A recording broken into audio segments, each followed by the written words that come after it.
Good evening, Rockville. Today is May 11th, 2026, and we will convene Mayor and Council meeting number 13-26. Please join me as you are able in the Pledge of Allegiance.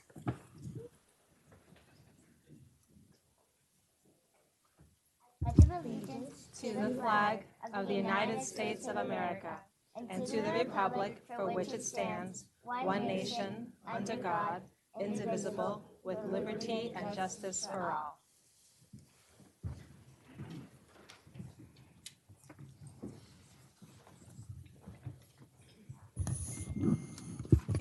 Good evening, everyone. We are joined here by Mini Mayor Keir Newell. She goes to Bayard Ruston Elementary School, and she is the winner of the If I Were Mayor contest that was done among all fourth graders throughout the entire city of Rockville.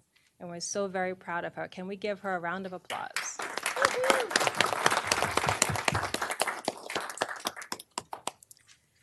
So she not only won at this level, and this is decided upon by a state-level organization, but her essay was so good that she was one of 11 members who went to Annapolis to get a certificate, and it was 11 people statewide. So we're not only proud of her work and her vision for Rockville, but the fact that she was recognized in the entire state is greatly appreciated. This is a contest that is led by the Maryland Municipal League, and the idea is to encourage civic participation and to get folks thinking about what they would do if they were in charge. And she has many, many good ideas, and we're going to hear from her today. But I want to thank her for her courage. She met with many officials in Annapolis, toured the building. Delegate Spiegel was very kind enough to give her a personal tour, and she asked great questions. So with that, I'm going to ask Mayor Keir Newell to please read her essay. Do you want to do it at the podium or here? I can go on there. Come on.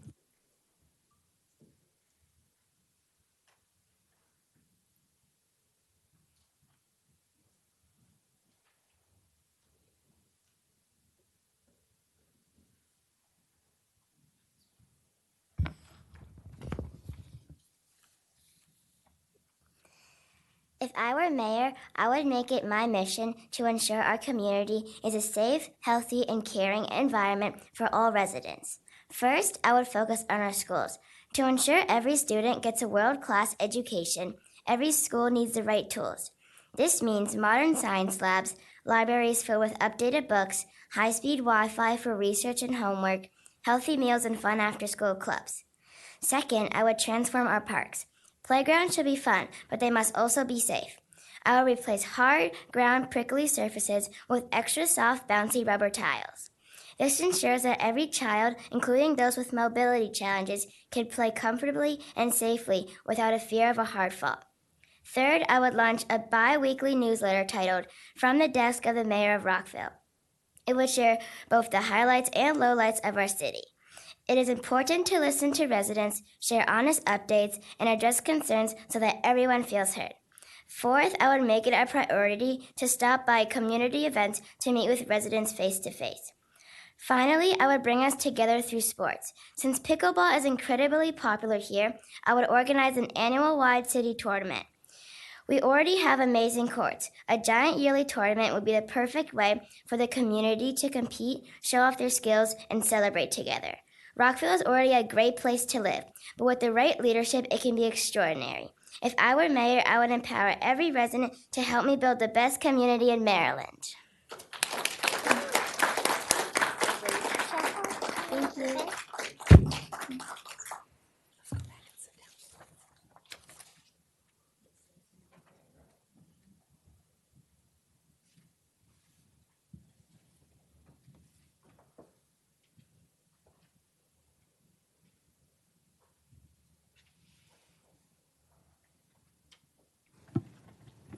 Mayor Newell, thank you. I think you have fabulous ideas. Thank you. I think we could have used you during the budget process. So her charge was to not only think about where we've been. This has been a contest that's been going on for many years. So the Maryland Municipal League is 90 years old this year. And so I know we have a number of things. We're celebrating the 250th anniversary of our country, the 90th anniversary of the Maryland Municipal League. And she was to think about not only Rockville today, but Rockville for the next 90 years. So I think you have great ideas, and we will, I know all of my colleagues were taking notes. Okay. Now she's going to continue to lead us in a portion of our meeting. City Clerk, Miss Sarah Taylor Farrell, are there any changes to this evening's agenda? Madam Mayor Newell, there are no changes on the agenda for this evening. Thank you. Thank you. City Manager, Mr. Jeff Mahilick, can you please present the City Manager's report? Mini Mayor Newell, adult-sized Mayor Ashton, I guess. Members of City Council, good evening. Mini Mayor Newell, that's the best pronunciation first try I've ever heard, so congratulations and thank you on behalf of my whole family. I do have some fun things to report. Our Department of Public Works Equipment Show is this Tuesday, May 19th from 10:30 to 4:30 p.m. at Maddie Stepanek Park. That is very exciting, and we have a lot of students show up and climb around in some excellent equipment.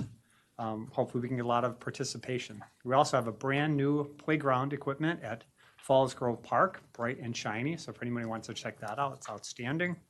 Bike to Work Day is this Friday, May 15th. All kinds of activities throughout the city. Would encourage people to look on our website for locations that they can bike to on their way to work. And finally, something we always look forward to every year, the Farmers Market reopens this Saturday, May 16th. That's all I have. Thank you. Do you have any questions for him? No. Okay. I will also note the city has been working very hard on a number of events and with partners. I think there's also the community walk and roll event, May 14th. I know some members of our pedestrian and bike community wanted us to raise that. There is a nonprofit symposium this Thursday. Please check that out. Glenview Mansion is celebrating 100 years. They have a major event, and we're going to be continuing our efforts to do the neighborhood connects throughout the city, and our next one is in Rockshire. Please find out more of our events. Look at rockvillemd.gov, and you can also explore our partners at Explore Rockville. Okay. Mayor Newell, would you like to say anything else, or do you have any other questions? I have nothing. Thank you. She has some homework and to prepare for school tomorrow, but you'll be seeing Mayor Newell around the city. She's going to be touring with our police. She's going to be visiting our big truck show that's coming up next week on Tuesday, so please come and join her. And she's going to participate in our Memorial Day ceremony if she's available. But please wish her well. I want to thank all of the fourth graders who took time to write an essay and to share their ideas. we're going to be announcing for the first time this year some additional finalists because we want to honor those at other schools who were finalists as well. So thank you, Mayor Newell. We greatly appreciate all that you've done.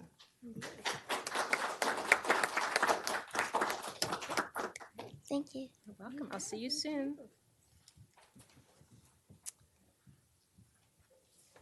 Can someone help us with this chair? That's okay.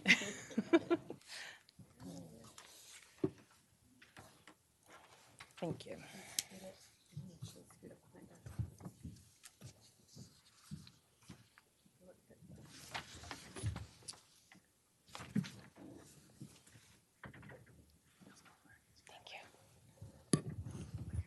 Okay, so we're going to make one minor adjustment to the agenda. We want to thank our District 17 team. They're going to be presenting this evening. I know some have events prior to this. I want to thank Delegate Spiegel for being here. First of the crew to join us. We will move this presentation back until we see the rest of your colleagues join. Thank you. We're now going to proceed to community forum. We really value this time and want to hear from the community. All persons, please address the mayor and council and speak in a professional, civil, and courteous manner, and please be respectful of each other. Each person will be allowed 3 minutes, and we ask that you stick to the 3 minutes allowed. There is a time clock in front of you, and you will hear an audible beep at the end of your 3 minutes. Please state your name and if you live in Rockville for the record.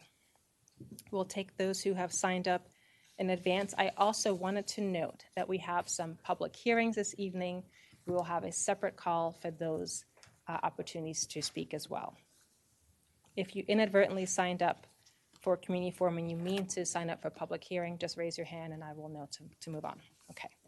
Welcome, Irina Lujan. Welcome.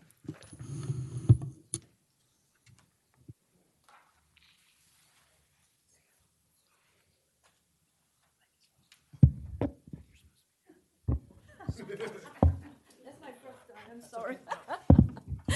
Please excuse me. Good evening. My name is Irina Lujan. I am Executive Director of Universal Aid for Children of Ukraine, and I am a Rotarian of Rockville Rotary Club, a director and representative to District 7620 to International Committee Ukraine USA. I'm very happy that Mayor Monique Ashton is an honorary member of our club, and it gives me more confidence to speak today with you. I want to say that Mayor Monique Ashton always takes it close to her heart about what's happening in Rockville, in the United States, and all over the world.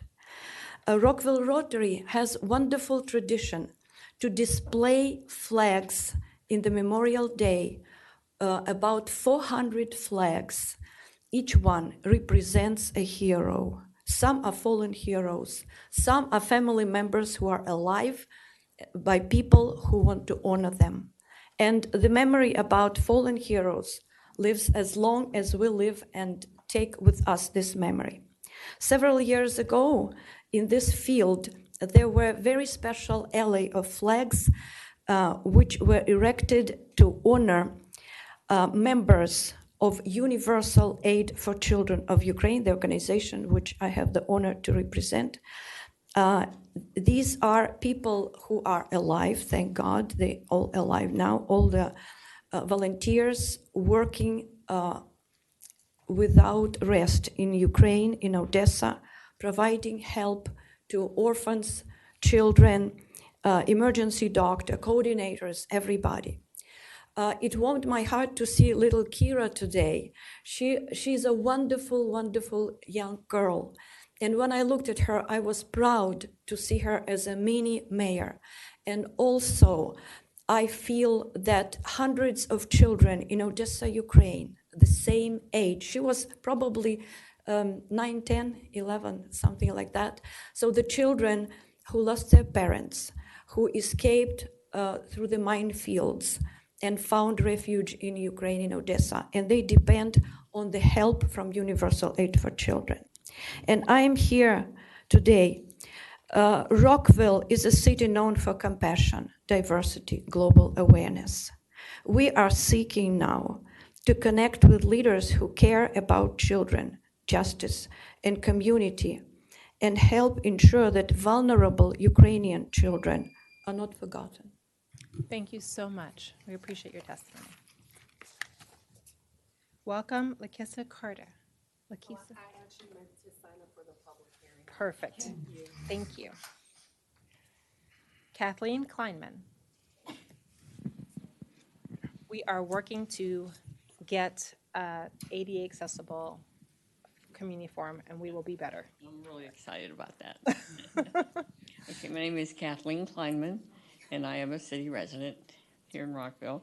And I just want to encourage all of you to participate, and all of the community, to participate in the Rockville Pedestrian Advocacy Committee meeting this week, which is actually a spring rock and roll event on May 14th, which is Thursday, at 6 p.m.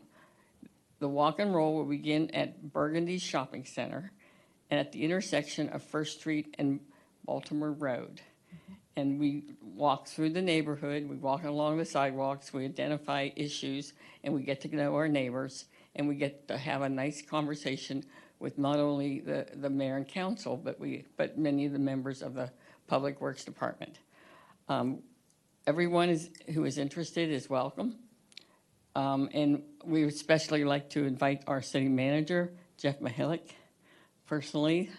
We have a good dialogue. We usually walk for about an hour, and we all hope for good weather.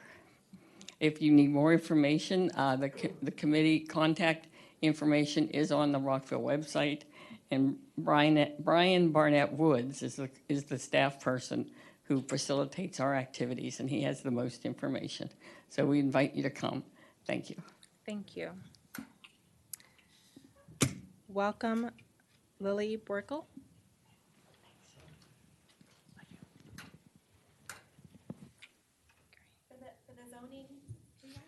This is not the zoning just yet, so we'll come back. Thank you. I'll make a note.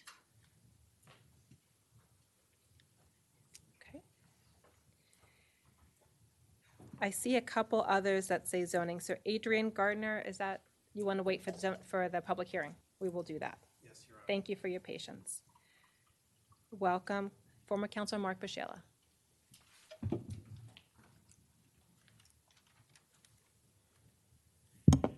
Thank you, Madam Mayor, and members of the council. I'm speaking about voting. And following up on the last time you took this, I can only conclude that there's too much to do and too little time to do it.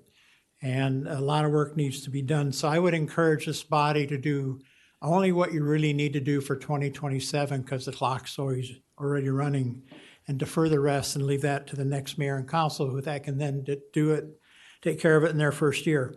I want to speak a little bit about the ranked choice voting. And my good friend Vincent Rousseau said there had never been 3 candidates for mayor, but in 2007 there was. Susan Hoffman, Drew Powell, and myself all ran for mayor at the same time.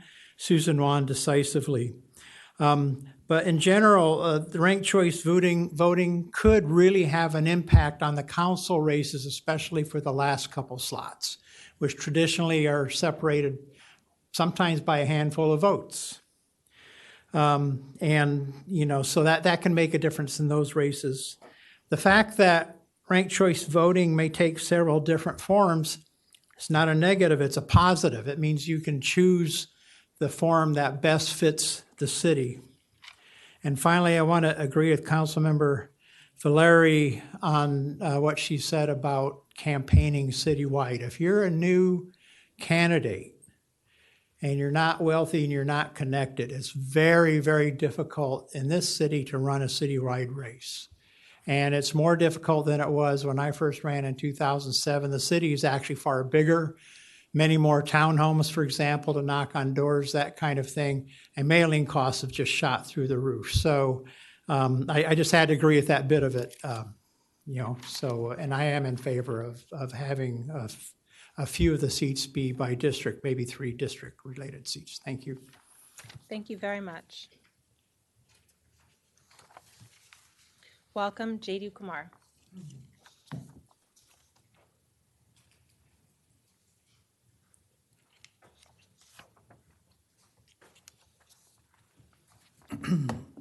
City of Rockville, Maryland Government Council, and Mayor Ashton, thank you for this opportunity, this Open Democracy Forum. My name is James Dhruva Kumar, J.D. Kumar, Democrat candidate for United States Congress, House of Representatives for this Maryland District 8. My website is votejdk.com. I'm EIC, explainer-in-chief, not humble on this. Website is votejdk.com. Now I pledge allegiance to the flag of British America, Continental America, which is an East India Company, EIC-inspired USA independence flag. I pledge allegiance to USA America everywhere. Rule of law, rule of law. Firstly, this is from Montgomery County, Maryland government. None of them are at my level. I'm almost 56. I started work at the age of 10, highly accomplished, multi-billions dollar IPO sector model company in the 1990s. In my 20s, an awesome example for global telecoms and tech. You, especially many of you women, have not valued my new male role as a caregiver for my elder mom this past decade plus. Montgomery County, Maryland government, you haven't valued this. I'm older than most local government leaders by average of 8 to 10 years or more, including all of you, a lot of experience. Most of Montgomery County, Maryland government in diapers, sucking then, sucking now, when I was listening to and supporting some of your we got our own thing now and don't need you dibbly do your version of doo-doo brown civil rights leaders. Montgomery County, Maryland government, this is terrible. And so Montgomery County, Maryland government, please note again that I'm the only long history of humanity to 21st century leader here in the world. No joke, very unique inputs, exposure, generationally and current merit earned. Honorables Mayor Ashton and Council, City of Rockville, Maryland government, on the JEDI, congratulations on establishing the JEDI initiative. Absolutely necessary if we still have discrimination. However, please balance all of your whereas, as discussed. Ciudad, whereas, Ciudad, whereas, Ciudad, whereas. This is a place across from a city in a southwest city called El Paso. Whereas, Ciudad, whereas. Just a little bit more distance from another city in the southwest called Lubbock. Whereas, Ciudad, whereas. Thank you. This Rand Corporation wealth issue, like many issues, has multiplicities. We have unprecedented illiterate migrant entry, not an invasion at all if you've been used for your work. Remember, your humanitarian value should not be based just on traditional work. Very relevant, this EIMC community, part of our USA America. But these narratives require an EIC, explainer-in-chief. There are two extremes in the wealth gap. The illiterate class versus the genius class, this new 21st century genius class. Let's get our game right on this. Let's understand this when we talk about wealth gap. Whereas, Ciudad, whereas. Thank you. That exhausts the list of those who have signed up in advance for community forum. Is there anyone else who would like to speak? Welcome, Mr. Becker.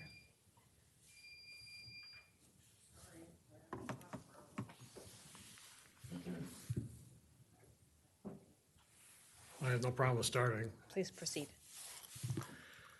Good evening. My name is John Becker. I live in Americana Center, which is across the street from the Rockville Metro Station. A couple of quick points here. I understand there's some pothole repairs taking place throughout the city starting last month. And I do want you to note that there are a number of them in town center that need to be addressed. Some of them have been there since the middle of the last decade. Street repaving. I've seen the list of streets that are being repaved. Monroe Street is not on the list, even though a portion of it was paved a couple of years ago. I think that needs to be looked at, especially where it's in front of, where it meets Monroe Place. I heard at today's leadership planning meeting mention of a DAR event at the Glenview Mansion. And I support that event and that taking place, but there was some mention as far as some things in the past. And keep in mind that the Daughters of the American Revolution did not allow Marian Anderson to perform at their Constitution Hall in 1939. And there was a lot of brouhaha over that, and rightfully so. So again, everybody has a past, and if you're going to mention one thing, you should probably mention that. Finally, briefly, on the election code and the rewrite and everything, I think it just took too long. And we are here at a point now in May, June, and this point should have been in January. So there is a reason for that, and we need to bring that up to the public so they understand.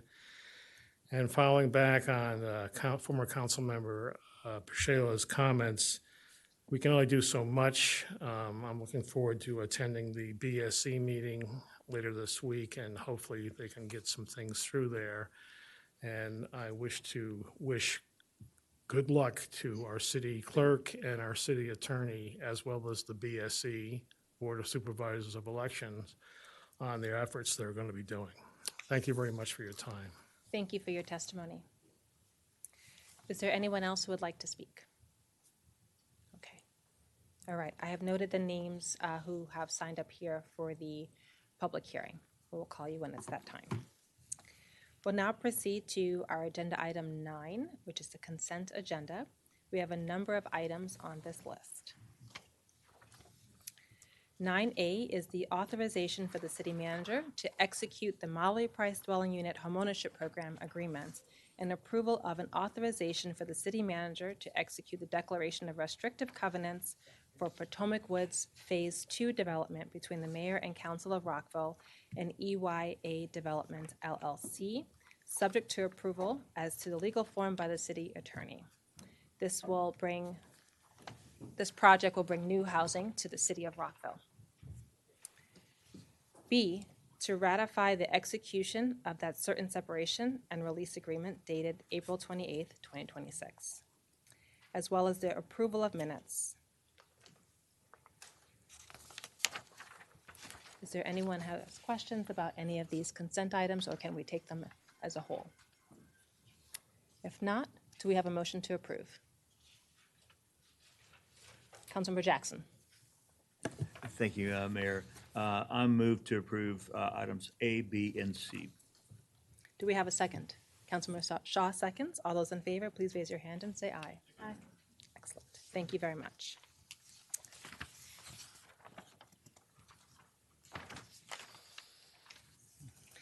We'll now move on to the public hearing. Public hearing on zoning text amendment TXT 2026-00271, the draft zoning ordinance, mayor and council as applicants. I want to welcome Holly Simmons, Deputy Zoning Manager, as well as Evan Johnson, Director of Community Planning and Development Services, and Jim Wasselick, Chief of Zoning. Welcome. Thank you so much, Madam Mayor, and good evening, members of the council. So as mentioned, we will be having our third and final public hearing, one each for the zoning ordinance rewrite and the comprehensive map amendment. In just a moment, I think we'll see a presentation before us, and we'll go over the timeline for the project. But as you all will recall, we have had a number of meetings with Planning Commission leading up to our work sessions and public hearings with the mayor and council. And we are now here for,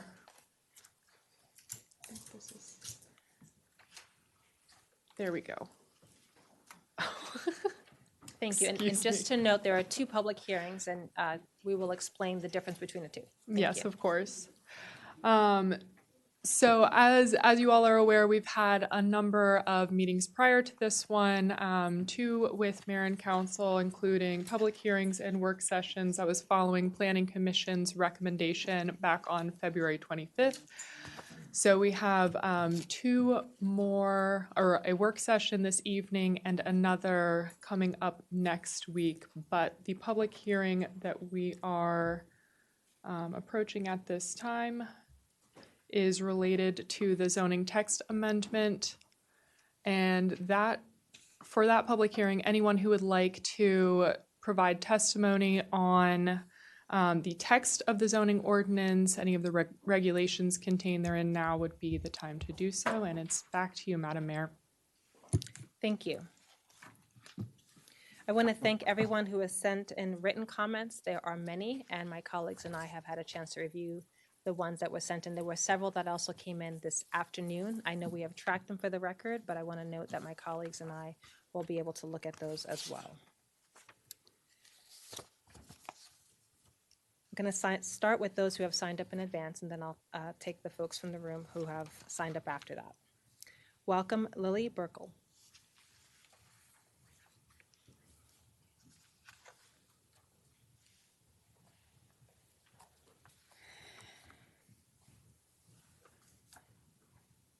Good evening, Madam Mayor, members of the council.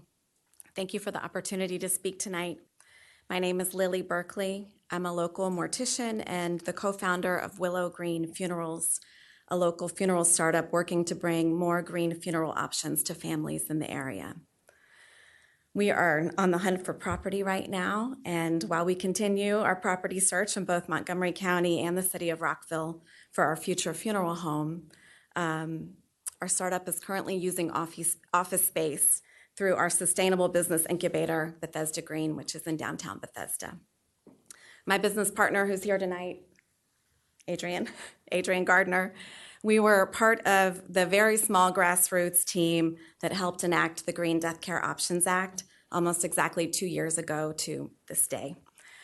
While the state law has passed and regulations to govern the new law are nearly in place, whether or not we could invest in Rockville property remains unclear without making adjustments in the current zoning ordinance. The Green Death Care Options Act could not have passed without overwhelming support, very enthusiastic support from Senator Cheryl Kagan, as well as Senator Jeff Wallstreicher and Delegate Ann Kaiser. The city of Rockville has the opportunity right now to clearly support families looking for greener death care options. Surveys from the National Funeral Directors Association show that nearly 70% of Americans are interested in green death care options. They also show that if there are no other options on the table, that in the next 20 years, 80% of Americans will choose traditional fire cremation. For each one of those fire cremations, we know that over 500 pounds of carbon dioxide are released into our air. It does not have to be that way. We know Rockville residents, much like the rest of Montgomery County and the state of Maryland, take great effort in helping to protect the environment, whether it's by recycling or composting food, using solar energy, driving an electric vehicle. And we know that many of these same residents are interested in honoring the earth, honoring the environment in their death as well.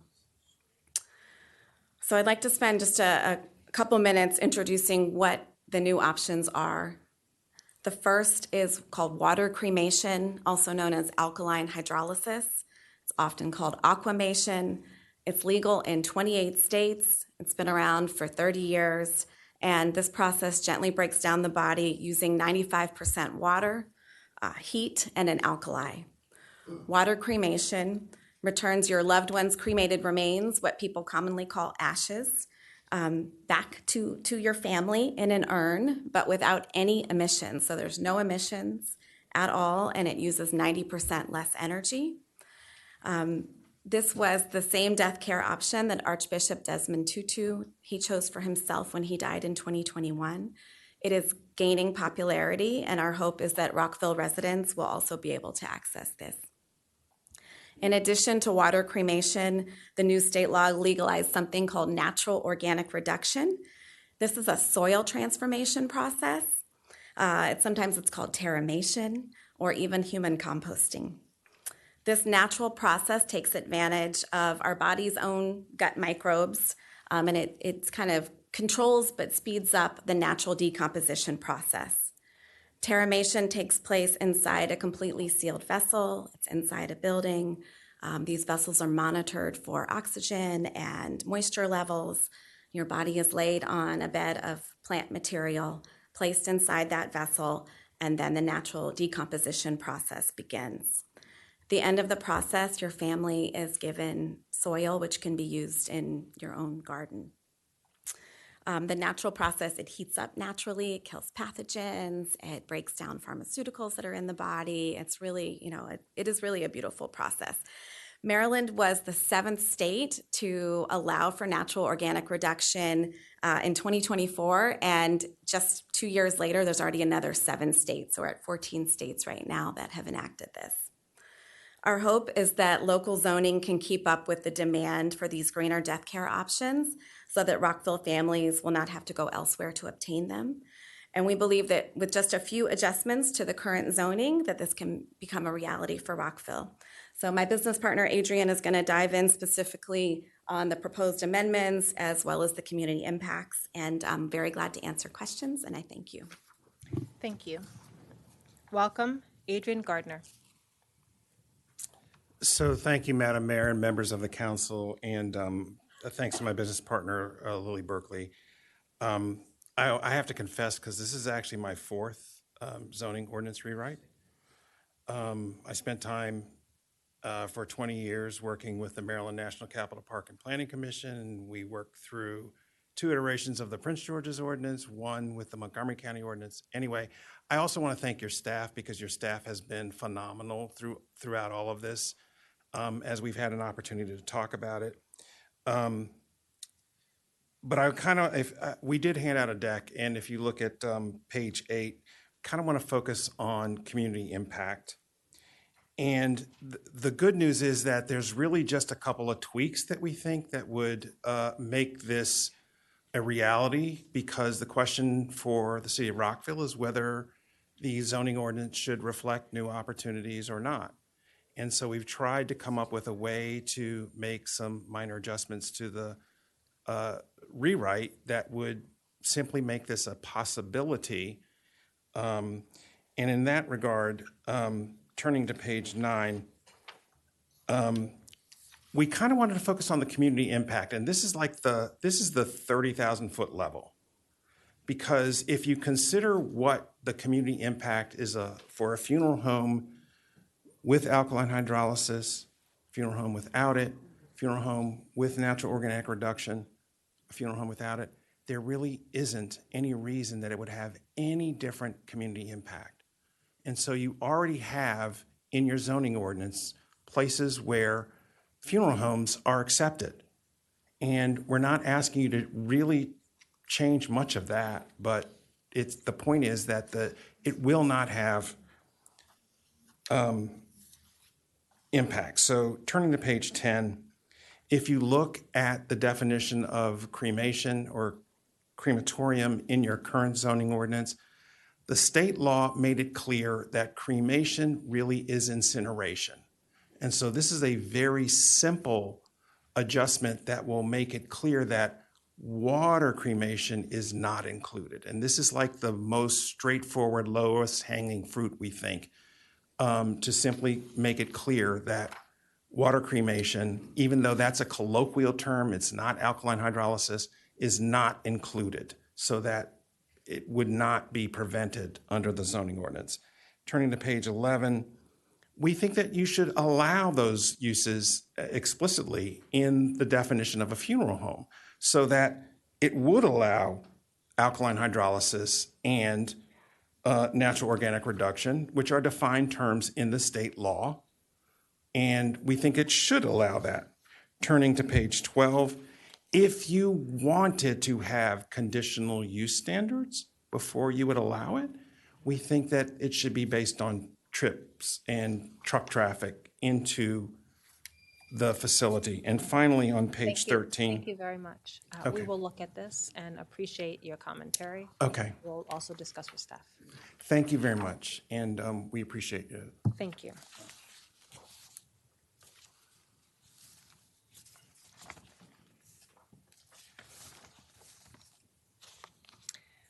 Welcome, Park Nicholson. Hi there. Good evening. Good evening. I'd like to discuss the deer fencing and deer mesh issue under Article 8. As a gardener and a homeowner in Rockville with a corner property with deer mesh both in side and front yards, I have some experience with the issue. I'd like to support a standard that is a little bit closer to the option 3 that you have before you on the Article 8, which is closer to the county standard without unnecessary conditions. I appreciate the council and the mayor's discussion of this issue and the analysis that mesh is not the same as the permanent deer structure. And so I think we don't need to overcomplicate the issue so much.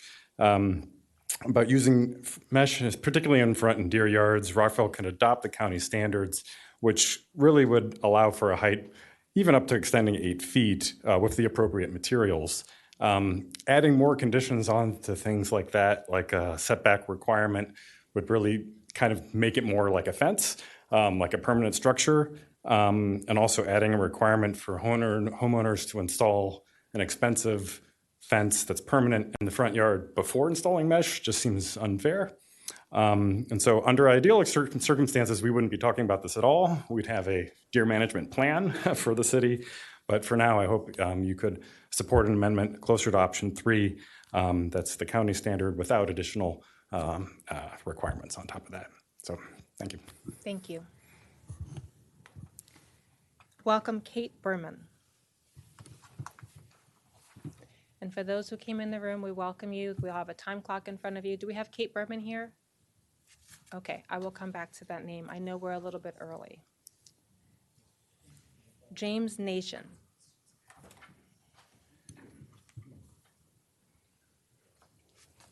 Welcome. Thank you very much. Good evening. My name is James Nations. I'm a 10-year resident of Rockville, and I serve as president of the board of directors of the Newmark Commons Homeowners Association.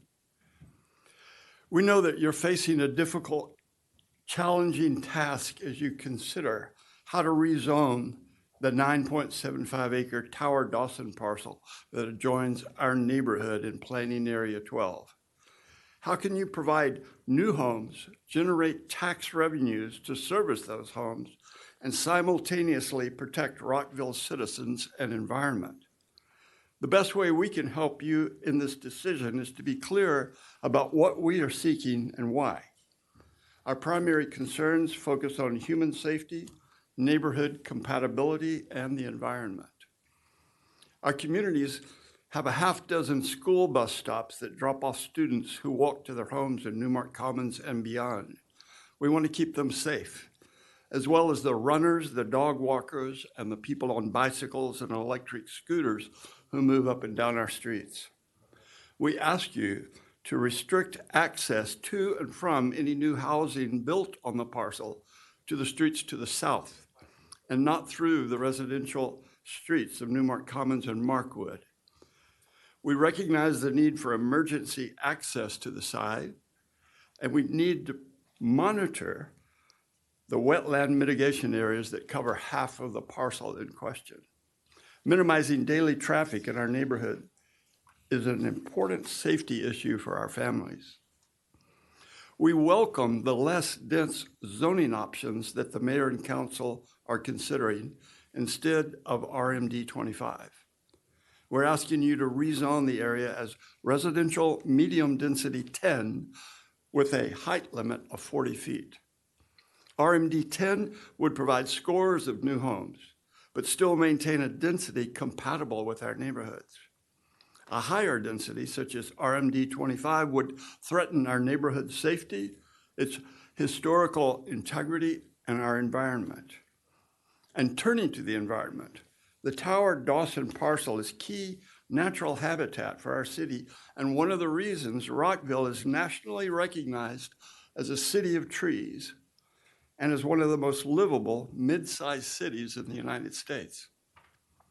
The forest on the Tower Dawson parcel helps dampen the noise of traffic on I-270, and it protects the habitat of the foxes, deer, birds, and box turtles that live with us in Rockville.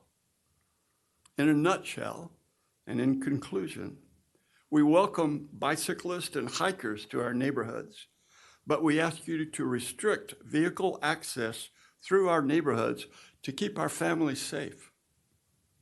We ask you to designate the parcel as RMD 10 with a height of 40 feet to maintain compatibility with our adjoining neighborhoods. And we ask you to conserve the maximum amount of natural habitat to protect Rockville's forest, wildlife, and citizens' health. We know that the final decision rests with you, our mayor and council, and we thank you for listening to us, for visiting the site with us, and for working with us to protect our neighborhoods and our families. Many plans and discussions still lie ahead before any homes are constructed on the site. But we look forward to working with you and the developer during the coming years.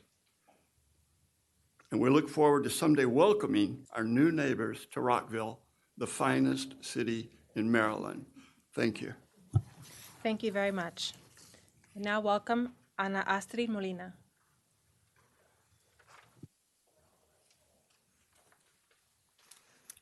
Good evening, Mayor and Council. My name is Ana Astrid Molina. I live in Marwood for 30 years. I thank you for the opportunity to speak in this democracy. I am here to urge you to reject the RMD 25 rezoning of parcel SOR Sorry ID to interrupt. 17. Can you please put the sign down? You can put it near her, but we have to be careful about approaching the bench. Thank you.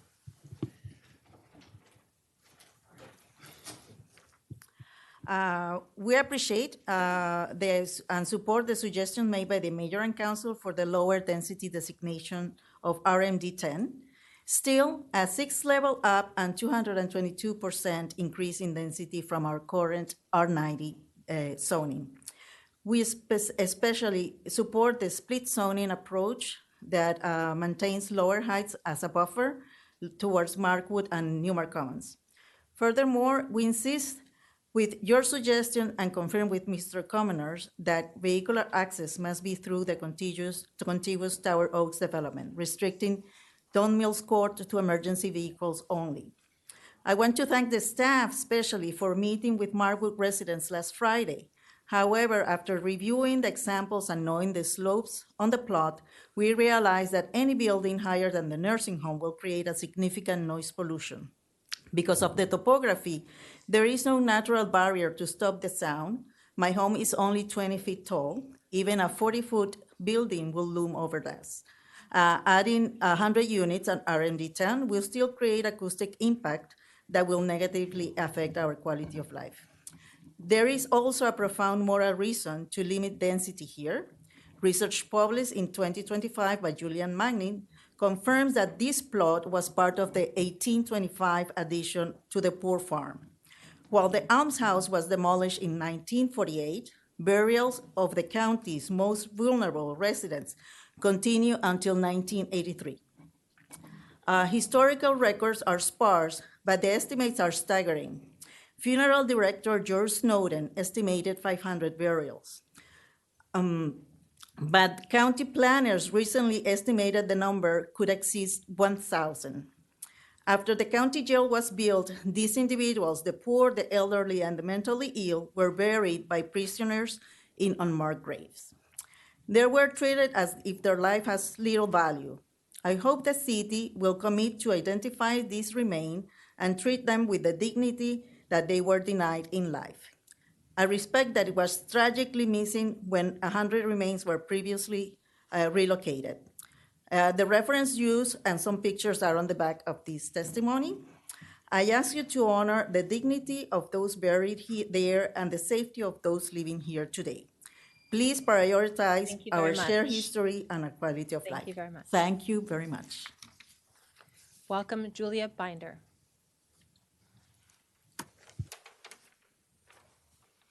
Good evening, Madam Mayor and members of the council. My name is Julia Binder. I live in Newmark Commons, and I'm a member of the HOA board. Thank you for this opportunity to speak with you again. Last week, Mr. Wasilak and Ms. Simmons attended the Newmark Commons board meeting to review plans and answer questions. We appreciate them coming then, as well as last September. I will point out that had meetings like these occurred when the change in zoning designation for ZOR ID 17 was first being contemplated years ago, you and we might have avoided over the last 6 or 7 months sitting through hours of testimony and work sessions. Even though we are a neighborhood contiguous to ZORID 17, Newmark Commons was not contacted until 2025 about increasing the density from R90 to RMD 25, an increase of more than 500%.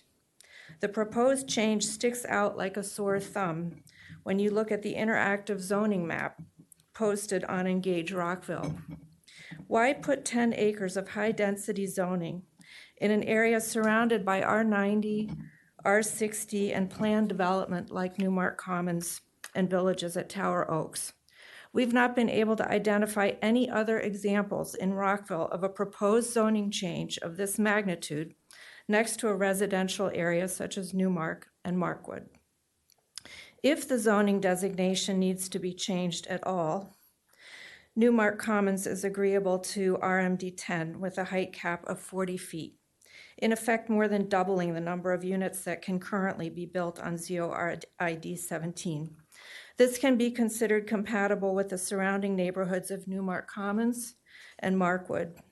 This, in conjunction with prohibiting access or egress from the parcel via Newmark Commons and Markwood, protects the safety of the many school children, pedestrians, and cyclists who traverse our neighborhoods. Its tree canopy and wetlands protects the health of all who live in the area from air and noise pollution, and it maintains at least some habitat for the deer, turkeys, hawks, foxes, turtles, and other wildlife that live there. Thank you very much. Thank you.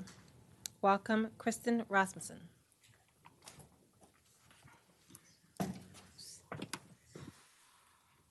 Good evening, Madam Mayor and council members. It's nice to see you again. My name is Kristen, and I've lived in Newmark Commons for almost 3 years.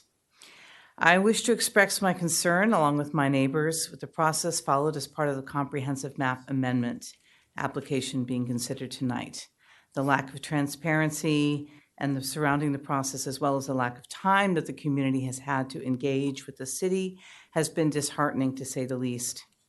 I'm also concerned that the mayor and city council have not carefully considered the implications of rezoning the parcel for high-density development.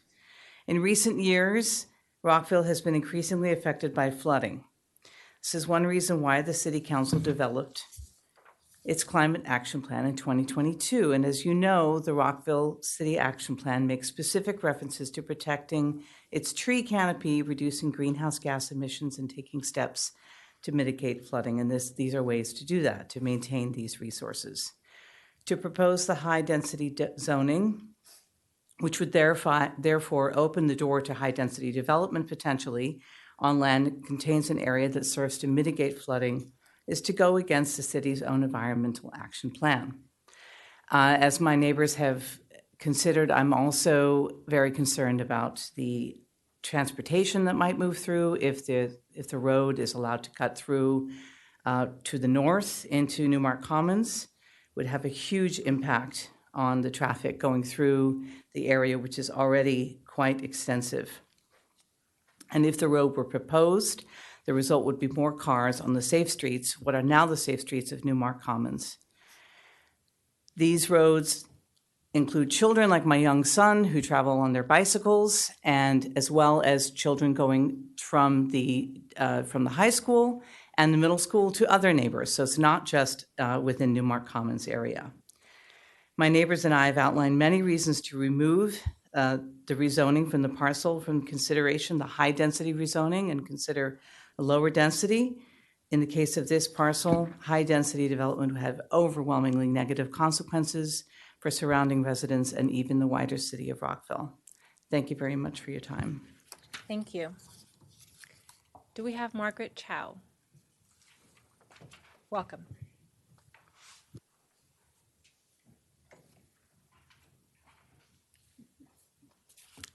Madam Mayor and City Council members, good evening. My name is Margaret Chow, and I've been a resident of Newmark Commons for more than 40 years.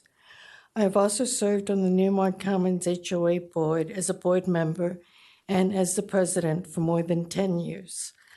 I'm here tonight to thank all of you for your unanimous decision to disallow any roads in Newmark Commons to be open for access due to new development on the parcel adjacent to Newmark. Prohibiting the opening of roads maintains the safety, character, and integrity of not only the Newmark Commons community, but also the safety, integrity, and character of the nearby Markwood community, the homes along Potomac Valley, and the safety of all the bikers and pedestrians who walk through Newmark to get to Julius Horst Middle School, Richard Montgomery High School, or the Potomac Valley Nursing Home.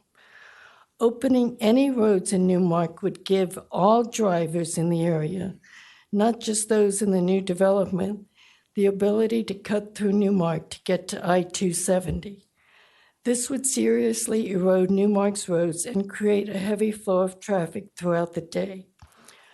I ask that this prohibition be codified and applied to all communities where traffic from new developments would severely compromise the safety, character, and integrity of the existing communities. This codification would also prevent this issue from reappearing every 20 or 30 years.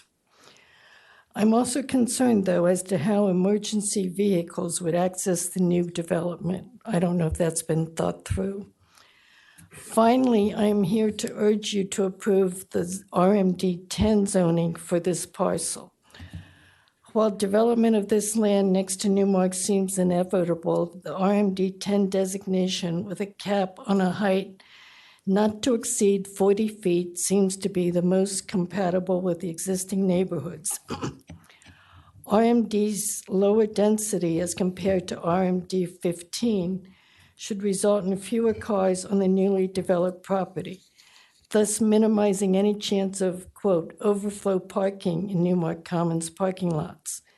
Any developer must work with the property it has and should not be able to modify existing communities to accommodate its new development.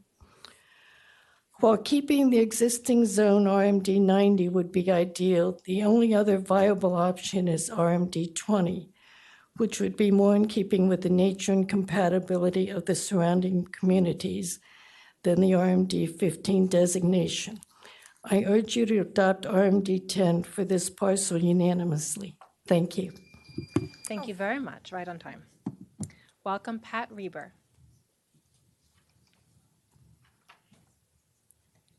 After Pat, we'll have Martin Rice. Thank you. Good evening. Good to see you again. And thanks for listening. I'm Pat Reber. We moved to Newmark Commons in 1985. First, I keep hearing from staff and some council members that there is a considerable testimony that supports RMD 25 for the plot next to us and objects to consideration of lower density. Some of it was said to be flooding in before last week's hearing. We are puzzled by this, as over the past 9 months, the only oral testimony we have heard on behalf of a 500% increase in density on this property has come from the landowner itself. In the hundreds of written testimonies documented recently on the Engage Rockville website, we spotted only 5 or so emails supporting RMD 25 on this plot. Second, we welcome the unanimity behind closing residential access through Don Mills Court.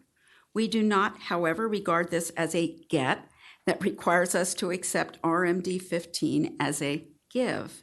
This get is a safety issue. It serves the safety of our 2 neighborhoods, plus all the student and adult walkers and vehicles that pass through this dangerous Falls Road interchange every day.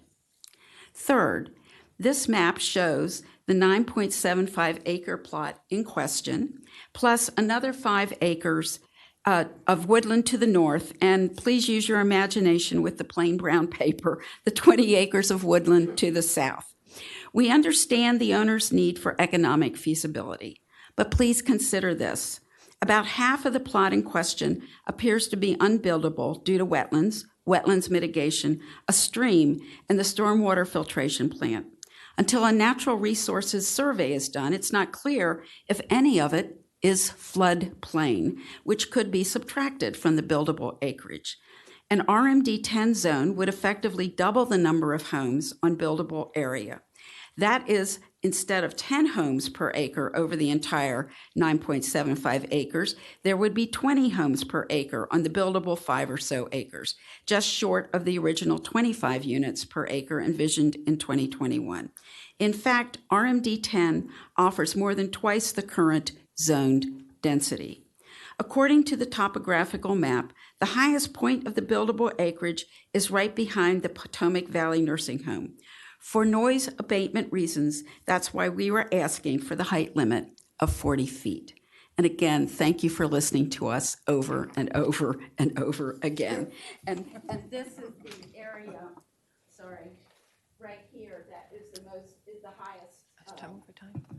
Thank you very much. I think we are at time, and I just want to be mindful of the sign that's in front of our state leaders. So just, if you could maybe move it to the side, if that's possible. Good evening. Thank you. My name is Marty Reese. I live at 9 Don Mills Court. And for over 53 years, I've looked out my window and seen the former Poor Farm site, a tranquil and forested 10 acres. Recognizing the city's desire to add housing, my community has not opposed the rezoning of the R90 site. However, since we do not know who will own this site or what will be proposed to be developed there a decade from now, we have chosen to take a conservative position and recommend an RMD 10 density with a height from 35 to 40 feet. I have identified 2 items that I noted during this zoning process that needs to be addressed. First, our homeowners association was never notified of the potential zoning change because it was in a different planning area. This should never happen again, and a written directive to the planning department is suggested. Second, and Pat got into this a bit, the zoning is designated for the entire site acreage. In reality, thus, a potential designation of RMD 15 would permit 150 housing units over the 10 acres. In reality, though, there are only 5 buildable acres. 150 units on 5 acres permits 30 housing units per acre. Obviously, this was not desired. The planning process should document that only the buildable acreage at the time of the construction should be considered for the desired zoning. Finally, I want to thank you for your time. It's your most rare commodity. Listening to our concerns and visiting the site to visualize the physical environment is sincerely appreciated by our entire community. Thank you. Thank you very much. Welcome Dick Stoner, followed by Mark Paschella. Hello, folks. I'm Dick Stoner, a 40-year city resident. I know I'm not here about Newmark. I'm here on behalf of the Greater Capital Area Association of Realtors to share some thoughts and some actual research on the proposed zoning ordinance. Affordability in all aspects of life is the main issue in 2026, and housing affordability is obviously near the top. It's vital, I don't need to tell you, but it's vital that our municipalities tackle these issues. And it's with this in mind that we want to offer GCAR support to the city in Rockville in the efforts to rock the code. Last year, staff from the city's Community Planning and Development Services reached out to GCAR to discuss the zoning rewrite with the goal of delivering the missing middle component. GCAR and community development staff met several times to discuss the work GCAR has done on zoning and housing legislation proposed at the county level. GCAR offered to produce and present a report on the expected impact of the proposed zoning rewrite. Unfortunately, conversations with the department fell away, and we never got back and forth on that. But despite that, GCAR's Public Policy Committee has moved ahead with the project, so we're here to present some specific findings. The review was built on market conditions and the development standards outlined in the zoning rewrite. It modeled townhouses, cottage courts as separate topologies in addition to apartments, condos, and teardowns. And 3 main points came from the research. Number 1 is that the zoning rewrite is not expected to negatively impact existing home prices. Number two, the unit conversions would predominantly be for sale, not for rent. And third, probably most importantly, 21 net housing units are projected by this study over 10 years. Now that's because 467 properties are identified as being affected by it. So it's, depending on your outlook, it's a relatively modest impact, but GCAR believes that a thriving economy is important and that attainable housing is also important across the spectrum. So the Rockville 2040 Comprehensive Plan will lay the groundwork for the next few decades. We urge you to maximize the impact of this zoning rewrite on the and lay the groundwork for a prosperous housing future and a bustling local economy. We look forward to sharing the full report with you, and please do not hesitate to reach out to GCAR for any further information. Thanks. Thank you very much.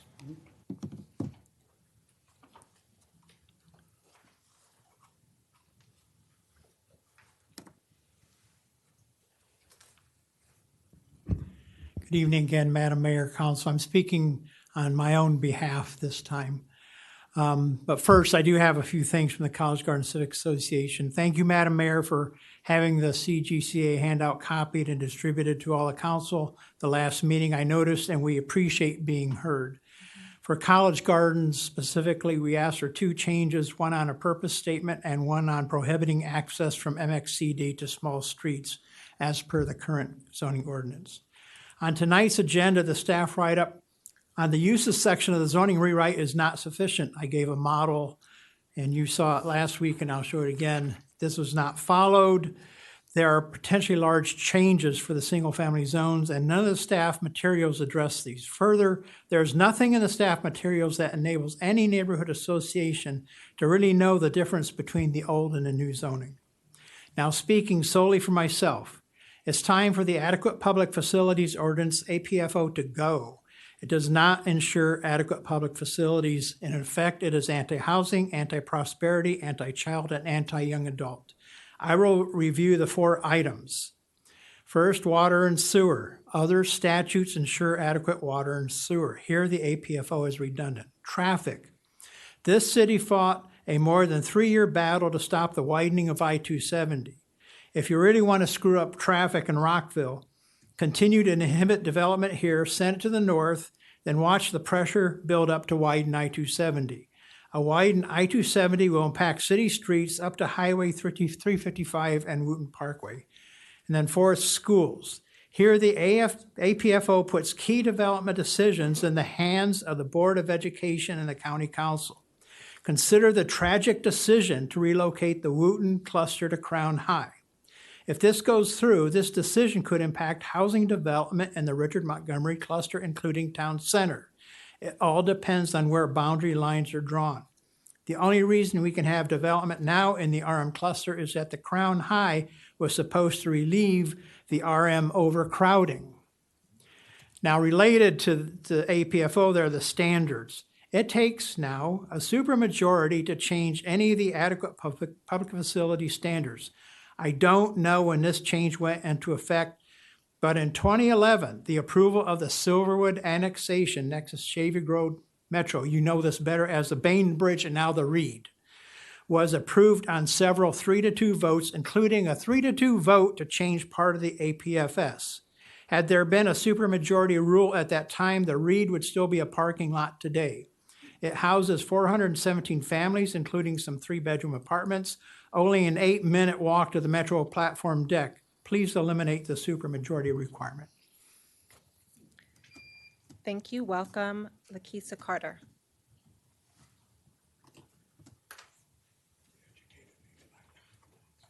Good evening, Madam Mayor and council members. Thank you for the opportunity to speak. My name is Lakeisha Carter. I've lived in Rockville in this neighborhood of Twin Brook for 15 years. My daughter graduated from Rockville High School in 2014. Today, my daughter still lives with me, not because she wants to, but because she cannot afford to purchase a home in the city where she grew up, and she really wants to build a life. I consider myself extremely fortunate. I'm an Air Force veteran. I had the opportunity to use my VA loan to purchase my home, which still was a little difficult because I had to withdraw from my TSP retirement account to do that. Today, I can't afford my house. Housing prices are significantly higher, as we know. Property taxes are going up. Interest rates are no longer at historic lows. I currently work as a full-time realtor. I am a member of GCAR, and like many working families, my income does fluctuate. Home ownership in Rockville would likely be a dream for me today if I hadn't bought years ago. I have a grandson now, and I really want him to grow up in Rockville. I've lived all over the world. Rockville is actually my favorite city. I'm not going anywhere. I want him to have affordable opportunities in 2044 when he will be an adult. The city will have created, hopefully, a landscape that allows him to have that opportunity. I really want to support meaningful zoning reform, and expand opportunities for affordable housing for all. It's really important to me as a realtor. I've worked with homeless veterans. I don't want to see anyone homeless. The city's own vision speaks about ensuring that current and future residents have a diverse array of quality housing choices that are affordable and livable for all socioeconomic levels. I believe we must commit to that vision. The research that GCAR has presented regarding the proposed zoning changes show that modest increases in housing opportunities are not expected to negatively impact existing home values and would only affect a small percentage of existing single-family housing stock. That should give us confidence to really think bigger and act more boldly. As a homeowner, I would also welcome affordable pathways for residents like myself to create multi-generational or small-scale multi-unit housing opportunities for our own properties. Many homeowners have the space, I have the space, to contribute to housing solutions, but the cost and zoning barriers are prohibitive and remain too high. A modest approach may not produce the meaningful affordability outcomes our community truly needs. I encourage the city to reimagine the zoning ordinance with robust, practical, and really forward-thinking housing solutions that create opportunities for my grandson, future residents, which I'm trying to bring everybody to Rockville. And I really thank you for your time this evening. Thank you. Did Kate Berman join us? Okay. All right. I want to acknowledge that we received a great number of written comments. Oh, Kate Berman, well. Yeah, hi, how are you? Hello, everybody. Good to meet you. Again, I remember you coming to my house. I remember meeting you. Okay, so I live in the Hungerford neighborhood. Does anybody live there? No, okay. Neither does any of the Planning Commission. I would love for any or all of you to come visit us. We sent you an email inviting you. We haven't had a response yet, but I'm not giving up. We have the best neighborhood in Rockville by far. I've lived in it for 30 years. I wouldn't want to live anywhere else either. Absolutely. Yes. I'm passionate about it. People call me the mayor of Hungerford because I love my neighbors so much. Now, since we lived here, things have changed, much for the better, obviously, due to public servants like you. Thank you. I know you're paid so much to be here. Thank you.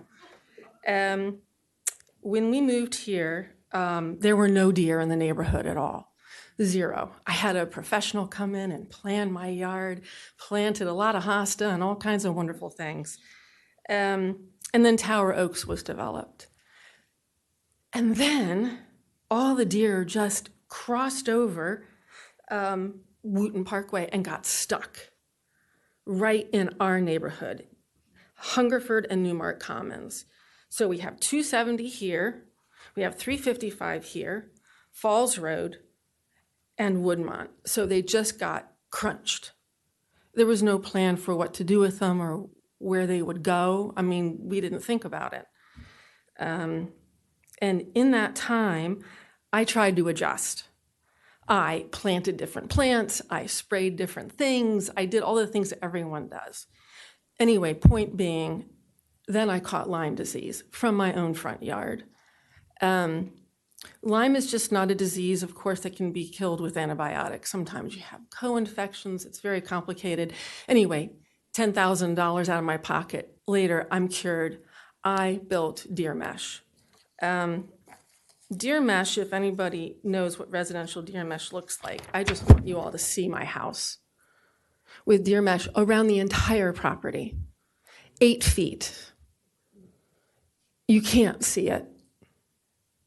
I have neighbors who have done the same thing without fencing in the front, just the deer mesh.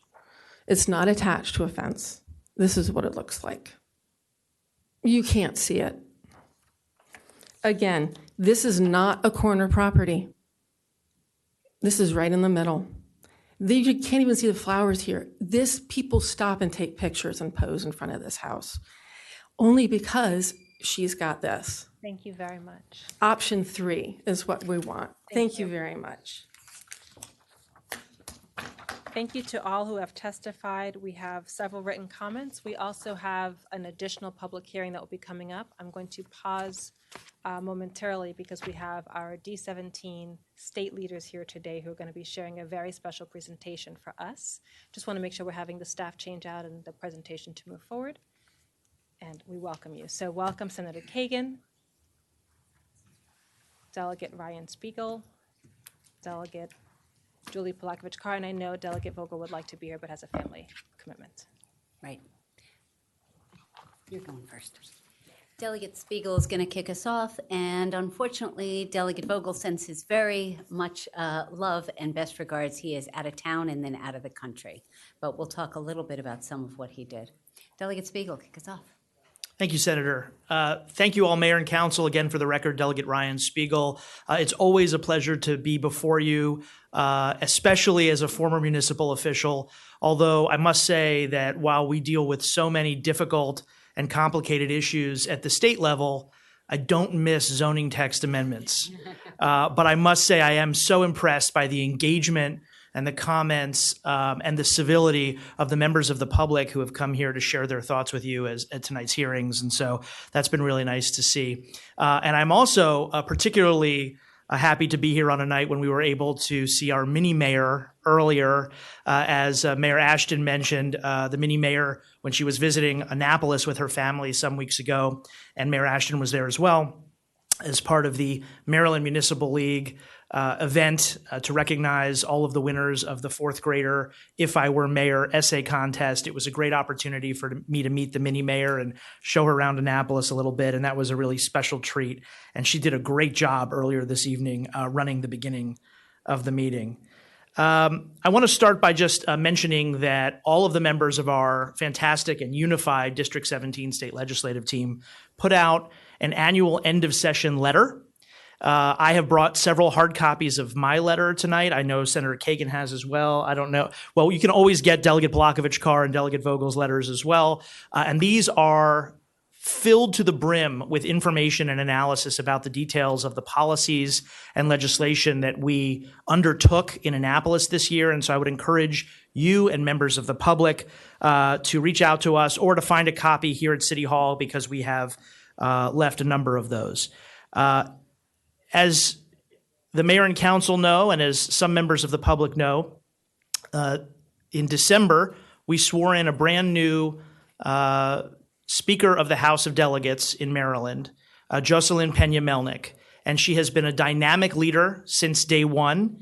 And in recognition of the challenges with the costs of living that so many Rockville families and families across Maryland are dealing with, as well as the challenges of dealing with a federal administration that is, to put it mildly, at odds with us in terms of civil rights and protecting vulnerable communities, the Speaker put forth an agenda that focused on 3 priorities: affordability, accountability, and opportunity.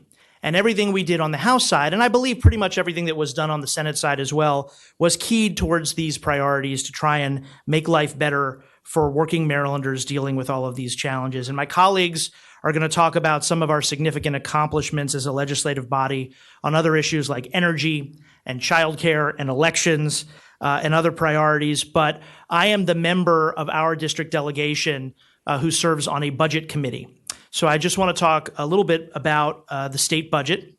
As you know from last year, we were facing a massive $3.5 billion structural shortfall that we managed to close at the end of the 2025 legislative session. And over the summer, we felt pretty good about where we were, despite all the challenges going on in the world and in our state. But unfortunately, the federal government then, in its infinite wisdom, chose to pass something they called the One Big Beautiful Bill Act, H.R. 1, which we call the Big Ugly Bill. And the ripple effects and ramifications of that bill are very serious and significant for the state of Maryland. It brings huge potential cuts and actual cuts to Medicaid funding for our state, huge cuts to SNAP funding for food security programs, and significant ramifications for our tax policy because people don't always know this, but some state tax formulas are tied to federal tax formulas. And that means that we end up generating less revenue as a result of that. And so we faced a huge new challenge over the summer and fall. And it amounted, based on our independent analyses, to about a $1.5 billion new projected shortfall in our state budget going into the 2026 legislative session.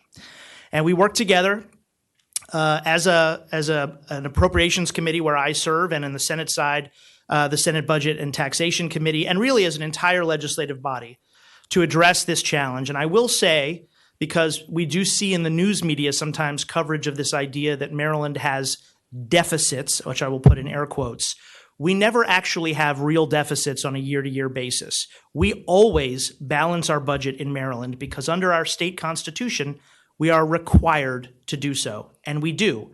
When we talk about deficits in Maryland, really we're talking about projected future shortfalls based on what we estimate will be our revenue and what we estimate will be our typical set of expenses that we estimate we will need to make in order to meet the values and the priorities that we care about here in Maryland. But we don't ever actually have real deficits. So we got together, we worked very hard, we made some difficult cuts, but in the end, we were able to balance our budget, close that $1.5 billion gap, and continue to invest in the priorities and values that we believe in as Marylanders, with a balanced budget that does not raise any tax increases or fee increases at the state level. I want to say that again and make sure that the public hears it. No tax or fee increases this year at the state level. In fact, oh wow, applause, okay. I haven't seen that before, I appreciate it. In fact, we project that we are going to end the fiscal year with about $200 million in cash reserves. That's a surplus. And we have a $2 billion plus rainy day fund for future emergencies.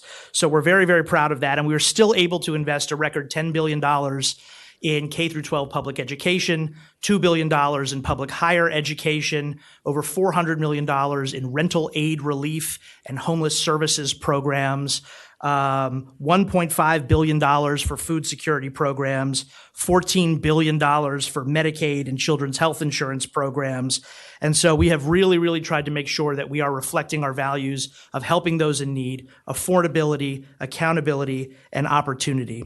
I want to talk separately about the capital budget, which is separate from our operating budget, and working together with this incredible team that I feel really honored to work with, Senator Kagan, Delegate Polakovich-Carr, Delegate Vogel, who, as the senator mentioned, sends his regrets. We were able to deliver in a tough budget year and a tough fiscal situation.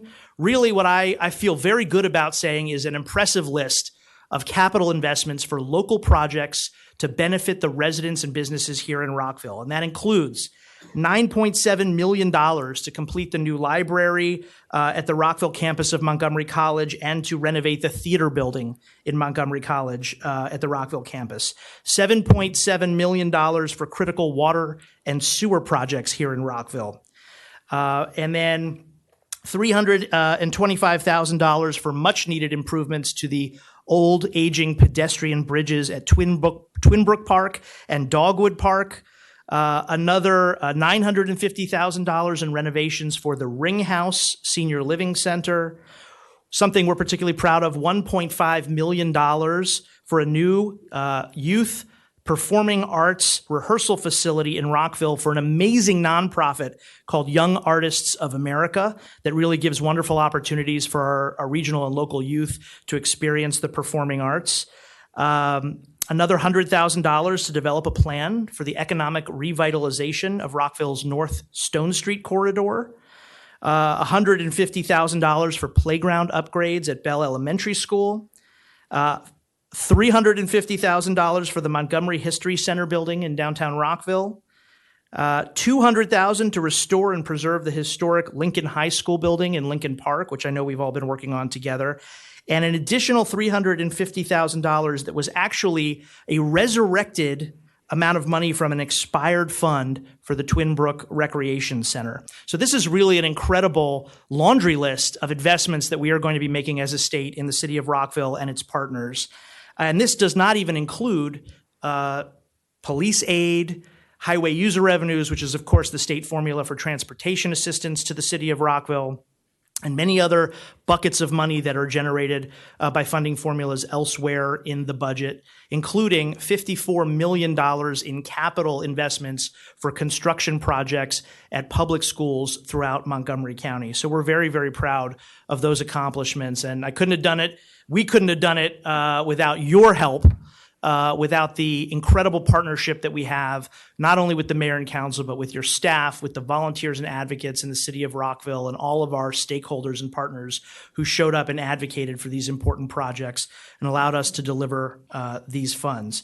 I want to also talk about immigration, because we are proud that Rockville is one of the most diverse cities, not only in the state of Maryland, but in all of America. And as we are dealing with the fallout from ICE and DHS and the Trump administration's policies, it is absolutely critical and incumbent upon us as local and state leaders to protect and support our wonderful immigrant community. And I'm proud of the fact that together, our team and our legislative body in Annapolis was able to pass another laundry list of protections and progressive policies to show that we are supporting and protecting our immigrant communities. We passed a bill to ban so-called 287G agreements, which ICE uses to essentially deputize local law enforcement. That can't happen in Maryland anymore.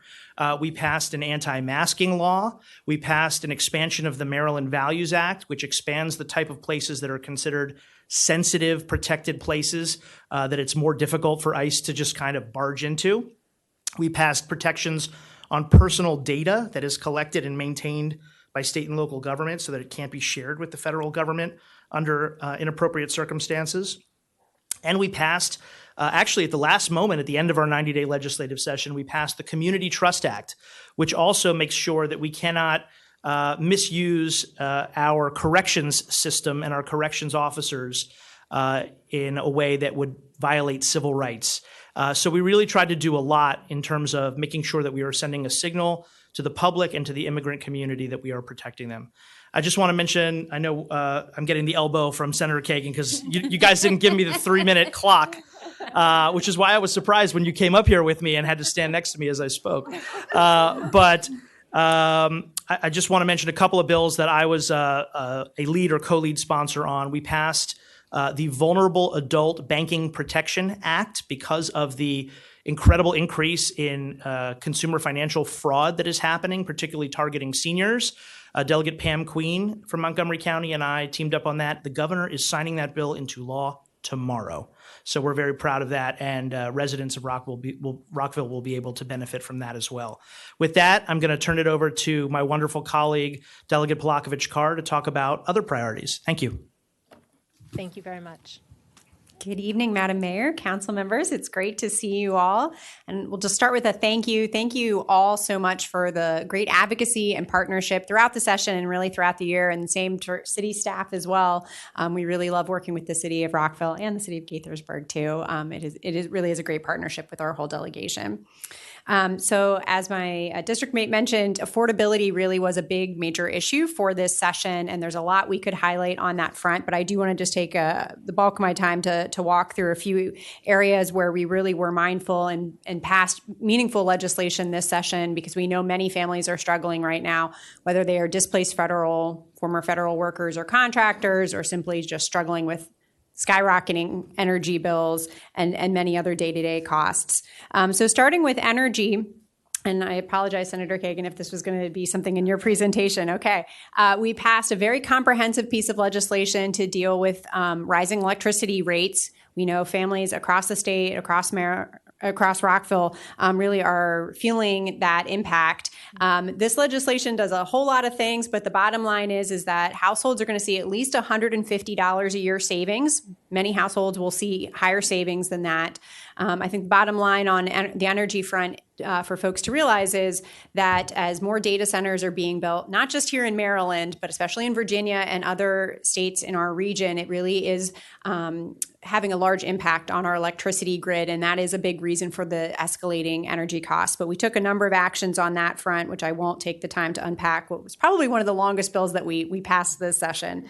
Let me move on to childcare. I think you know that for the last 3 years, I chaired the Early Childhood Subcommittee in the House, and under our new speaker, Jocelyn Payton-Melnick, I have a new subcommittee assignment. I now chair the Revenue Subcommittee, but remain very active on childcare. Childcare continues to be an area where many families are struggling as well. For folks who don't have little kids at home anymore, I think many people are surprised to know that the cost of having an infant or toddler in childcare is more than sending a child to University of Maryland College Park. And of course, you have no time to save for that, right, when you have a baby or a toddler.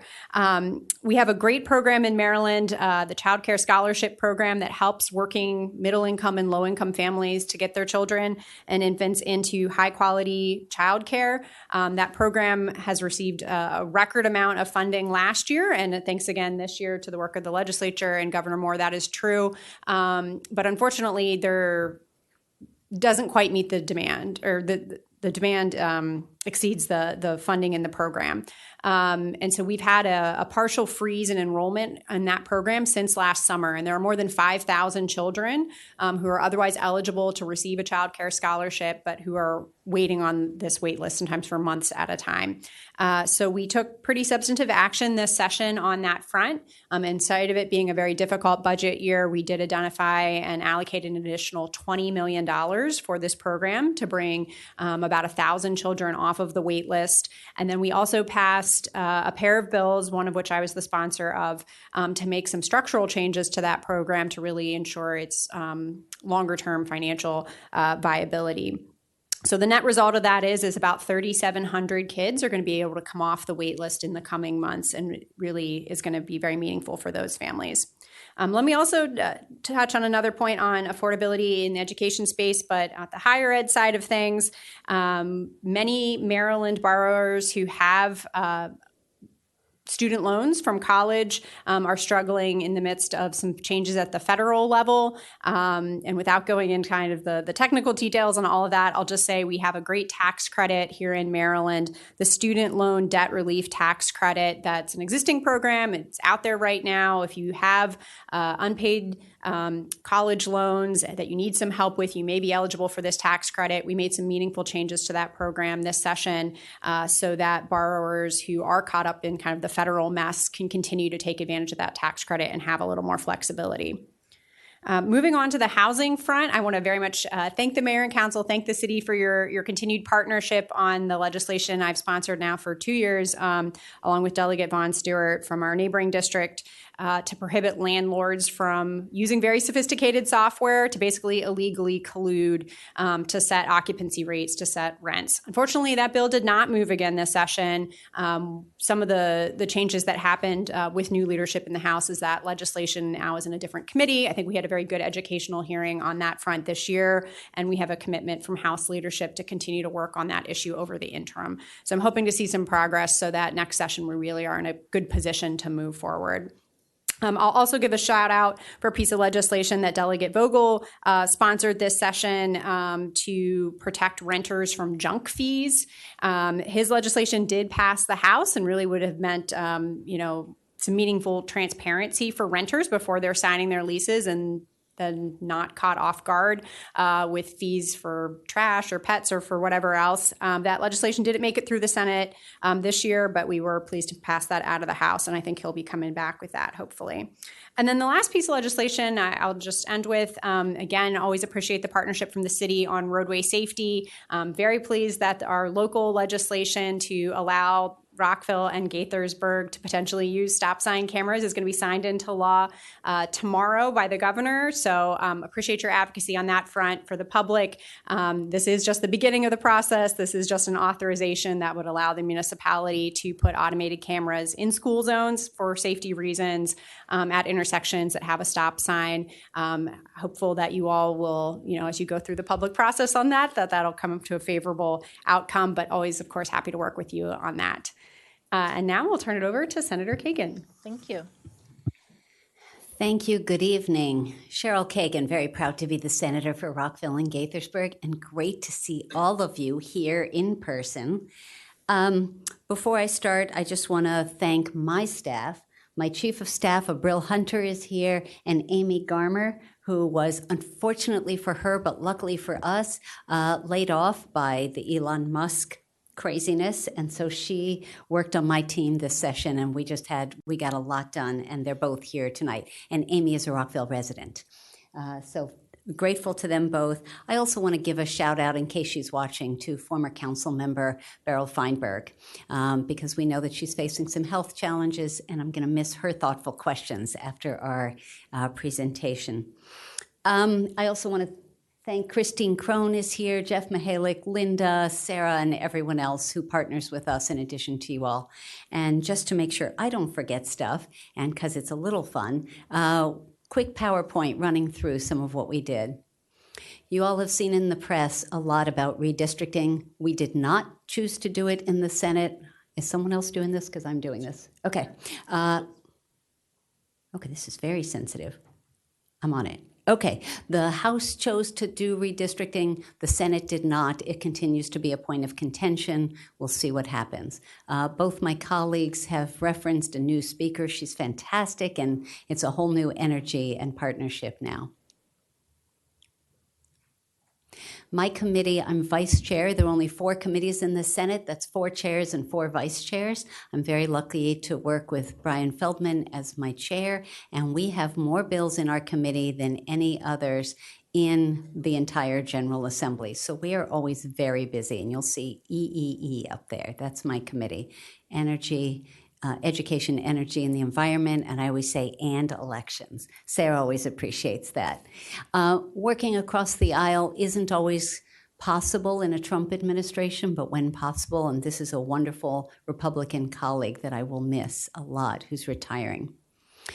A lot of what Delegate Spiegel talked about with ICE and other challenges. We passed an emergency bill dealing with education, with elections. The Trump administration is talking about not letting people's ballots be counted. And if you're in the military and you're serving overseas, Maryland is one of 15 states that says, as long as it's postmarked by Election Day, we are going to count your ballot. So we affirmed that, strengthened that, and that is being signed into law tomorrow. We also, you may notice, Sergeant Aquilino Gunnell and Harry Dunn, 2 of the January 6th heroes from the insurrection, they came and joined me to testify.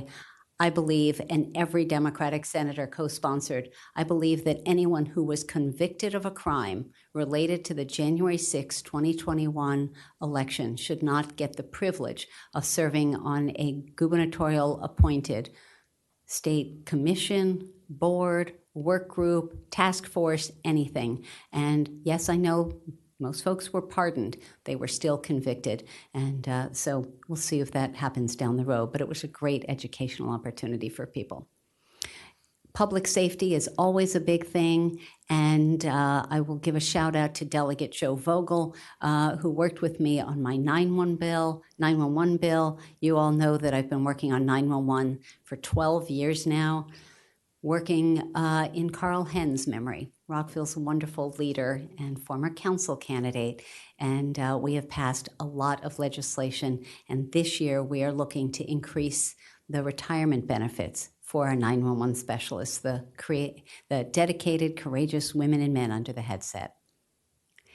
The budget delegate, I don't know that this is someone else doing this? Yeah, okay. That's the chair of the Budget and Taxation Committee. Delegate Spiegel carried that very well, so I'm not going to spend more time on that. Just before session, we brought back a bunch of money for student mental health in Montgomery County. I'm going to say 988 because no matter how often we talk about it, it's astonishing how many people don't know about it. Everyone has taught about 911 from the youngest age. 988 is the suicide and mental health crisis lifeline. Please, if you are listening, if you are within the sound of my voice, if you're a city staff and can help continue to push this out, so many people are unaware, and people taking their own lives is just a tragedy, a horrible tragedy that we should work to avoid. After many years, the General Assembly did pass a bill to lock up phones during the school day with some exceptions for students who have needs for that, but that will be good for mental health as well. One of the issues that didn't get a lot of attention, and I talked about it in context of Wooten, actually. Wooten needed capital improvements and didn't get them in time. And there are a lot of reasons, and I'm not going to go down the rabbit hole, but Thursday night before we adjourned on Monday at midnight, right before adjournment, there was a new program, a new proposal of $5 million. It came in as $40 million. It got trimmed down to $5 million of funding for charter school improvement, capital improvement. And they don't have to wait in line the way traditional public schools had to, the way Wooten had to. They just get to have an access to $5 million. And as you all know, in Montgomery County, there is or was one charter school. It opened this calendar year and is already closing. They could have been eligible for funding.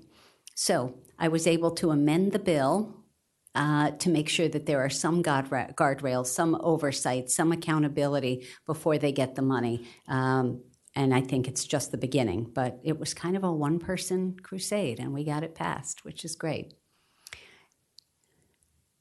Nonprofits. I am often described as the senator for the nonprofit sector. I had 4 bills for the nonprofit sector this year. Another one of those is being signed tomorrow. And we continue to work for this too invisible sector. There are more than 41,000 nonprofits in Maryland. They make up about 12 to 15% of our workforce and our economy. And people say, we've got to help the small businesses, which is true.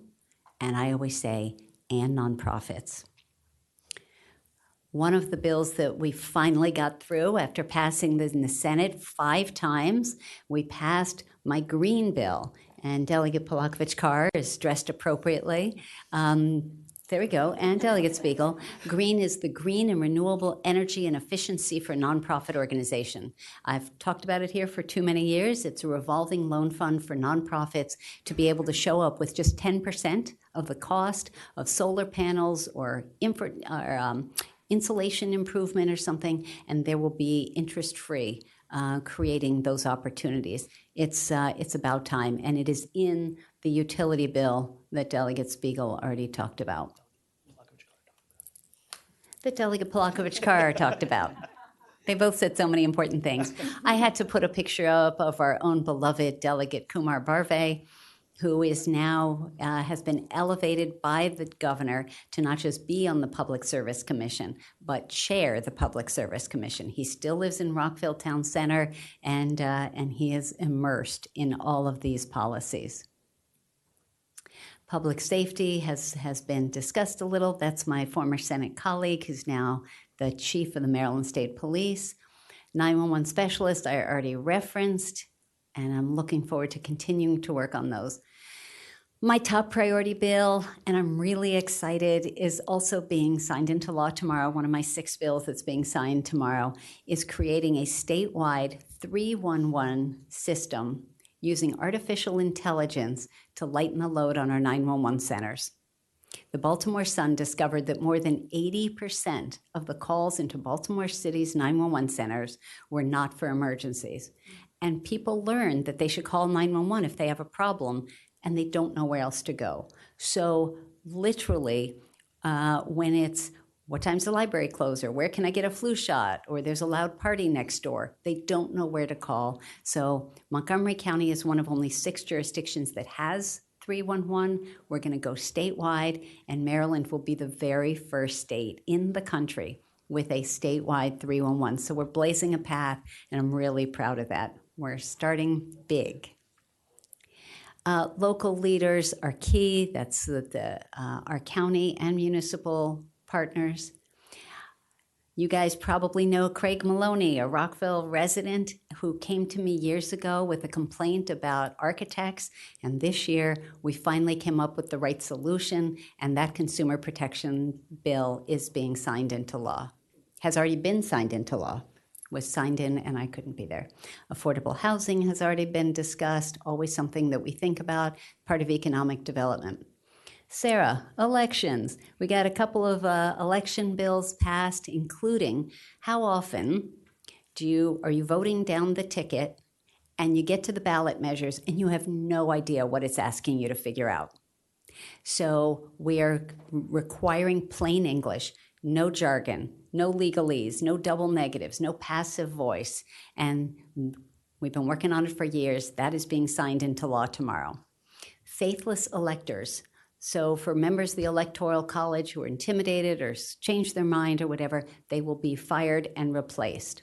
A third election bill that's also being signed tomorrow is about keeping our polling places safe, allowing better security, better oversight and enforcement so that people feel secure when they go to vote.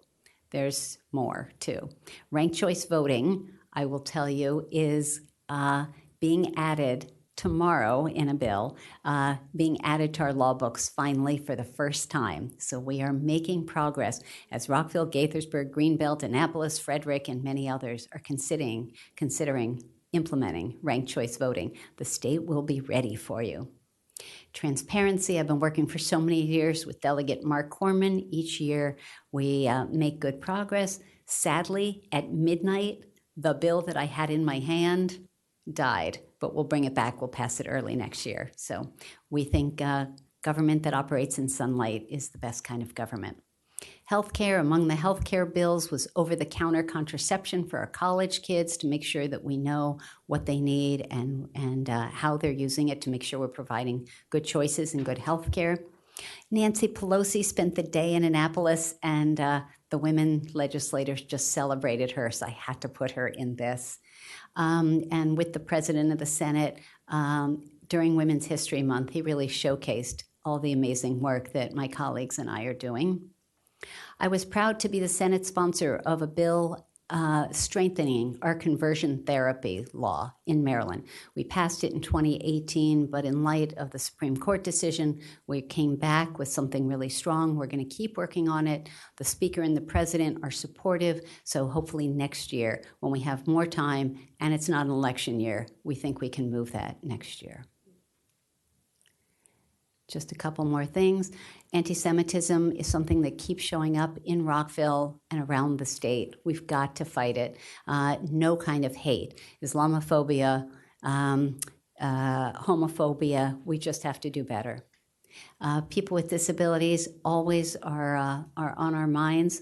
It was a hard year in the budget, but maybe when times are better, we'll be able to continue our support or expand our support. I am the one senator on the Maryland State Arts Council and had a bill protecting artists, and we're going to keep working on that. We had the diplomats, the ambassadors from Romania and Taiwan among the leaders who came to visit us. Obviously, I had to put something up with our beloved Jamie Raskin, who shows up and is partnering with us on so many issues. Young people, anyone watching, you know you can be a high school page. We never get people from Rockville or Gaithersburg. So high school students, we'd love to have you come down and serve as a high school page in the Senate, in the House. Maryland Day with the Senate President, we're almost done.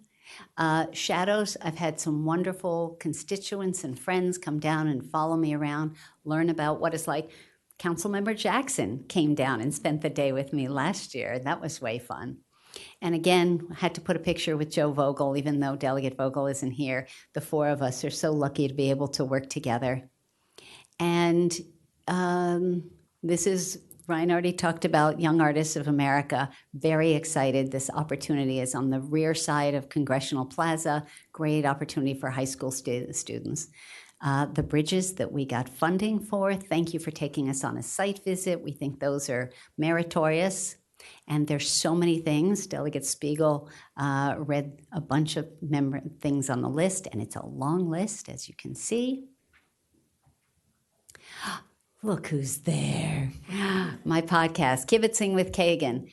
Brief conversations with people I find fascinating. Certainly our mayor is fascinating. It's also nonprofit leaders, government leaders, and community folks, even Scrabble and music. So check that out. Hometown Holidays and is coming up Memorial Day weekend. The parade is on Monday. I pledge not to break my elbow or fall on the stage this year. That's my big commitment. Yeah. But I am having it cut open again, taking the metal out. Gaithersburg Book Festival this Saturday, so definitely check that out. That's always really fun. All four of us distribute senatorial and delegate scholarships. I give away tens of thousands of dollars. My deadline is a week from today at 5 o'clock. No late applications will be accepted. No artificial intelligence.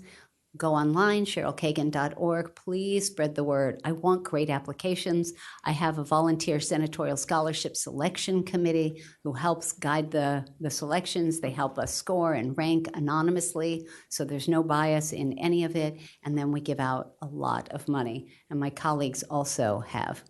All over social media, you can check those out all over the place. And this is an election year. And in mostly Democratic Montgomery County, the primary election day is the election. So waiting until November is not okay. In Maryland, we have what's called closed primaries. That means if you're not a Democrat or you're not a Republican, if you are unaffiliated, as almost 1 million Marylanders are, you go to show up in the primary and you are given a ballot for school board. And that's it. And school board's really important, but you also need to vote for attorney general and comptroller and senator and delegate and county executive. We're getting a new county executive, bunch of new county council members, including in our district here. So please, please, please do your homework. Make sure you are registered and affiliated so you can cast a full ballot. And if you did not get the mailer by email, my 8-page wrap-up, my staff and I spent a lot of time folding them and getting them to you. The post office took their sweet time getting them to you. Literally, it took about 2 weeks to get them from Annapolis to Rockville and Gaithersburg, but you should all have them. I know, crazy. So happy to take questions, and thank you for your attention. First of all, thank you so much for being here. We greatly appreciate all of your work. I know many of us had a chance to visit you in the flesh in Annapolis a couple of times. Yeah. And what I can tell you all is they work very hard. I've seen meetings happening until 10 midnight, and it is a 90-day sprint. It feels like you have finals every day. To anyone who thinks that the rest of the year, they say, what do you do the rest of the year when the Senate isn't in session? We're in the community, we're here, we're at ribbon cuttings and public safety events and working on our legislation for next year, serving on boards and commissions. We are everywhere, and it is a very year-round job.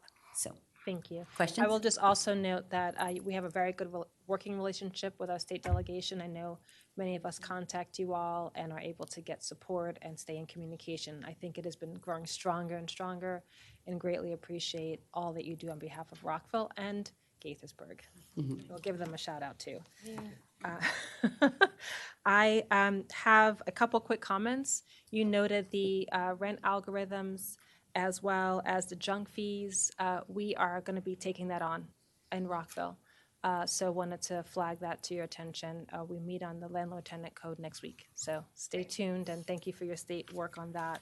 I want to thank you for raising the 988. It is Mental Health Awareness Month. It is serious. And people who need help on mental health, you don't have to have a defined disorder. You could just not be feeling well that day. And so reaching out to get support, get resources, there is no judgment. People will keep it confidential. I want to really encourage people to do that. Thank you for mentioning that you're going to be ranked choice voting ready. I know there's a year tied to that. Isn't that correct? Of when the machines will be ready? What we passed is about municipal elections and municipal special elections. So we are taking a step at a time, and nothing is about mandating. It's if a municipality chooses to look at ranked choice voting, the state needs to be ready for it. And the hardware and software need to be RCV compliant, and we are reassured that it will be. Excellent. Thank you for that. And I know that when you came last year, we asked you about that. Yep. One step at a time. Thank you very much. And also want to thank you so much for the scholarships you provide to many of our residents. Dr. Miles and I met today with someone who graduated college and is starting his own nonprofit to give back, and he got those scholarships. So it really does help people make it through, and it was meaningful to hear about the impact it had on someone's life directly. And you guys talked about a lot of bills. Just for the residents who are listening, how could they find out about what passed if they wanted to get a list to track? Because there are many new laws and updates. Do you want to? I'll do it. You do it. Yeah, I'll say in general, I think all of us have our end of session letter either on our websites, or you could email our offices to get a copy. But, you know, if a resident has a particular issue that they're interested in and just want to get a synopsis, they're welcome to email any of our offices, and we can help them point them in the right direction. I'll just add that the state legislature has a great website. It may take a few seconds to sort of get comfortable with it after you're surfing around and clicking around on it, but you can look up any bill by topic, by bill number, and at the top of the page, once the bill pops up, as the mayor and council know full well, because I know you do this a lot, there is a timeline, and it's in real time. It will tell you where the bill is and how far it got. And it will tell you, did it stop in committee and never make it out of committee, or did it pass the House and not make it through the Senate, or vice versa, or was it signed by the governor into law? And I would encourage folks to take a look at our state legislature's really good website. Excellent. And one more thing I'd add is if you have any suggestions, if you've got ideas for legislation, the example I gave with Craig Maloney and the Architecture Board, which is now going to be given new enforcement capacity and a confidential portal and all that, and that was because of his contacting me. So please feel free to reach out to us. We're curious to know what's on your mind. Thank you. And I know that timeline is moving up for you all. So I would imagine if you want to hear those kinds of ideas this summer, not during session. Oh, gosh, yes. Because you're already filing your bill. So just wanted to flag that, because I know that happens and people requested things. Yes. Sooner is definitely better than later. And I will say thank you for working to protect our values and our people, from immigration to childcare and our schools, and public safety. We're looking forward to more of the work that you're doing. And thank you for the money. Really appreciate it. I'm going to just ask my colleagues if they have some brief questions. Councilmember Valeri. Hi. Thank you. I'll ditto everything the mayor said to keep it quick, but not that I don't care about each and every one of you. But I wanted to note on the statewide 311, Senator Kagan, and thank you for that. I think it's awesome.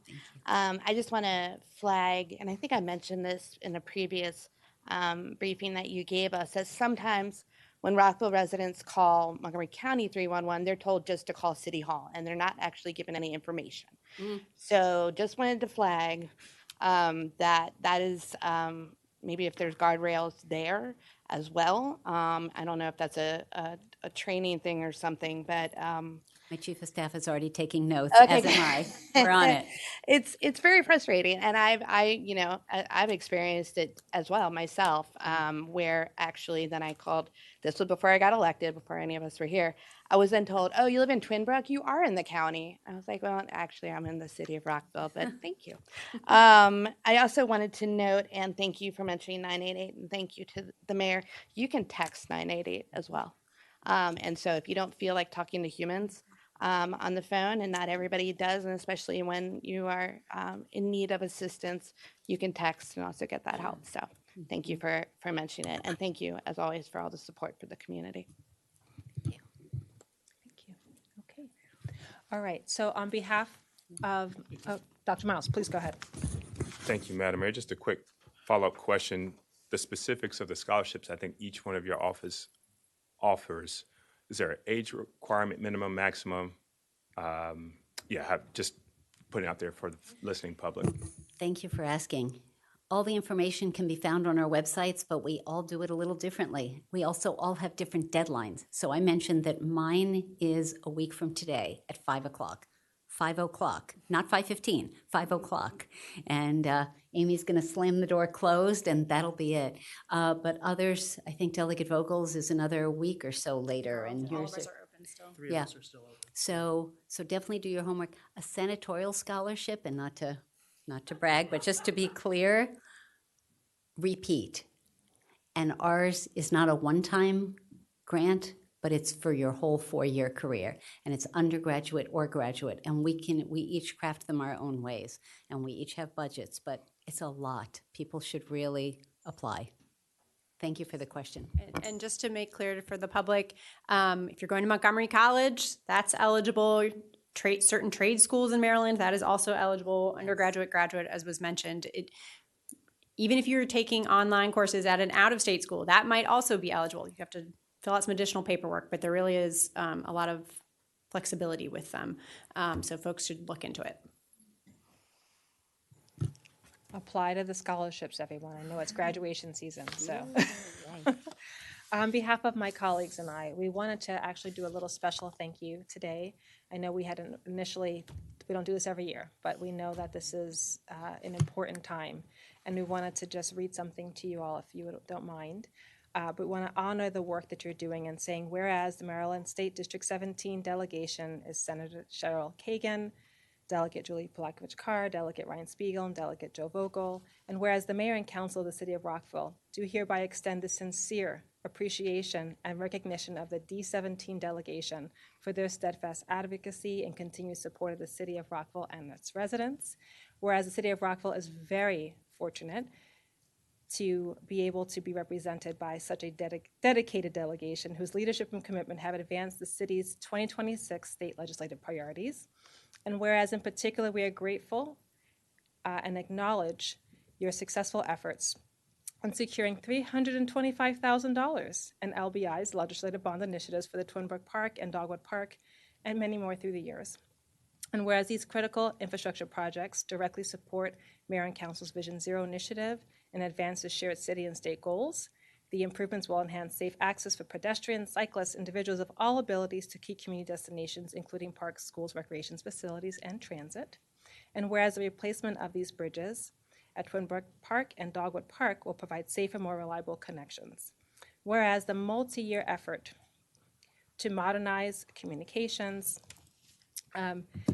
through 911, as well as, and we have specific roles for each of you in terms of your work through the year, so I won't go through all of those, but just want to say a huge thank you to all of you for your dedication, for your hard work, and for making us proud. Thank you. Thank you so much. All right. What an honor. Thank you.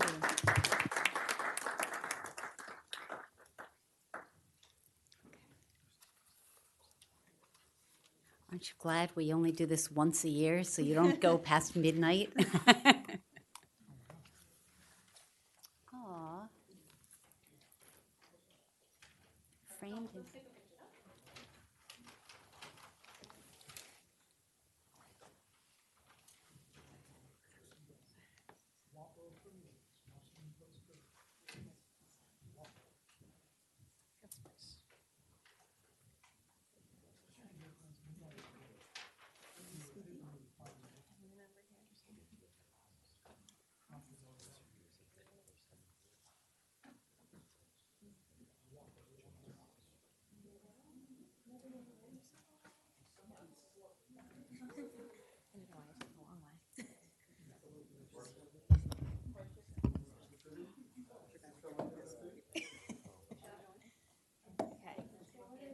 You can look at Amy's first. All right, go ahead. All in there. Okay, 1, 2, 3. Right. 3, 2, 1. 3, 2, 1.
We'll tell Joe that he.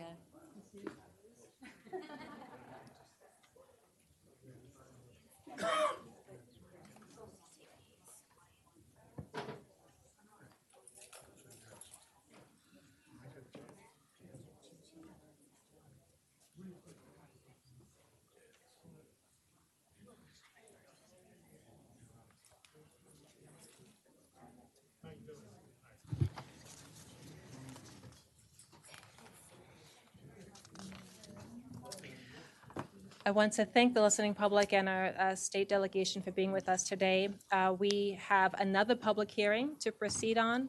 I do want to note that we started the last public hearing a little bit early. So if anyone was not able to testify during that last public hearing because we were early, please feel free to see Judy or sign up in the back. But just wanted to let you know. We will accommodate given our timing. We'll now begin public hearing number 3 on zoning map amendment application map 2026-00126 for a comprehensive map amendment, Mayor and Council of Rockville applicants. I'd like to welcome back Holly Simmons, as well as Evan Johnson and Jim Wasilick of the Community Planning and Development Services Group. Thank you. Thank you so much. So as mentioned just now and earlier this evening, we are preparing for the comprehensive map amendment public hearing. So anyone wishing to testify specifically on the proposed rezoning map itself, any of the specific proposals for rezoning or the map as a whole, this would be the time to provide testimony on that legislative item. Back to you, Madam Mayor. Thank you.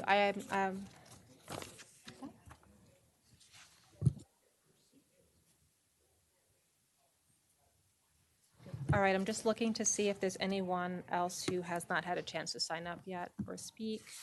Let me look through my list here.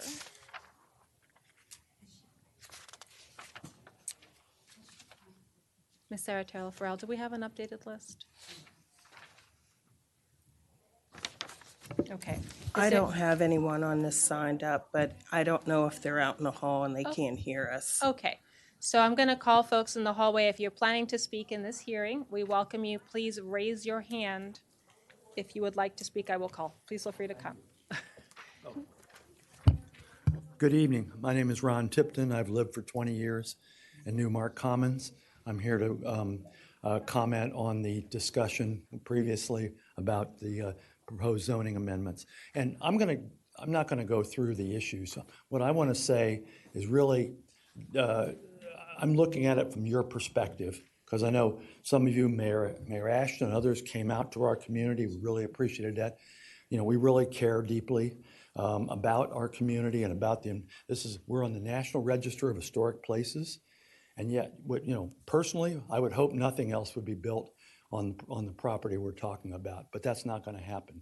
My point to you would be, and I've spent over 40 years of my career working in the Congress and also working for nonprofits, and I think we have a situation here where, yes, there is an important reason for more housing. There's no question about that.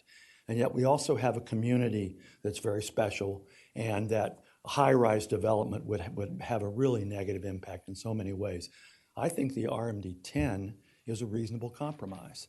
And I think that if I were sitting up there, in the dais with you, and I were thinking about, well, how am I going to handle this? I've heard from this and heard from that. I really think this would be a fair and equitable and a positive decision to limit the development, allow some development, and keep the the wonderful ambiance we have at Newmark Commons. Thank you. Thank you. Is there anyone else who would like to speak? Please feel free to come up. Please state your name and whether you live in the city of Rockville. Just want to make sure we have it for the record.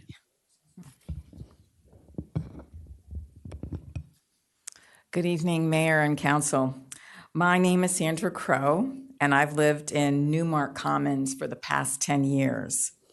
And as many of you know, Newmark is a bit of a sanctuary within Rockville.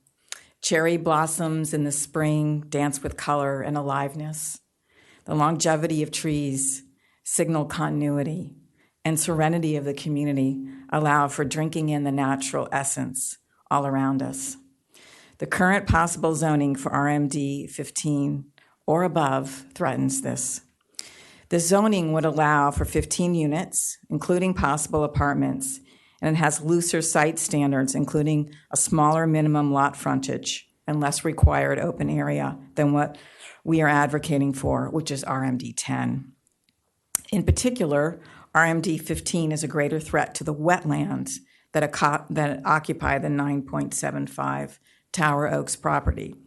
It's home to blackbirds and frogs and salamanders and turtles and snakes and deer. And as you heard from Kate a couple testimonies ago, when the deer have no place to go, they will be everywhere else. They will be in the streets, they will be in people's yards, as will be the turtles and the snakes. The other day, I saw a turtle that was run over by a car, and it was so painful for me to see, and that I knew that that could be a harbinger for what might happen if this property is completely taken over by development. So wetlands, why are they important? They act like natural sponges and filters. They store flood water, slow runoff, improve water quality, and support wildlife. They reduce erosion, maintain streams during dry periods, and store carbon, which can help moderate climate impacts.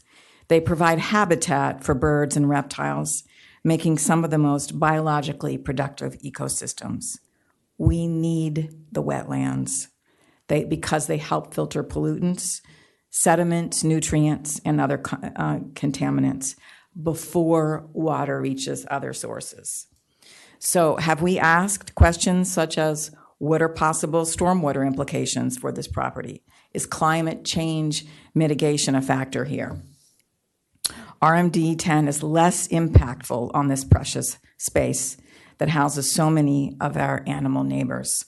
So I ask you to give that space the honoring that it deserves, and this impending zone change threatens this. And I'll end with a quote from Wendell Berry. Whether we and our politicians know it or not, nature is party to all our deals and designs. And she has more votes, Very much. a larger memory, and sterner justice than we do. Thank you. Thank you. Welcome.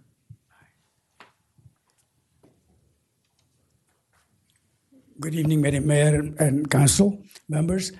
I did not intend to speak, but after the last speaker, I thought I'd add just a little footnote. I have been living in Newmark Commons and the city of Rockville for 50 years. One of the biggest draw was the day we walked into the community, we had no idea we were looking for a house there. We signed the contract the next day not knowing what city of Rockville was. We were living in DC at that time. One of the things I learned that you may not have heard, a few years ago, my wife and I were at a concert, and somebody sitting next to me said she lives in the Tower Oaks neighborhood, and she loves a neighborhood where she walks, and it's like a little Venice. I said, I've lived there for so many years. Where is that? She was describing our community because of our lake and the topography and the houses there. So I think I just wanted to add that she may not be the only one who said Little Venice, and I'm sure the word gets around, who has said that about our neighborhood, and which is part of city of Rockville. Thank you. Can you please state your name for the record? Raj Gupta, Thank you very much. Gupta. Thank you. Is there anyone else who would like to speak? Please state your name and whether you live in Rockville. Good evening. My name's Debbie Chalfie. I'm with the Art Deco Society of Washington, and I had wanted to testify about the historic preservation part of the rewrite. Is now the right time, or are you doing that later? Okay, great. Well, like I say, I'm representing the Art Deco Society of Washington, and thank you for considering the written comments we submitted and our testimony tonight. As you know, historic preservation is rarely a cut and dried, right or wrong, black and white kind of thing. There's a public interest in preserving noteworthy architecture and sites for their own sake, and to preserve a community's history and fabric, which is why the county, the state, and even the federal government provide financial assistance and tax credits to owners of historic properties to help them in maintaining and restoring them. Historic preservation also recognizes that times and needs change. Hence, historic designation does not prevent change or alteration. It simply means a significant change to an exterior must be reviewed and approved in accordance with law and guidelines. This is most often a matter of balancing a variety of interests, negotiating options, and figuring out ways to adaptively reuse buildings for new purposes. Typically, here in Rockville, there are several governmental bodies involved that are accountable to elected officials and to the public. In other words, the entire process of historic designation is structured to balance interests and be a check on extreme positions. Thus, we are utterly mystified about why such an extreme and unbalanced rewrite of the historic preservation provisions is being proposed. What problems in the current process are so frequent or severe that these so-called solutions are justified? If you, like us, are not aware of any significant flaws with the ways in which nominations are initiated, studied, deliberated upon, and voted upon, then we urge you to take a much more surgical approach to changes, or even drop this article altogether from the current rewrite until you can spend more time on investigating and discussing what precisely needs to be changed. At a minimum, you should delete the unanimity requirement for historic preservation. Majority rule is used for all the other land use matters that come before you, controversial or not, and should continue to be used here. Neither Maryland nor Montgomery County require owner support in order to designate a property as historic, and requiring unanimity would be contrary to what the National Trust on Historic Preservation would consider to be best practices. Also, as we pointed out in our written statement, to require anonymity would permit one commissioner on the HDC or one council member who may just be ideologically opposed to historic preservation or believe that property rights should be absolute. They could hold up designation of any property, even if the majority of the public and the majority of the council would want to do that. So we think it's very important that you delete the unanimity requirement and continue to make decisions by majority rule. Second, we urge you to maintain the evaluations by the Historic District Commission for all demolitions. The HDC is the body that has the substantive expertise and the undivided mission to evaluate historic resources. This is a prudent requirement because demolition is forever. Finally, please maintain multiple paths to nominations for historic designation.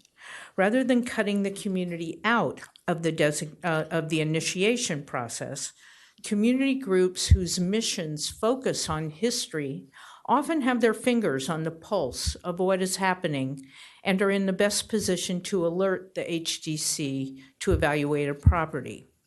I appreciate your attention, and I'd be happy to answer any questions. Thank you very much. Thank you. Is there anyone else who would like to speak? Welcome. Please state your name and whether you live in the city of Rockville. This is regarding this zoning ordinance rewrite. So my name is Ana Astrid Molina, and I have lived in Markwood for 30 years.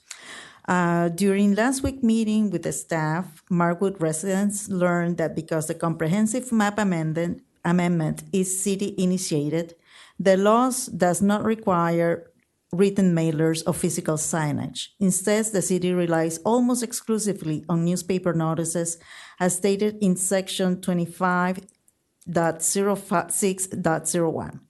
To increase transparency, I am proposing a change in the zoning ordinance rewrite to mandate email notifications.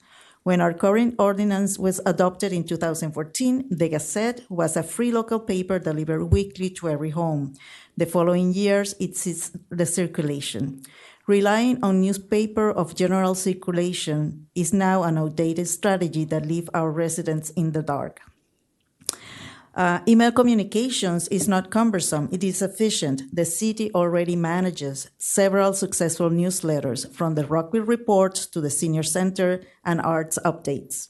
Integrating zoning alerts into these existing digital channels is low cost, high impact, and a high impact way to ensure citywide issues or actually reach city residencies. It was only in late 2025, thanks to the staff outreach, that our community became aware of the comprehensive map amendment and its implication on our doorsteps. I urge you to update the ordinance to reflect the reality of how we communicate in 2026. Please prioritize meaningful outreach over the legal technicalities. Thank you very much. Thank you. Is there anyone else who would like to speak?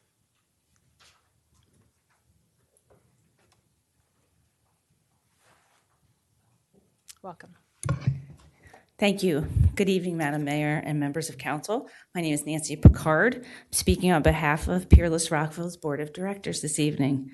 Tonight, we would like to remind you that historic preservation is for the public good as a proven effective tool for a very wide range of public goals, from enhanced property values to heritage tourism, economic development, and more. The city of Rockville has had a long and admirable history of preservation, resulting in a unique civic identity and a desirable place to live and work in Montgomery County. Firstly, tonight, we urge you to retain the current policy that all demolition permits require an evaluation of historic significance. There has not been a citywide evaluation of Rockville's historic resources since 1986. In the past 40 years, historic contexts have evolved, and there have been significant improvements in recognizing and also valuing the experiences of African Americans, Asian Americans, women, and other marginalized groups. There is no survey of significant architecture, people, and/or events from this time from which Rockville's population became very dramatically more diverse. Removing the requirement now risks the permanent destruction of sites vital to the history of underrepresented groups. 2, we strongly oppose requiring unanimous HDC and mayor and council votes to both initiate and approve sectional amendments to add new properties to the historic overlay zone. This one change is highly unusual and has the potential to decimate Rockville's historic preservation program, allowing a single dissenting vote to derail the city's entire preservation process. It negates regularly accepted standards for historic preservation. It negates the expertise of the HGC as a body, and it also goes against accepted practice for zoning adoption. Peerless Rockville believes no other Rockville zoning ordinance requires unanimous voting, making this an unprecedented barrier that undermines a process of professional review and community input. Even worse, the current draft allows just one historic district commissioner to stop an eligible property from even being filed, which would stop further review by the mayor and council. Think about that. Thirdly, we support the ability for third parties to initiate evaluations of significance. The current process already requires nominators to provide rigorous justification, identify specific qualifying criteria, and present a formal case before the HDC.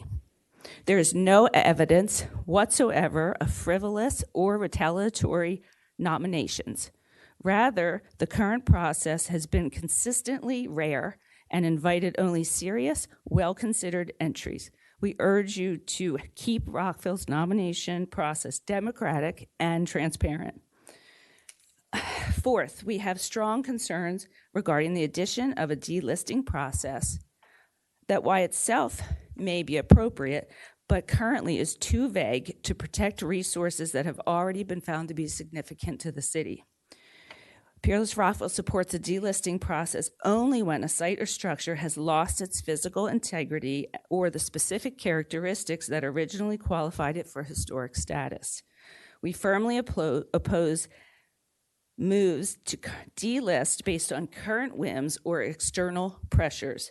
Historic significance is not a temporary status to be discarded when convenient. It is a permanent record of our community's identity. In all, we are troubled by the disproportionate inclusion of onerous requirements in the proposed HP article. Collectively, these changes create a zoning ordinance that is more difficult, discouraging, and restrictive for preservation efforts. These proposals represent a sharp departure from the vision established in the Rockville 2040 Comprehensive Plan, which explicitly calls for the city to proactively identify and safeguard its physical and cultural heritage, to preserve the themes and periods of the city's history and development, no matter the era. Thank you for hearing me tonight, and please consider the lasting impact of the proposed changes. Thank you. Thank you very much.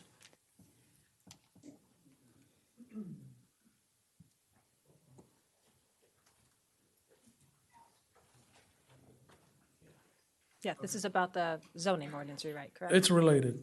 Okay. Okay. Thank you, Mayor Ashton and City of Rockville, Maryland Council for this opportunity. J.D. Kumar to speak here again today, Democrat candidate, U.S. Congress, Maryland District 8. Website is votejdk.com. Now, I apologize if not exactly direct on this zone topic, but I believe very relevant, this information. So it depends on what this relationship is or isn't. So, pretty wild today, Epstein, Repstein, Tacoma Park, Cinco Ocho led Kagan District 17, like wow. This is an example of candidate J.D. Kumar inspired competition.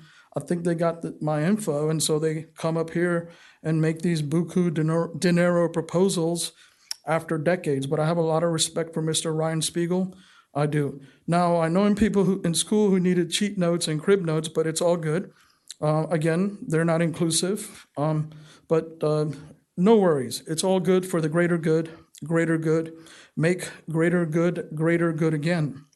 Now, if I go to U.S. Congress, your zoning and all your logistics here and beyond will be generationally and historically changed. Traffic will be reduced 60 to 80% here and nationwide. And so this is the reason I said this was related. This is a huge multi-trillions of dollars nationwide and global initiative. I have articulated and set the tone on this. Let's discuss. So easy to endorse me. District 17 is same old segregation, child's play. Otherwise, you will be relying on Montgomery County government that has been cheating City of Rockville, Maryland government for decades, whereby you cannot expend more services optimally. For example, JEDI, Jedi Consultants, tremendous idea, should be compensated properly for the work that they need to expand that is so necessary what they're doing. What a bargain for the work they do. Mayor Ashton, the city should appreciate your ability to get these good deals. Now, more zoning related. A local-based hydropower and solar wind combo new technology grid. Spain was a leader in the wind portion. This will generate thousands of jobs, but it's no longer Spain, it is China.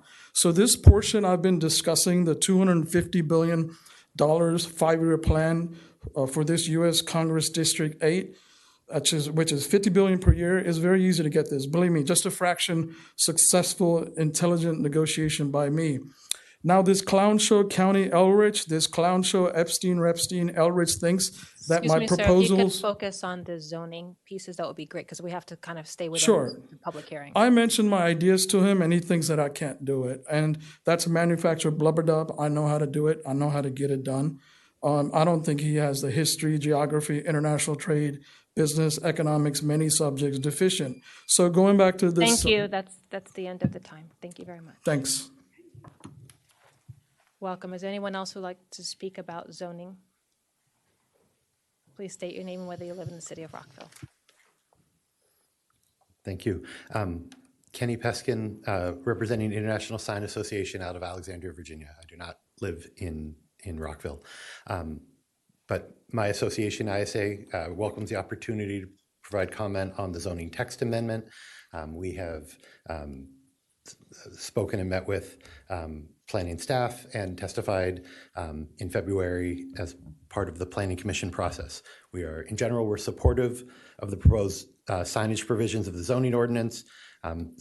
Specifically, we strongly support several changes that were incorporated into the April 20th draft text as a result of the staff and Planning Commission process and feedback. We strongly support the inclusion of Article 10 freestanding sign standards for illumination that will allow for continued use of internally illuminated freestanding signs in zones that currently allow them. The practice exists and will be continued in the future. We also strongly support changes that were made in the definition of electronic message centers. Generally, electronic message centers are prohibited under the current ordinance and will be prohibited in the future.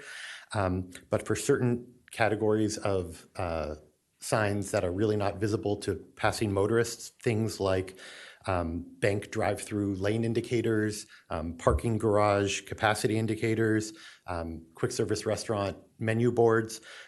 There are revisions in the definition that specifically exclude that from the prohibition, and we think those changes will significantly reduce future impact for Rockville's retail businesses. But there's one other area where a change was made in the April 20th version that I think is consistent with the spirit of what we had requested, but might not have the impact intended. There, in the section for exempt signs from permitting requirements, the language says signs displaying gasoline prices, which must comply with state law, and signs displaying electric vehicle charging prices. Those categories would not have to apply for a permit. But we have some concerns that the city's definition still would apply to gas station price changers, even if something may be eliminated from the permitting requirement. We think that if it's still prohibited by virtue of its definition, it might remain prohibited. The draft ordinance references state law, but we're concerned that the reference might be insufficient. Maryland Business Regulation Code 10-315 contains several requirements for fuel retailers to display accurate pricing information, including if prices differ for cash or credit. It also includes a preemption against any local ordinance that might limit the number of signs or the area of those signs. If, for example, a local ordinance might prevent a fuel retailer from displaying numbers that meet the required 8 inches by 3.5 inch size for a character. But the state law mandates that the stations be able to display pricing information, but it appears silent on the discussion as to what technology might be used to display that price. The law doesn't distinguish between the use of electronic price changers or manual changeable copy tiles, or if somebody just applies grease paint to a window. So long as the numbers are large enough to be readable by passing motorists, we think that almost any sign can meet the requirements of Maryland Business Regulation Code 10-315. We're concerned that reliance on state law to protect the ability of gas stations to use digital price changers will not ensure their ongoing legality. Our read is that the state law doesn't address electronic signs at all. Therefore, International Sign Association recommends that the draft ordinance be revised in the definition of electronic message centers to additionally exclude electronic displays in association with a gasoline sales use. Thank you. Thank you very much. Is there anyone else who would like to speak? Okay. I will turn it back to staff.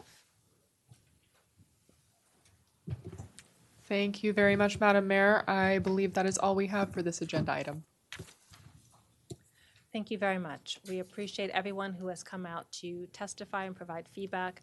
I know that this is the public hearing, but just wanted to flag if people continue to send comments, how will you be handling those?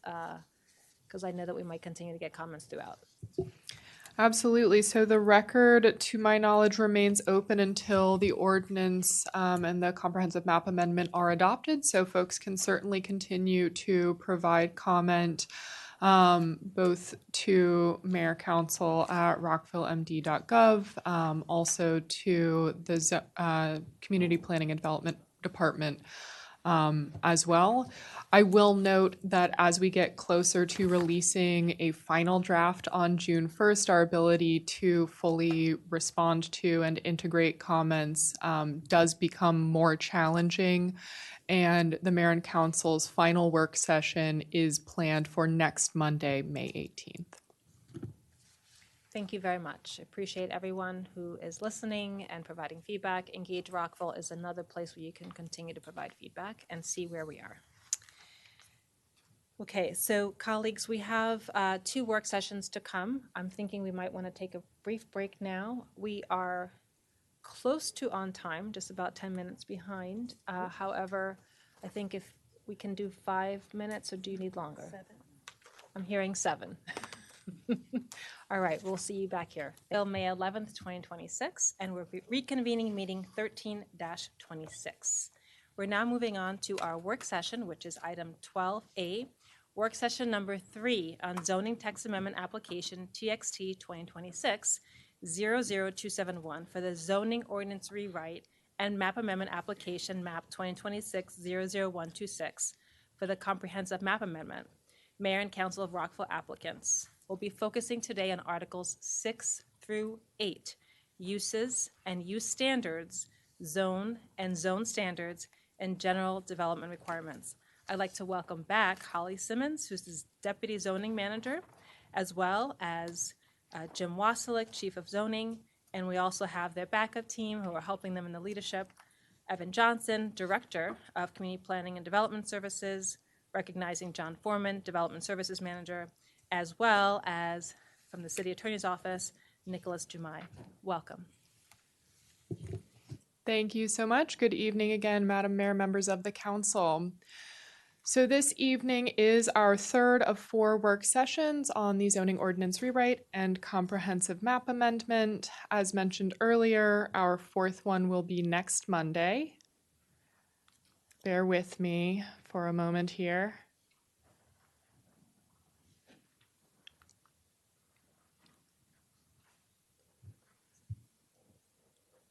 I'm not sure. Is someone else able to advance the slides? Oh, too many. All right. There we are. All right. So you have before you the work session outline. We will, as our mayor mentioned, be going over Articles 6 through 8, but before that, we do have a number of follow-up items from the Planning Commission recommendations that were before this body back on April 13th. So with that section, we are proposing to go through slide by slide. There are 5 of them. They all pertain to items in Articles 6 through 8, and with each of those slides, we are seeking direction from the body. So we'll go through those first. And then when we come to Articles 6 through 8, where we'll go over the key changes from the old ordinance to the new ordinance, which are reflected in the highlights document, and then in some instances in our revised staff draft. We will be proceeding, or we're proposing to proceed through those articles kind of as a whole. You'll recall that the red text, the red, bold, italics correspond to direction that we've received from the body previously, whether it was in one of our pre-release work sessions in 2025 or earlier in April of this year. And then the black text is additional key changes. Also, at Mayor and Council's request, we are going to go over light industrial rezonings. We do have 2 of those that are proposed or that were recommended in the comprehensive plan, and we will go over those this evening, along with brief mention of next steps. And before I move on, I would be remiss not to mention we also have a member of our consultant team, Michael Stein with ZoneCo, is on the line. He'll be available if there are instances where we need to turn it over to him during Q&A. So first up, our Planning Commission recommendations. The very first one relates to gross floor area restrictions, and I will hand it over to my colleague, Mr. Wasilak. Thank you, Ms. Simmons. Mayor and Council, you may recall that there were gross floor area restrictions on certain use types within our zoning ordinance. The Planning Commission recommended removing many of those, and in your discussion, you actually recommended removing almost all of those. And so our recommendation now is to retain the ones that are in the residential zones, and those deal with ADUs and cottage courts, home-based businesses, and accessory structures. But we also recommend that all the ones that deal with mixed-use zones, that those be eliminated. We did want to highlight one, which was the single-tenant commercial use, and we believe that that one should be eliminated as well. That eliminated any store to a 65,000 square foot footprint. Also in the IL zone, we recommend eliminating those GFA restrictions and replace that with a requirement that the use be accessory to the principal use. And that's to kind of continue the fact that the IL zone is for industrial uses. It's not intended to be a mixed use, but certainly some of those other types of uses are supportive of the industrial use. And that was our intention for that recommendation. And be happy to answer questions or look forward to your direction. You want us to pause now? Excellent. We'll do it differently this time. All right. So I am going to start on this side of the table this week. Councilman Van Grack. Thank you. You definitely listened to our feedback. This is exactly kind of, at least from my perspective, exactly, I think, the direction that we're going to. I might have some follow-up questions with regard to when we're getting into some of the details in Article 6 and some of the specific usages, but at least with regard to the specific issues of eliminating the GFAs in the IL zone and the mixed-use zone, I support it completely. Thank you. And I want to also just say, my colleagues, if you don't have questions, it's fine. Feel free to pass. Councilmember Shaw. I also support this, no question. Thank you. Councilmember Jackson. No, I also support this, no questions. Okay, thank you. Thank you very much. I know this is something I raised, and it was just, I was scratching my head on what this was, and so you guys really listened to our feedback. I think this will help with economic activity. You also talked about, protecting the residential zones, so I think there's a nice balance here. I have two questions. When I was looking at the chart in the staff report, it talked about food establishment, 25% of the GFA of the building does not apply to carry out. And then I think there was one for office or retail, 25% of the GFA of the building. Can you just explain that?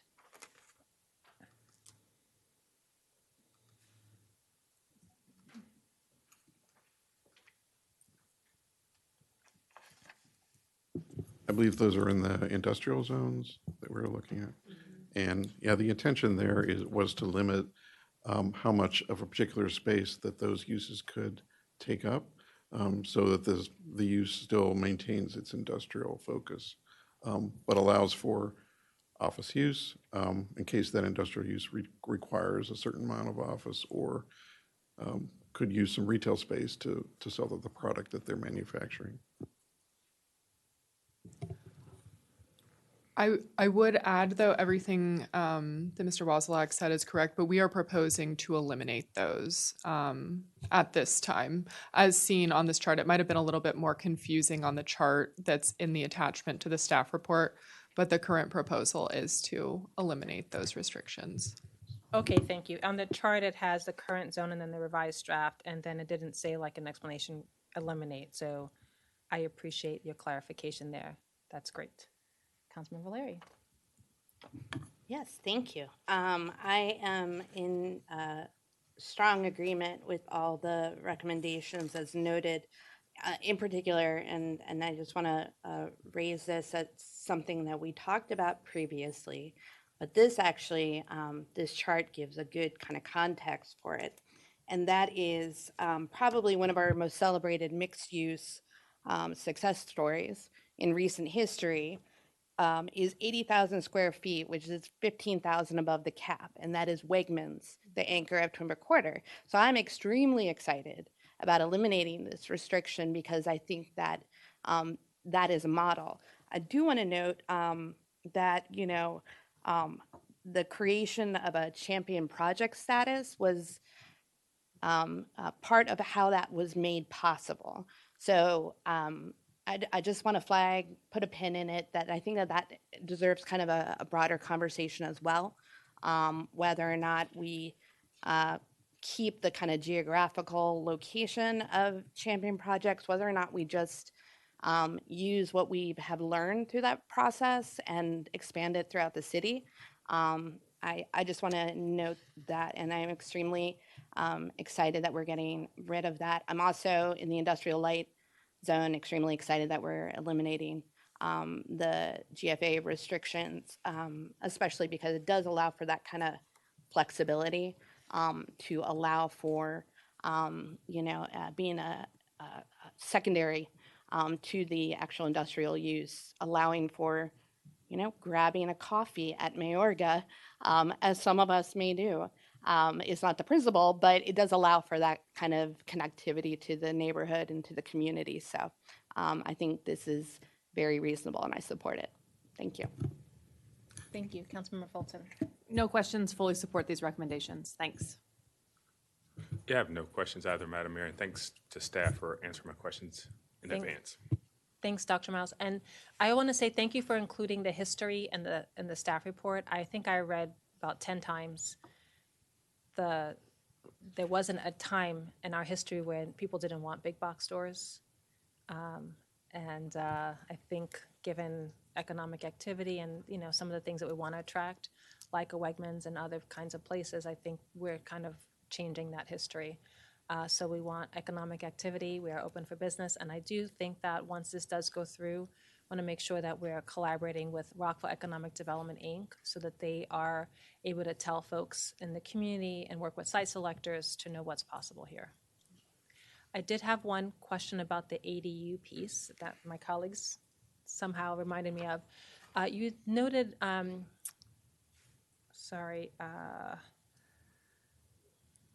the state law removed restrictions on attached, but it does not remove restrictions on detached. Is that correct?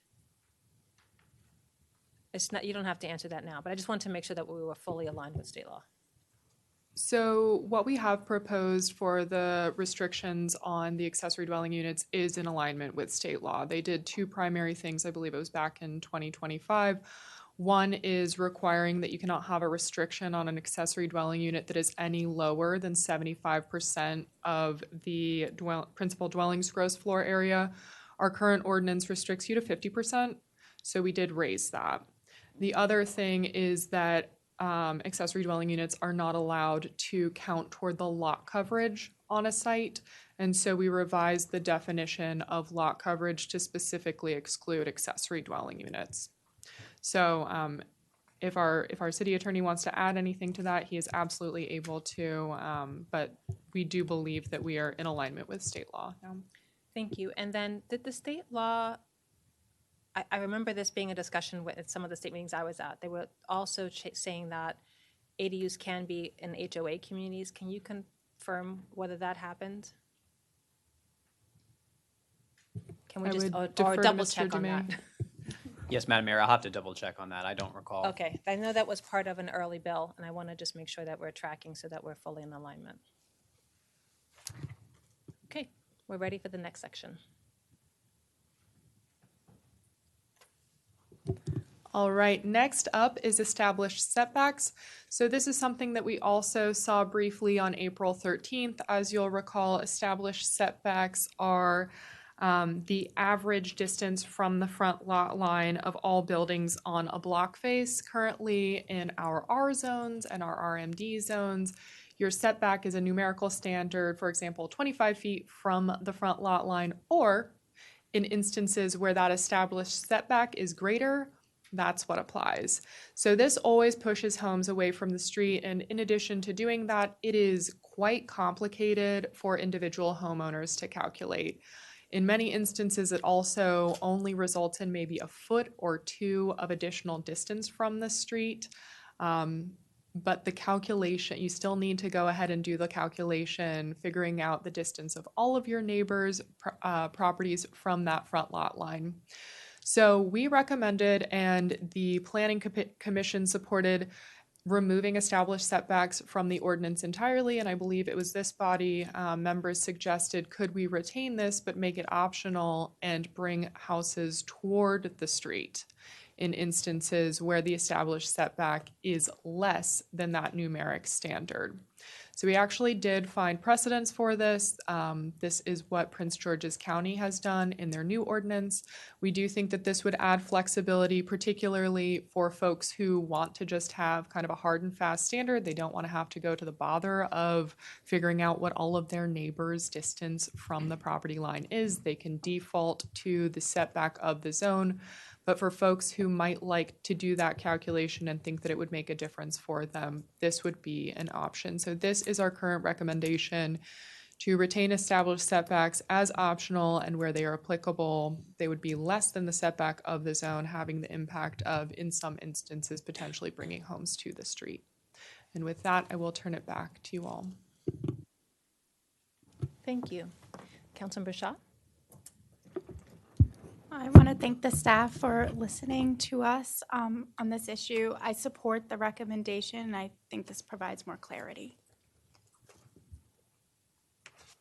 Councilmember Jackson? Thanks. Thank you for listening to us, and I fully support the recommendation. Thank you. I just have a question. I know we debated this very much last time. What's different from our debate? So this might actually be more reflective of where I think you all landed as a body last time. The difference is staff's recommendation. Previously, staff was saying, let us just eliminate this entirely. And I think what the body suggested allows additional flexibility. And so we did go investigate to see, is there a structure for doing this? Could this make sense for the city of Rockville? And now we are coming back, I think, aligned with where you all landed. Thank you. And when it says bring homes to the street, can you clarify that? Yes, that's maybe a little bit too informal.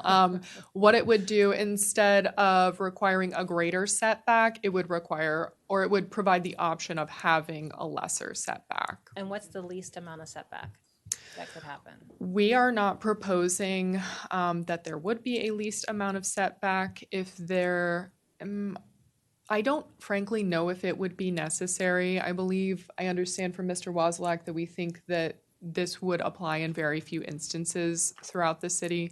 However, if we did want to have a minimum, I think we could put a stopgap in there as well. I was just wondering, like, there is a natural line in neighborhoods, and I'm just wondering if it's going to be like literally bring it to the street. So that's what I want to be mindful of. I didn't want anyone to lose their rights in the last proposal, but I'm wondering if this gets us, like, literally, as you note, right to the street. So could that happen? Because that would really stick out strangely. One thing we've considered is the fact that even though a house facade may be at the setback line, the zoning ordinance actually allows a front porch to encroach 12 feet into that setback line. So that may be kind of a break point that provides some separation that we're seeing in our neighborhoods, something that we could go on to. Yeah, I for an want actual some distance. additional, like, examples of what could happen here for me personally, just so that it's, like, literally, like, not right at the sidewalk, if that's not. But again, I don't want people to lose property rights from where they are now. That was my biggest concern when the last proposal was brought forward. Councilmember Larry. Yes, hi. On the flexibility provision, does that specifically need to explicitly need to be drafted into the ordinance text tonight, or is that something that is in the staff implementation detail? What we would do is take the direction back and put that in the final draft. We do have text that we could model this off of, and certainly if the body gave us the direction to implement this, we would put it into the final draft. And if you did not like it at that time, you'll see it again. Okay. So No, that I would, was just, and I thank you for answering that. I just wanted to see how that would go in practicality. And I think as part of that too, maybe sharing some examples would be helpful to Madam Mayor's point as well. I think generally I really like preserving, the option for it, because I think that these mandatory established setbacks really lock us all into the low density patterns that we're trying to like correct for here, right? And I think I really do strongly support eliminating them. I think this optional provision, so applicants can use a lower setback when it benefits their project, is a very elegant solution to what we're trying to do here. So thank you for that. Councilmember Fulton. Very pleased with where this landed. No questions, and I support it. Thanks. Thanks. Dr. Miles. Thank you, Madam Mayor. Also, I support it. Thank you. Councilman Van Grack. You guys are literally 2 for 2. You listen to us, exactly what we're looking for. This is absolutely, I think, the right thing, because it essentially says we can make it easy, or to make it a little bit more difficult, it'll benefit us. Exactly the right way to go. Staff, spot on.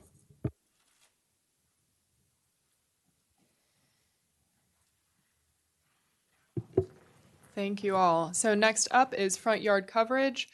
The definition for our front yard coverage is the percent of the front yard covered by driveways, parking areas, and sidewalks regardless of paving material or perviousness. And that last phrase, the regardless of paving material or perviousness, is really important in this instance. I will note that this was introduced in 2009 with our last kind of comprehensive update to the zoning ordinance. It really was focused on aesthetics. I know there's been some questions around stormwater, some questions around lot coverage. This would not change the lot coverage requirements for the site, and it also would not change the stormwater requirements in City Code, which are contained in Chapter 19. So as noted previously, our recommendation and the Planning Commission's recommendation was to eliminate the front yard the front yard coverage requirement. Again, this would not impact lot coverage or the city's stormwater regulations, but it would make the ordinance much easier to administer. Typically, we are finding that folks have not conformed to this requirement upon enforcement, which is not an ideal situation. Councilmember Jackson. Let me pass. I'll come back to you. I'm still noodling on this one as well, because I think that I am concerned about, and I think you're meaning this. If it is, I still think we have work to do on stormwater management, and I've been very clear and consistent on that. Especially in our older neighborhoods, we are having flooding issues, and we don't have the floodwater management plan. We haven't touched the building code. I know there's a lot of issues on that. I see neighbors fighting on you and causing my house to flood and my yard is flooded, and it just is a thing. We've heard it in drop-in, and so I just want to make sure, because it says regardless of paving material or perviousness, that's the part that really sticks to me. That's the concern I have. So I will really flag. I want to flag that in particular. That's a sticking point. I don't know if there's anything you want to say about that. No, I actually think that that's an excellent point. And this is something that currently is carried forward in the staff draft and in the revised staff draft from our current ordinance. So our colleagues, our friends over in the Department of Public Works are well versed in implementing our stormwater regulations, but this is in the zoning ordinance. So this is something that DPW never sees. They don't assess whether it's pervious or impervious, and we in the zoning department just look to see if it's covered. So you could have a 100% pervious paver parking area in your front yard, and we would count it toward this because aesthetically, our zoning ordinance says this is displeasing. So in DPW, they look at Chapter 19 anytime that a development comes in and it meets our threshold for review of stormwater requirements. They are assessing the site for water quantity, stormwater quality, and safe conveyance. All of that is kind of governed at a high level by state requirements, but we at the City of Rockville say the state requirements are not quite good enough for us, and we actually have a lower threshold than the state does. So our stormwater regulations are quite robust. And at the same time, the state is updating their stormwater regulations, and we plan as the city to update ours following when they update theirs. And if you're even looking at kind of like a more comprehensive level, aside from the site, I'm sure that you all are well aware that our friends again in DPW are undergoing a kind of citywide flood resiliency master plan. That is a process that's currently ongoing. It also has an Engage Rockville page, and they're encouraging folks to call to attention specific flooding areas throughout the city so that the city can address them at a more comprehensive level. Thank you. Yeah, and that speaks to my concern about moving forward with this now, as particularly with the allowing for impervious. I understand my sensitivity and heart goes out to allowing some parts of it because there are areas that like you can't park in front of a home.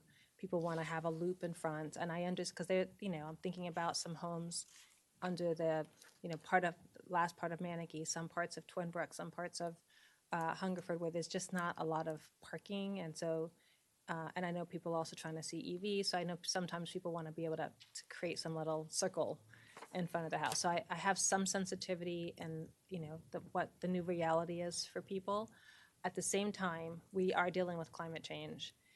We recognize that what we have is not enough, and particularly in some of the older neighborhoods, and the trajectory of what is going on, we're going to have to deal with flooding. We're changing our pipes to deal with flooding. We're changing, a lot, and I know a lot of cities in Maryland are dealing with this. So that's my concern. I can't support at this point allowing the impervious fully to have, just a free reign on that. So that's where I stand on this particular one. Councilmember Larry. Thank you, Madam Mayor. I appreciate the concerns that you raised, and perhaps others are concerned about it. I will bring a couple examples as to why I'm not concerned. And living in one of the lowest points in the city, the sump, as it were, hanging out with stormwater people, I know I live in the sump, you would think that I would be more concerned with this. I think to a certain extent, it was trying to, this provision was trying to adjust for a problem that really didn't materialize. Overnight, there was not a bunch of people that decided to pave over their entire front yards, and those kind of situations would exacerbate things like stormwater management.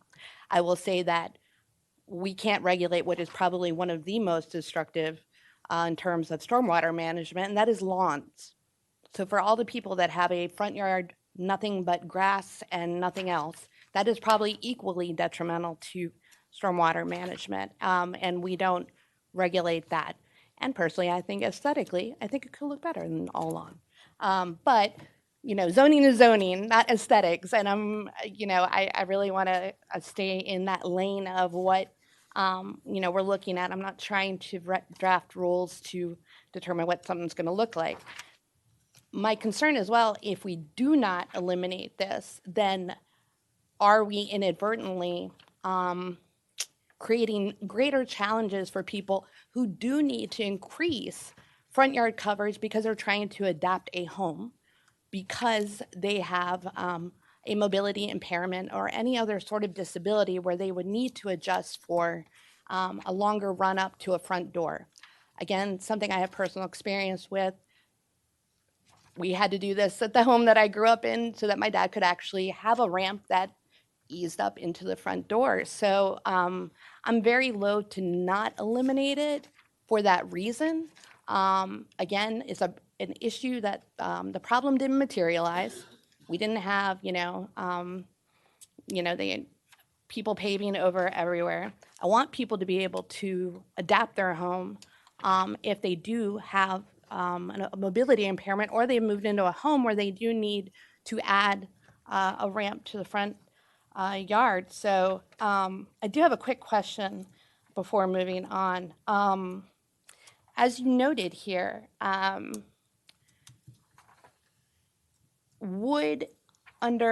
if we didn't eliminate it, would permeable pavers count toward the coverage? I think I raised this before, but I can't recall. I don't have the best memory.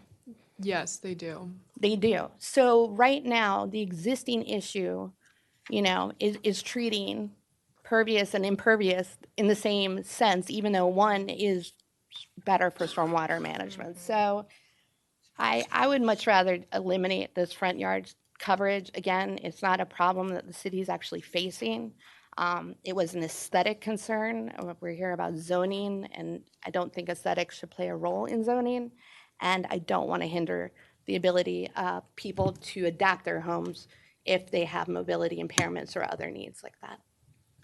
To Councilman Valeri's point, can you clarify what happens if someone is trying to adapt their home for ADA purposes and how you handle that? Are there limitations? Sorry, Madam Mayor. So if the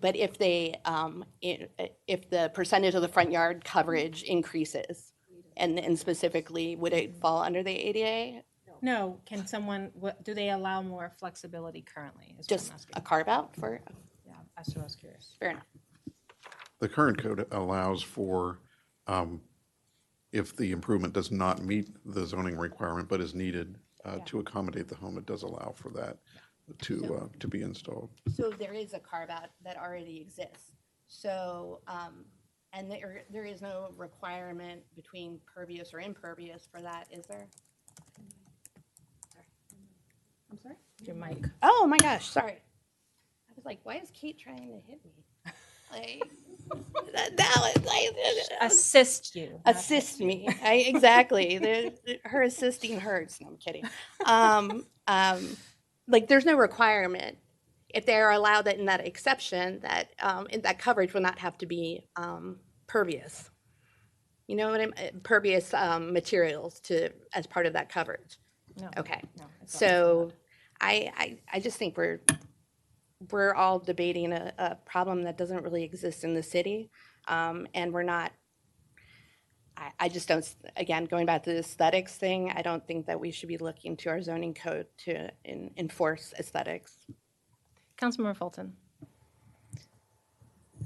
So I'm in favor of this recommendation, and I feel like I should explain why, given the conversation. Part of the whole purpose of what we're doing with the zoning code rewrite is to rationalize, make sense, have the right places in our code do the right things. And I hear you, and I think you make a lot of sense that stormwater is a problem. There are the appropriate avenues to deal with stormwater, and it's not this. I hear also that we want to make a code that is easy to enforce and for people to understand and to be read in plain language and people know what it means. So for that reason, I think that we should handle stormwater via our stormwater regulations, and we should remove this requirement. Because I also take your word that it is based on aesthetics. And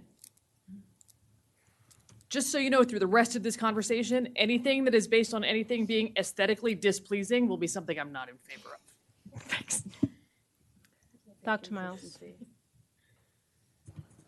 Thank you, Madam Mayor. Again, thanks staff for answering this or beginning to answer this question for me in advance. They have already raised a question that I highlighted. It was then packet page 89.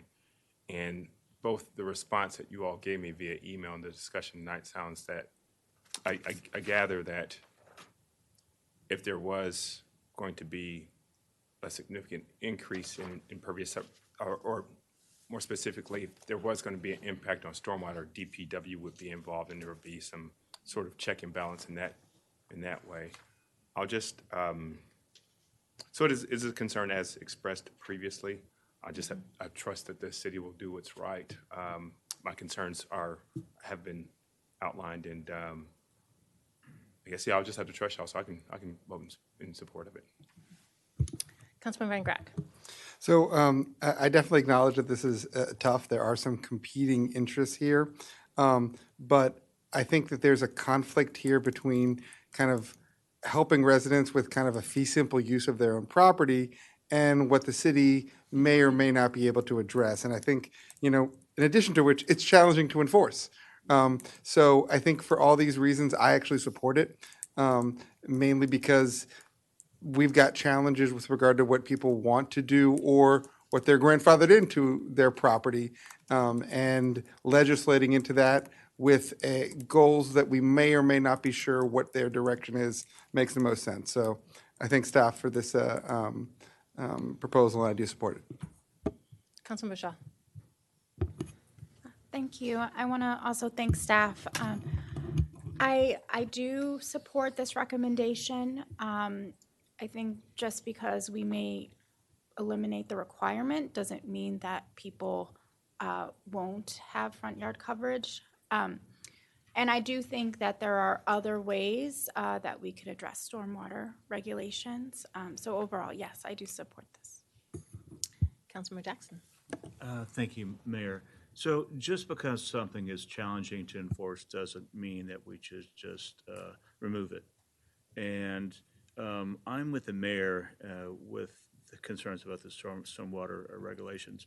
Now, you guys have made me feel better about your recommendation by saying that Department of Public Works will handle the stormwater,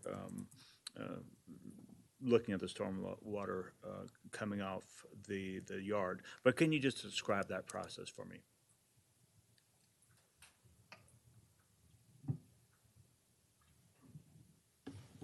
Since it's more Public Works, they shifted it to me, which is perfectly fine. I mean, whenever we're going to have additional impervious cover on a lot, that creates additional stormwater to the extent that it could cause any type of flooding, particularly on adjacent private property. We would ask the Public Works Department to come in and do a calculation on how much stormwater we think is going to be generated. Are there appropriate easements and swales in place to convey the stormwater to appropriate location? And then can that stormwater also be treated and held back to prevent flooding downstream? So no, that was a lot, but that's the analysis that they would do. No, I appreciate that. So my question, because you say that it's challenging to enforce, and as I understand it, it was usually we find out about it later, and so people have already done that. So is there a way for the city to then come in and say, you need to do X and X and X to your property to conform with this stormwater? I'm sorry. As part of the building permit process, if we were concerned about issuing a building permit that would create so much impervious cover and let's just say nuisance stormwater, that we would have Public Works take a look at it, and we may add a condition to the building permit. But what if it's already been built? I mean, it could become a private matter. If we issue a permit and the structure is in place and it's creating a challenge and we signed off on it, so it could be a matter between two private property owners. All right. Well, yeah, I support the recommendation, but I still have some concerns. But you guys have kind of given me some comfort in how you're going to handle the summer water. So, yeah, I guess I'm comfortable with your recommendation. Question, just to follow up on what he said. So essentially, there may be more stormwater issues that come up because we don't have additional, considerations if it gets covered, and it'll just be a legal matter between the two residents. Is that what? I'm sorry, I may be simplifying that too much. No, let me try it again. So, if someone is adding so much impervious cover onto their property through a permit process, whether it's a driveway, a new structure, et cetera, then we would ask the Public Works Department to probably have the property owner do an engineering survey to determine, again, how much stormwater is being created, can it be channeled appropriately away from their property and any other private property, and is there an opportunity downstream from that point to collect the water, treat it, and most importantly, not create a flooding situation downstream. So all that analysis could be part of us issuing a permit. So would that be ahead of time, or would it be after there's a problem? Our goal would always be to do it ahead of time. At the permitting stage, so we Correct. do that now. Correct. And so we won't have the requirements to, you can cover as much as your front as you want, right? And the team will do a calculation on stormwater. Because Councilmember Jackson and I were in a drop-in, and literally, a resident is there are some neighboring conflicts that are happening where pervious, just not landscape, but just a platform, Sure. a deck or something. It was, impervious, excuse me. And it was causing a lot of water into their, like ankle high. And they're in an older neighborhood where the water doesn't funnel out. The resident was not required to run the water back. And I've just heard this from a number of residents in Rockville, again, some of the older neighborhoods. So they were allowed to do that now, and they weren't told to be kind to your neighbor and run it back. So that's why I'm raising the question, because we've actually heard the feedback. We understand the concern. But do we have a fix for that? Not So yet. the reason I'm pausing is it really depends on the details, right? How big is the lot? How much impervious cover they're adding? What is the condition, if any, of any swales on adjacent properties? I mean, I'll just be candid. If a lot was built in Rockville over the past, I'll just say 10 years, conservatively, right? There's a really good chance they're built with appropriate slopes, with appropriate side yard drainage, with appropriate rear yard drainage, even catchment basins that lead to the street, to a downstream stormwater management area. So I'm not worried about those so much. But if it's a part of the city that has insufficient stormwater management in the whole area itself, and then they add impervious cover, and we're thinking, gee, this looks like it's going to creep onto the adjacent property owner's property, then we'd ask for the analysis. So again, it really depends on the property, the location, and the improvement that are being proposed. That is super helpful. Just because we are hearing some challenges, is something that is unique about what we're doing now, and I'm just trying to make sure we don't exacerbate that all around the city. And if maybe we could do some follow-up with DPW, just so that we know what is the process for stormwater, because it tends to happen where there's something in an old neighborhood, house gets redone, and now it's in an older neighborhood that doesn't have the stormwater management piece. So, and I was also curious as to, if you all ever thought about allowing pervious versus impervious. So that's just a consideration. I just think that, for me personally, I think that we need to think about those things for the city. So, Councilmember Valeri. Just to give an example, as somebody who does live in one of the older neighborhoods, and again in the sump, so I feel a strong kinship on this issue. There are a myriad of individuals in or around where I may or may not live that have grandfathered in, so zero possibility of us to do really anything, right? A stormwater exit out of the curb, which is, we don't do now. However, it's done, those are all grandfathered, and what can often occur, which does every winter, is that there's a giant ice flow in front of an entire block, and none of us can do anything about it, that then melts and then adds to our flooding situation. So there are a lot of less than ideal situations. I agree, in the permitting process, if it's caught, it's going to be caught. However, I'm less concerned, I think, long-term on those, rather than how we can help to mitigate some of the multitude of grandfathered in situations, which I think are actually deeply and more problematic. Thank you.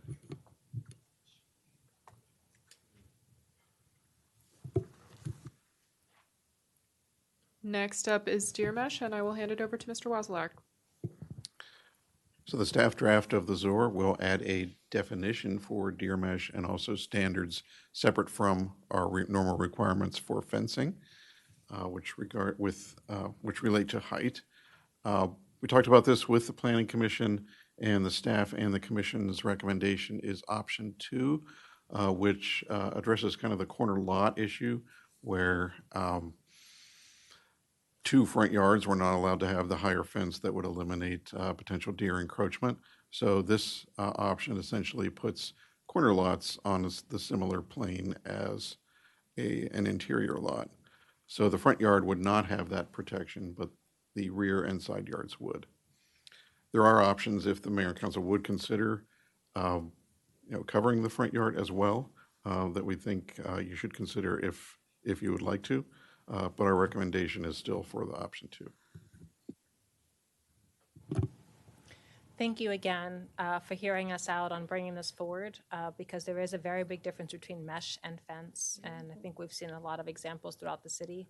I do think we need to talk about what do we do about the increasing Lyme disease and the increasing rise of alpha-gal more broadly, but that's out of the context of the ZOR.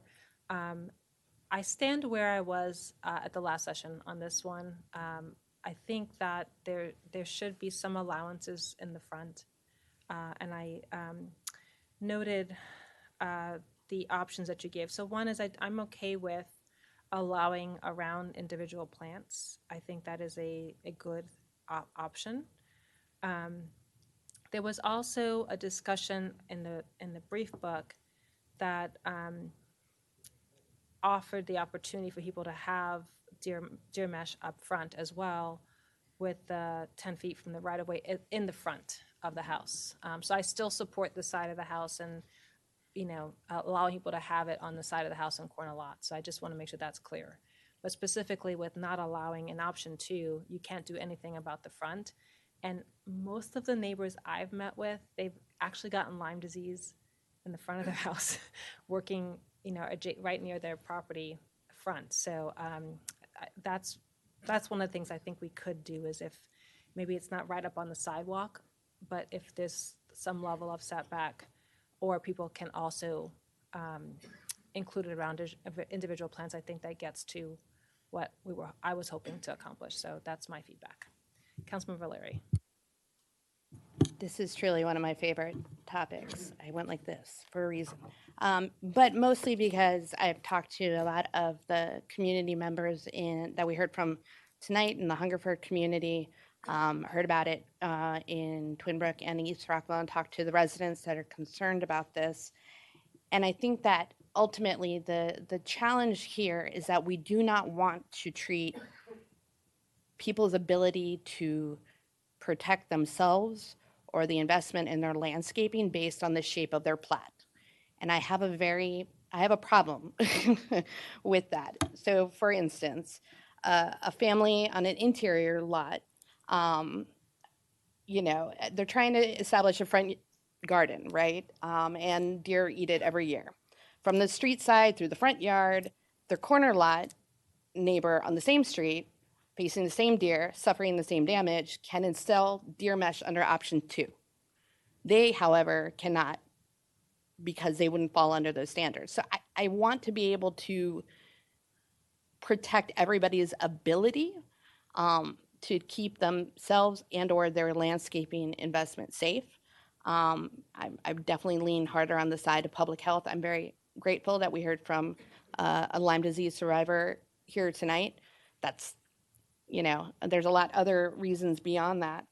But I think that as a public health good, as a matter of equity, that option 3, again, we're talking about see-through mesh. We saw pictures of it. You can't see it from far away, right? And it is in no way intrusive nor unsafe. So I would depart from staff recommendation and would support option 3 because it treats all plats equitably.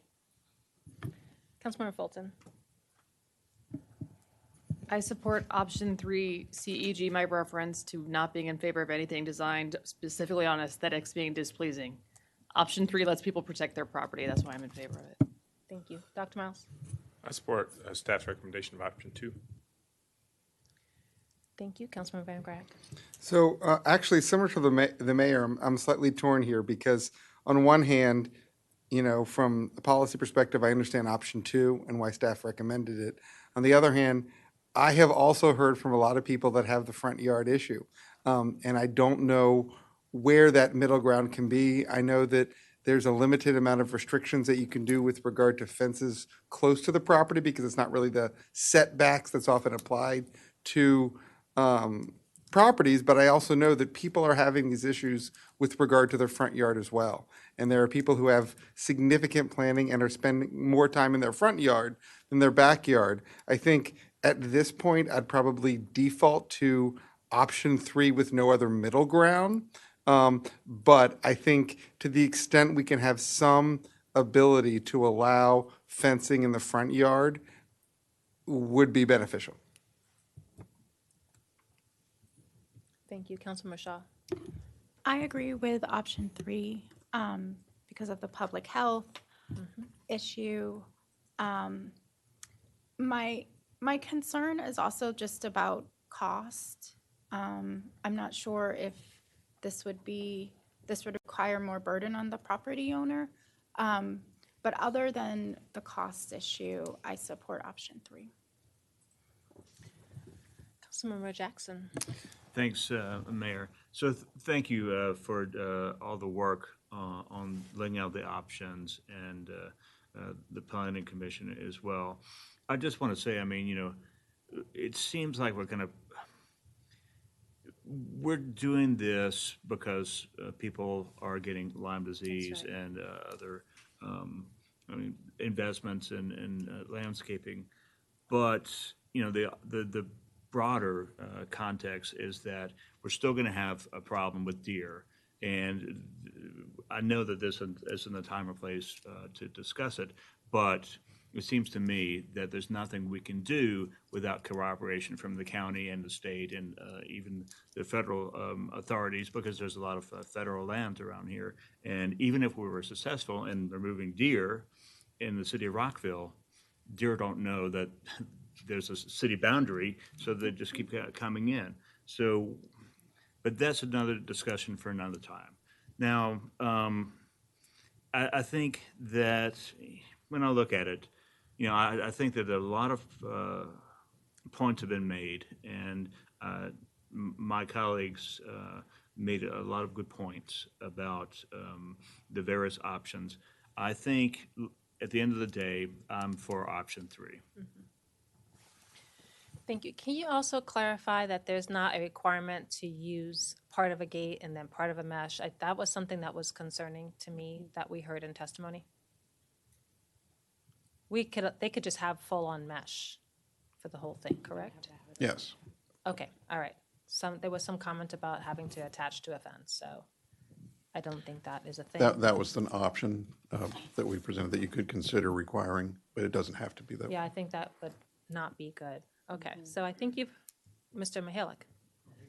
Okay, and just to clarify, given the direction that we're going in, and I know I raised this a while ago, can we just drop the fines that standing? I know that we put them on pause, but there's several residents there were fines that were looming. Can we just drop those? Yeah, we're not going to follow up with those fines. Okay, I think that we should notify them too, because some of them. Of course. Yeah. Yeah, just to be clear, we never fined anybody in the first place. No, but they did get notice of violation. Notice of violation, you must take this down or you're going to be fined $1,000 a day. That was very stressful to residents, and I want to make sure that their burden is eased. Understood. Thank you very much for helping us to evolve this to deal with the times. Councilman Valeri. On that point as well, one of the residents from Hungerford was denied a permit to simply put up mesh on her property. And so if we could circle back with her as well, however we move forward, because she has held back on doing so because she was waiting for this conversation and was actually dinged for doing the right thing, which was looking to see whether or not she needed a permit. So I think that would be great to circle back with her as well. We can do that. Could you also let us know if someone needs a permit to put mesh up? Yeah. But you can get back to us. It depends if it's a structure or not. If it's just mesh going up, that doesn't need a permit. If they're building a superstructure or putting mesh on a fence, that's different, but it's nuanced, so. Thank you.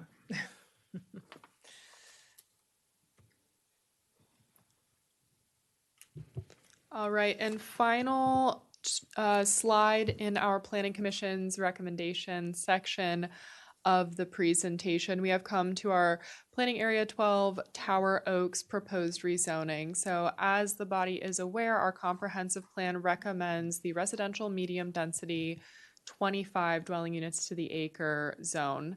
This is also something that was recommended by our Planning Commission with an additional footnote that would require a lesser density if the site were to be accessed primarily from Don Mills Court.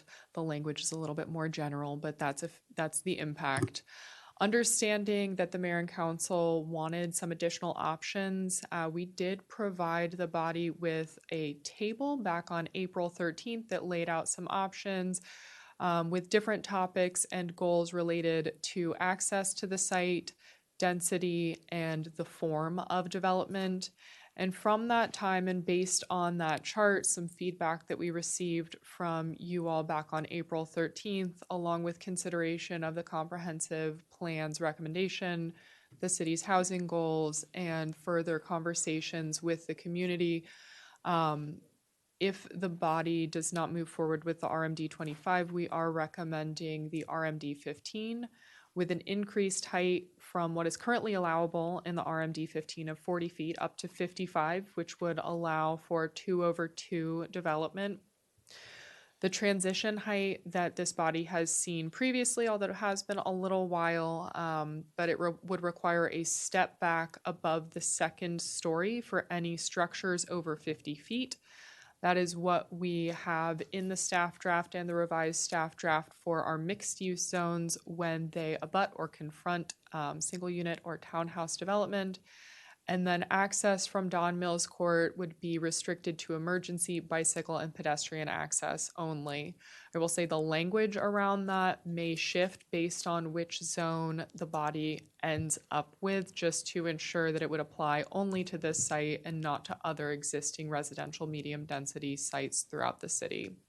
So the final thing that you're seeing on this slide, other than an image of the property on the right-hand side, is also a table which includes the 3 zones that we've really heard the most consideration about. Uh-oh. How did our meeting go? I will be back with you in just a moment. Let us know if you need us to take a pause. I will defer to our IT staff on that.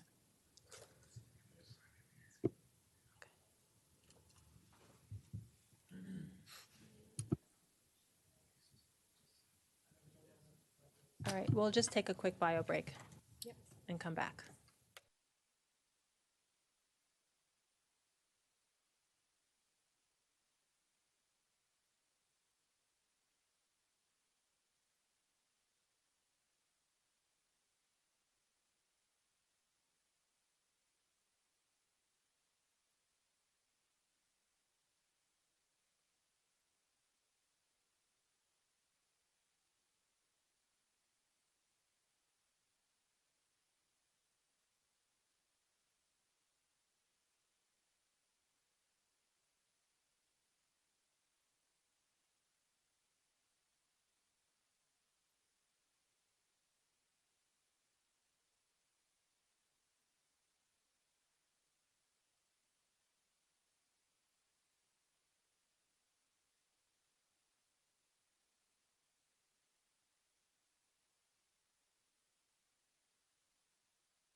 Welcome back, Rockville. Thank you for your patience. We had some technical difficulties.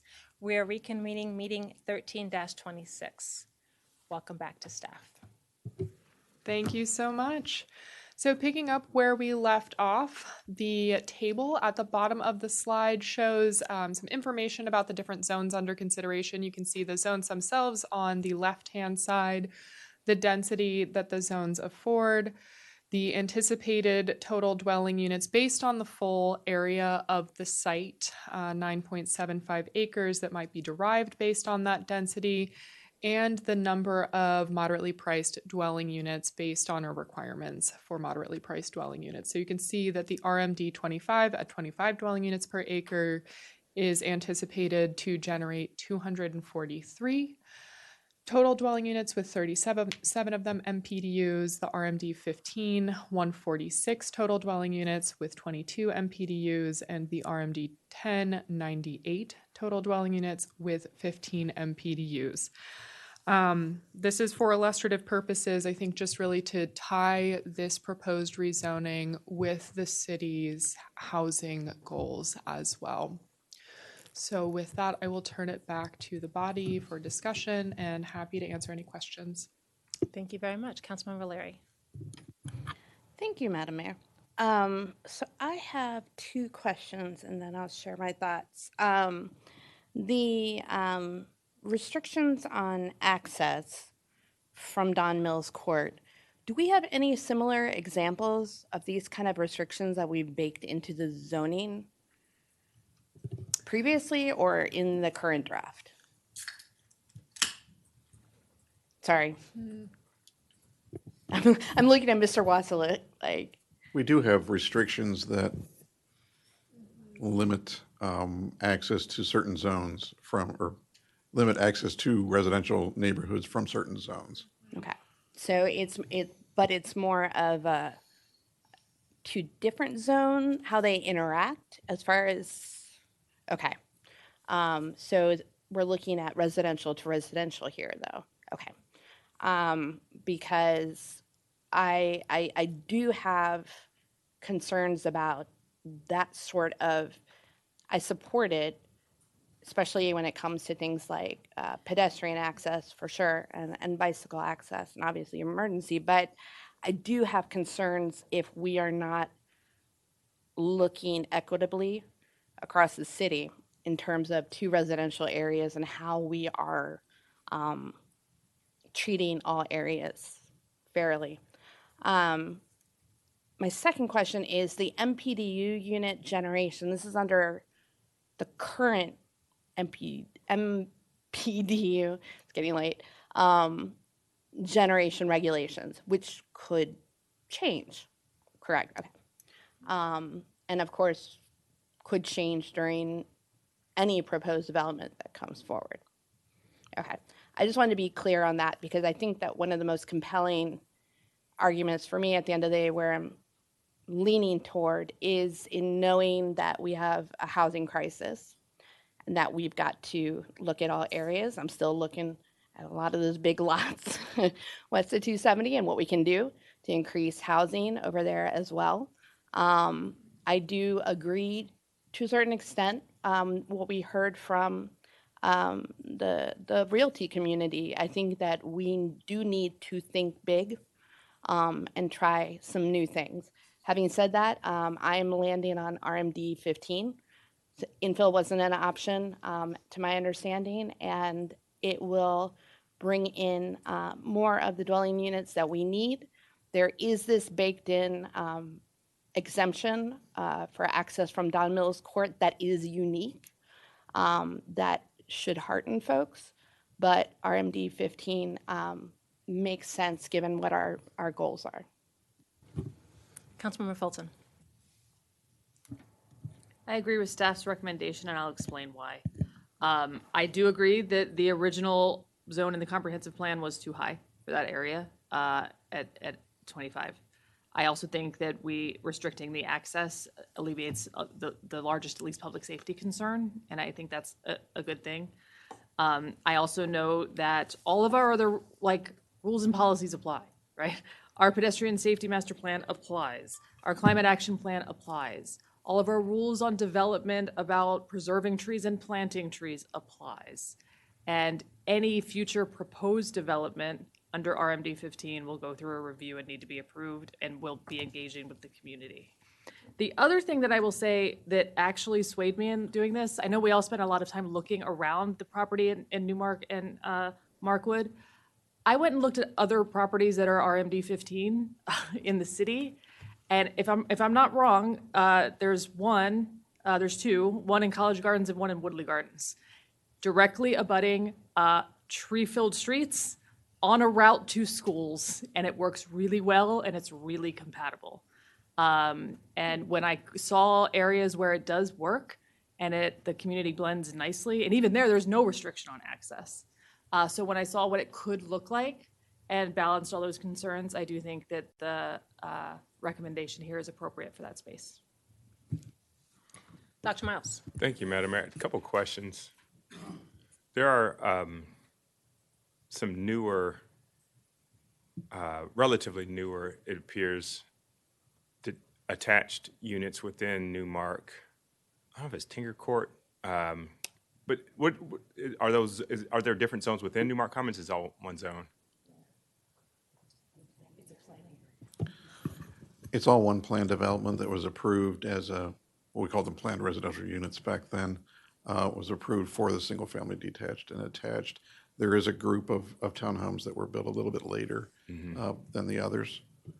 And do we have again, this is not fair because I'm just thinking on the fly. I didn't give you the questions in advance. I apologize.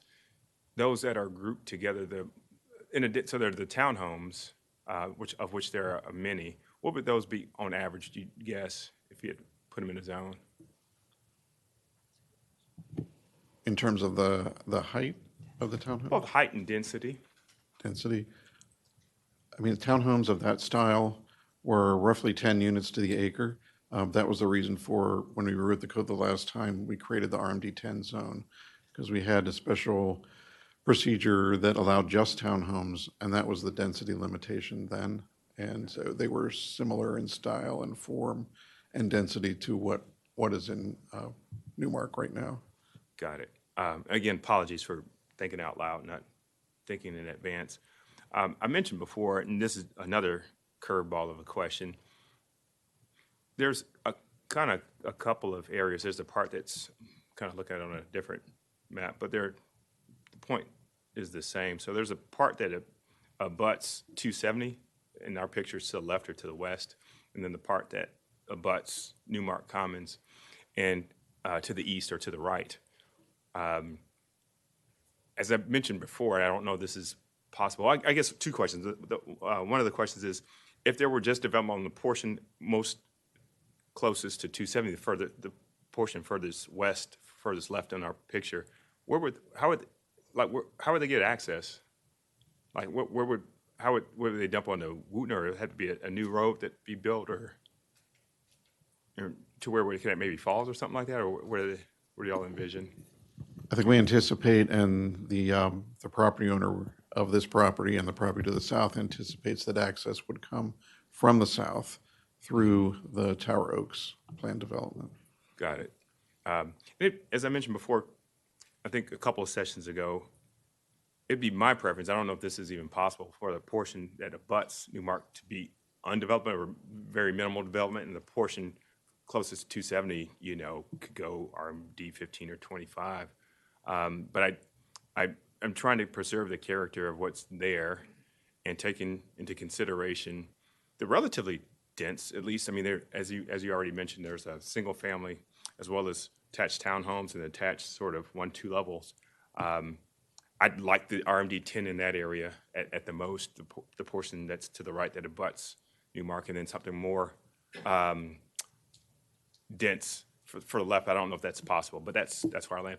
I'm splitting hairs. I get it. And if I need to make a definitive vote based on the numbers, just let me know.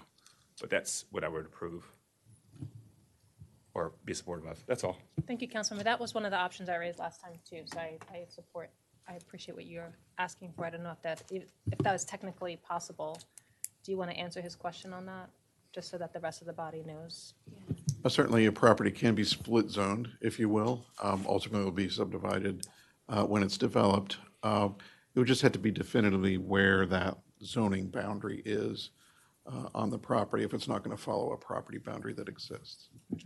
Yeah, because that would allow for more housing near 270, and then consider the feedback. That was something that we raised last session, so I do think if you think about any options for that or recommendations, that might be helpful. I'm hearing, is that possible? Because some people are thinking about changing their opinion. So, It is technically possible. go down, do you want to say anything? Yeah, no, I would absolutely closer to 270 when I go upward in the same kind of transition that we do in other parts of the city. So you support Dr. Miles' Yes. suggestion? Yeah. Yes. I'm saying. 2515. Oh, so he said 10. Sorry. 20, yeah. Yeah, I'm 2515. Okay. He's 10, he said 2510. Yep, got it. Councilman Van Grack. Thank you. I think it's really important to acknowledge the public. I have to tell you, because the public really came to us and said, RMD 25 is too much.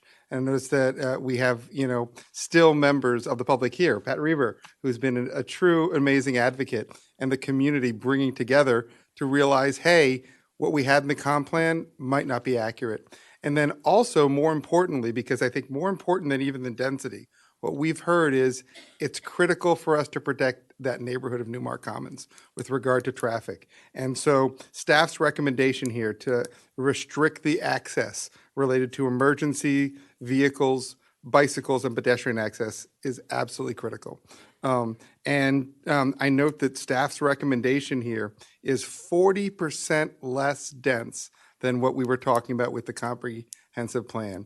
That's a significant reduction. And I think it really goes to the community coming to us and saying, we want less density. We don't want access of this new development into our neighborhood. So I think that's pretty significant. So I do support the staff's recommendation. I think it's a really good compromise of where we are with that reduction and restricting the access to Don Mills Court. Thanks. Councilman Bashal.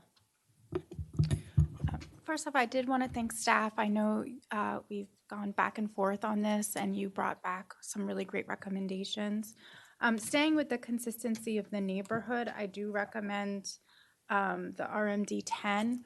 I also just have some concerns, and which comes from some lived experience around housing near highways and higher level of asthma and some public health issues. So I do have some concerns around higher density near highways. And I also agree with the access. And it could be at a later time, but I'm interested in exploring what the process is, just to learn more about former burial sites. Councilman Jackson. Thank you, Mayor. First, thanks to staff for listening, for going back to the Planning Commission and going through this process. I know it's been a long one. And to the public, especially to Newmark Commons and Markwood, I mean, their advocacy has been nothing short of spectacular.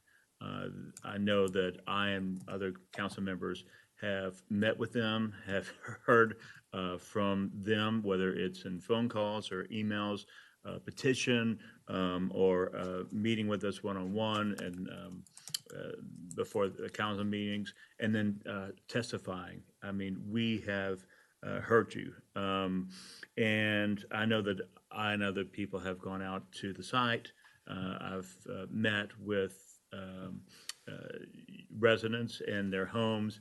And there's two main points that I think the council and the staff has really taken to heart. The first is our RMD 25 is out. I think we all recognize that it was just too much for that site, especially that close to Newmark Commons and Markwood. But the second thing that I really heard loud and clear, and I think staff has addressed rather elegantly, was the access from Don Mills Court.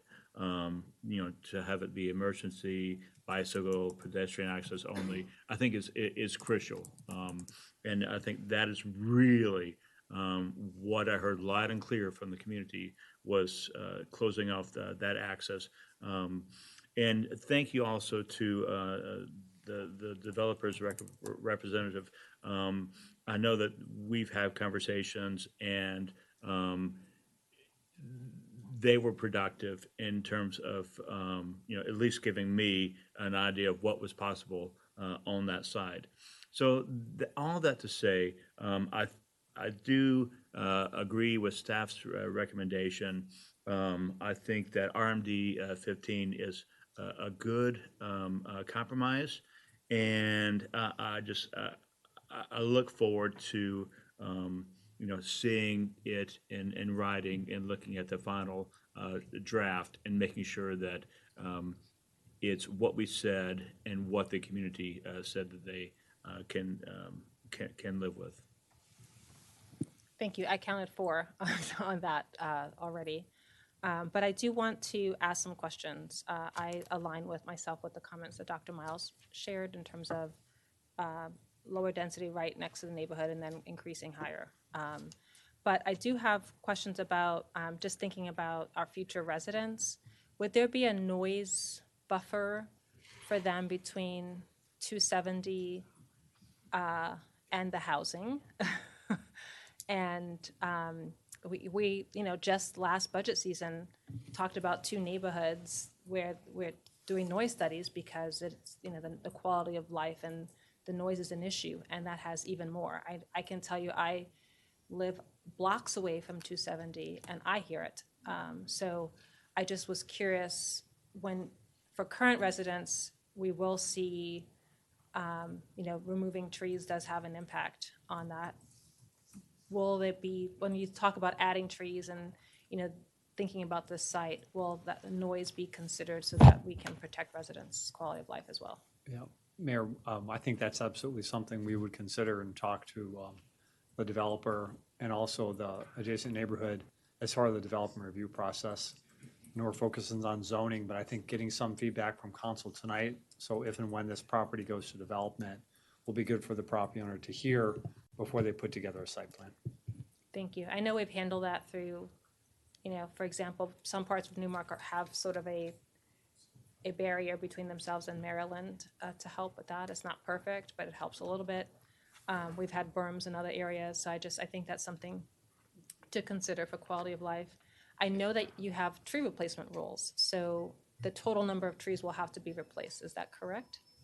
If I might add just about the noise, and this is something that Mr. Wozlak will go over a little bit later in the presentation, but in draft division 8.8, we do have a requirement that a noise mitigation plan may be required at time of development application. So I think that's a point very well taken and something that we are anticipating that the draft would address.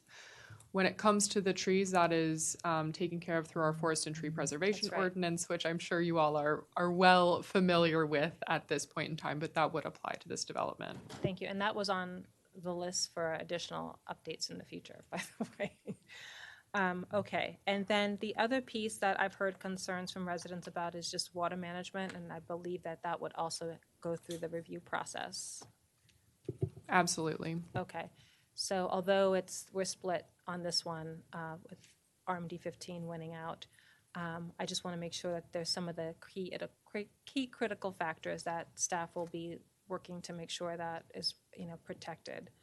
And then I appreciate you helping to address the issues that we raised when we first started talking about this in terms of the emergency access and some of the transportation concerns that residents had with a lot of traffic going through the neighborhood. So thank you for doing that as well. I know a lot of people have provided feedback on this, and I see where we are.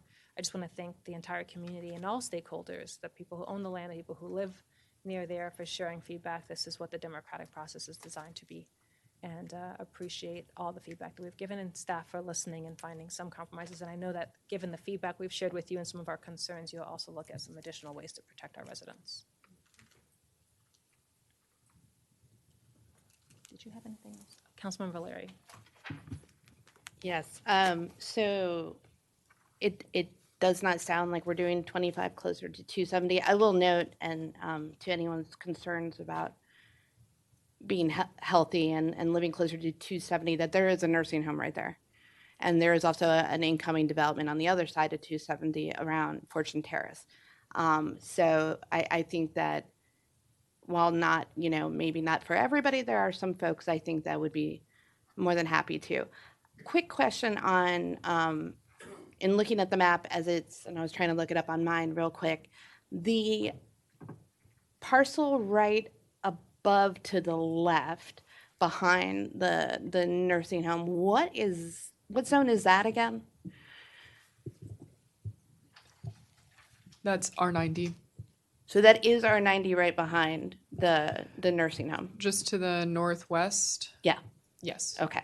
So that remained R90, or is R90 rather. And because that, I find that interesting as well, given some of the concerns that we've heard ongoing, and the fact that that remains an undeveloped parcel as well. So just something to flag.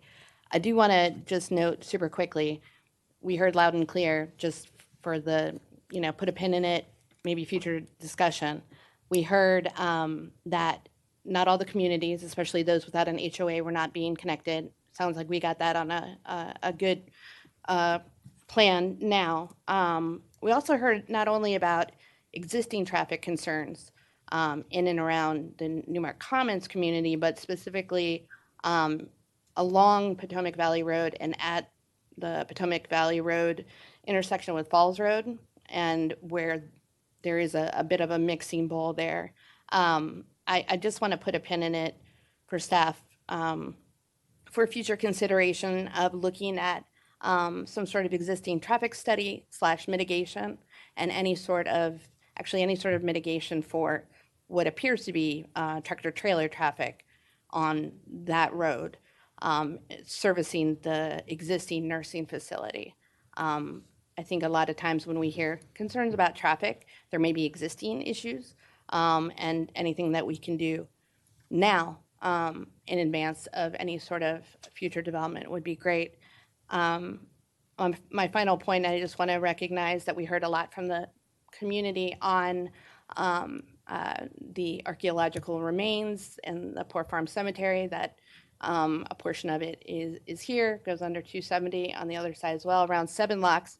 And I share this with Mr. City Manager, but also wanted to note that I think that it is more than appropriate and would be recommended to have historical signage on behalf of the city, recognizing that that's what exists on, to recognize that this is the land that where folks of all sorts of backgrounds were buried without marker. So I think any way that we can capture that historical knowledge and put a sign up, I would be appreciative if we could do something similar. Not having anything to do with zoning, but just to recognize that this is what exists there. I know this came up during the 7 Lux Diversion Center conversation, and I think it's probably well due to have something like that. So I just wanted to note those few things that came up during this discussion, what we heard from the Newmark Commons and Markwood community, and I hope we can do some of those things around traffic and historical recognition. Thank you. Can you also just remind us that there are built-in provisions that would protect, that would address the cemetery issues? I support the historical signage as well. That's not a zoning requirement, but it's just a consideration. Absolutely. So when it comes to the concerns about archaeological resources, and particularly related to the Poor Farm, a couple of things would come into play. When any development comes in, we do require a natural resources inventory, which shows environmental features like steep slopes and wetlands and streams, but also cultural resources such as archaeological resources, historic sites, etc. So there is kind of at a base level things in our code that would indicate whether there are archaeological resources on the site. At the same time, there are state requirements regarding buried remains, which our city attorney's office could speak to much more so than I myself could. But I will credit the community for bringing this clearly to light. We do think that our zoning ordinance can be bolstered when it comes to archaeological resources. So this is something that we are looking into, kind of clarifying our requirements around archaeological resources. It is something, frankly, that because Rockville is so built out, we have so little undeveloped land that it has not come up as frequently as it might in other areas, but we certainly do think that there's room for improvement in our ordinance as well, and the community is to be credited for raising that to light. Thank you. And so in a future work session, are we going to hear something about that before this is passed or not? It is something that, given the short time frame for this particular project, I would anticipate if we are able to do anything in, again, the brief time that we have before issuing a final draft, it will be preliminary, and we would anticipate bringing it back as a zoning text amendment in the future, but certainly prioritizing it. Okay, so in the very near future, if it doesn't hit this draft. Okay, thank you. And just final question, since it came up last session, if there was a blend of RMD 10 and then RMD 25 near 270, you could get the higher number of units. Isn't that right, with the blend of it, or not? Would it equal? With the RMD 10 and what was the other one? My Then apologies. Closer to 270, allowing for 25, that you could get higher number of units, right? Our city manager is exactly right. It kind of depends on where you draw the line. If you're comparing it to just flat RMD 15 versus a combination of the 10 and the 25, I think there's certainly possibility there that you could. But again, depending on where you draw the line. Okay, that's helpful. I know we have a 4 on just general RMD 15, but I just wanted to ask the question since I know that was raised last time. Okay.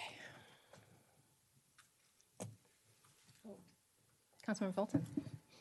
I rarely do this, but it's going to be a while until we do another comprehensive plan, but there was really good feedback from the residents, and I do think that next time we go around it, we should make a note to make sure we're also reaching out to the people in the planning areas next to the ones under consideration, because that was a miss. So just flagging that I'm flagging something for the next comprehensive plan. Did that actually happen? Do we know? And then also, like, the neighborhood of Markwood said they didn't get outreach to. I don't know if that's how we consider non-HOAs. I know that's something that this body has been trying to make sure that we are taking care of all residents, not just those with community associations or HOAs. As far as the comprehensive plan, which that outreach began in 2015 with listening sessions for each planning area, which Markwood and Newmark Commons and Hungerford are in the same planning area. Tower Oaks, of course, is in a different planning area. So I don't know whether there was kind of cross-pollination between the two, and as the process moved forward. We have documentation of those listening sessions taking place, but that's really about it. So it isn't notices are part of the zoning. That's part of our rules. So what would need to be changed there?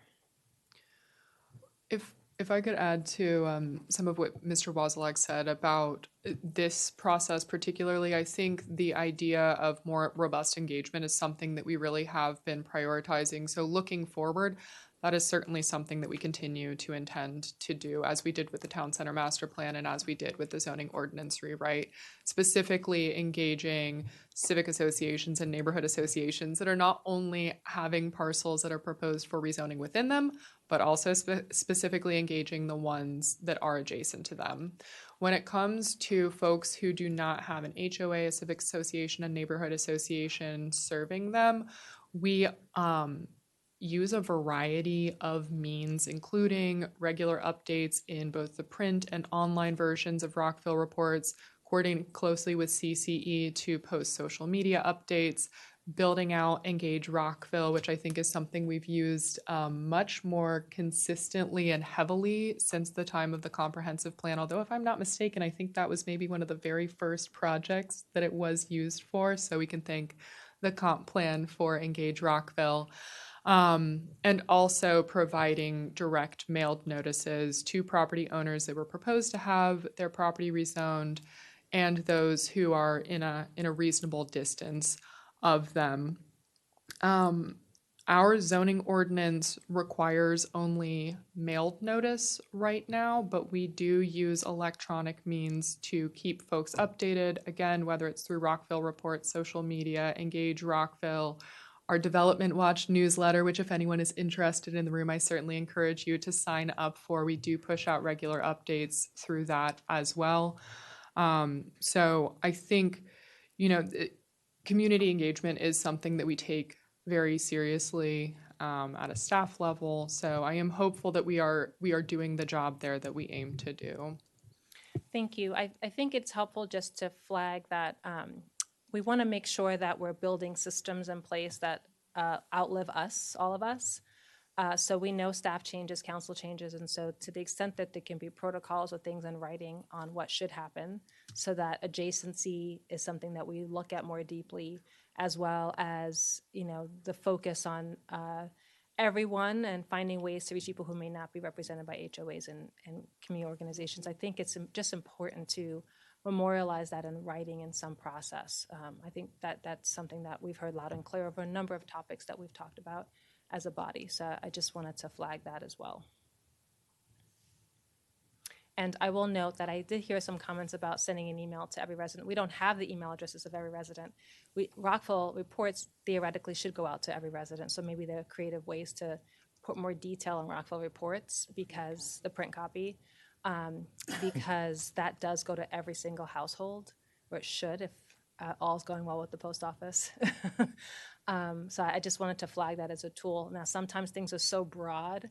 It says we're doing a comprehensive plan or we're doing so people don't know to pay attention. So we just might have to find ways to flag it to say this is in your community, or just flagging what neighborhoods we're talking about.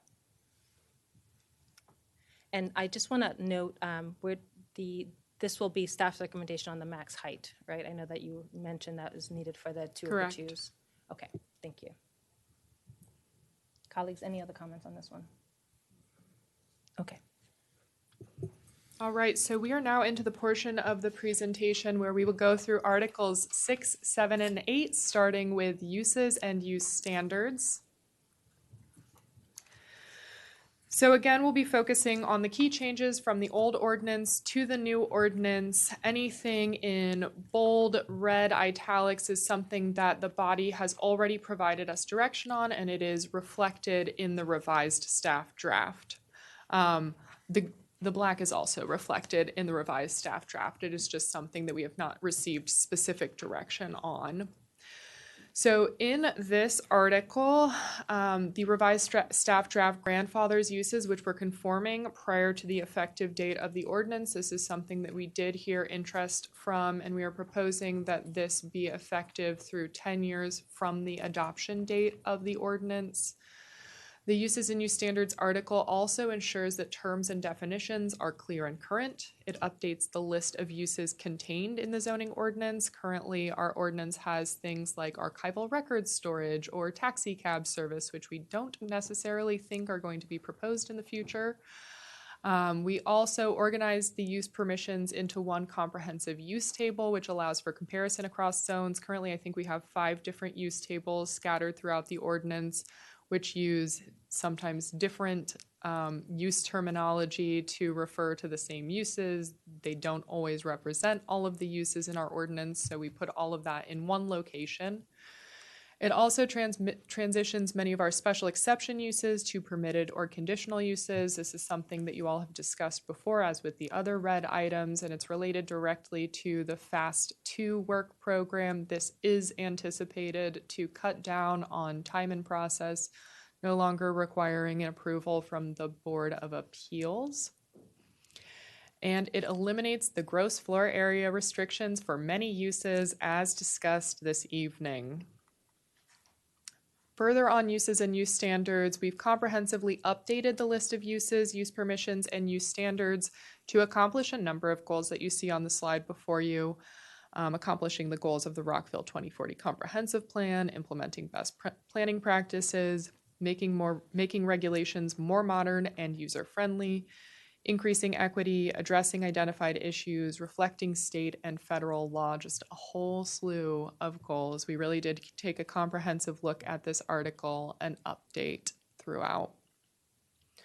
And finally, this is not something that we would consider a key change, but more a note on the changes that occurred in this article. Accomplishing those goals that I just went over often does involve trade-offs. So for example, if the uses that are permitted change from the MXCD to the MXTD, or if they change within the MXTD, for example, increasing height and intensity, but having fewer auto-oriented uses, that is a decision that we made that we do think reflects some of those goals, particularly around walkability, vision zero, density near metro stations, et cetera.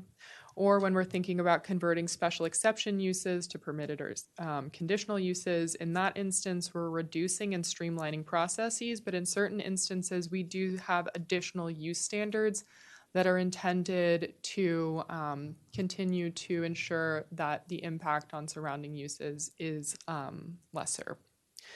So generally, with that taken into consideration, the rewrite of the zoning ordinance and this article in particular results in reduced regulation, increased flexibility, and streamlined processes, balanced with other city goals and priorities. And I'm sure that you all can imagine, but there were many, many conversations when you have all of these kind of competing priorities and competing goals about where ultimately to land.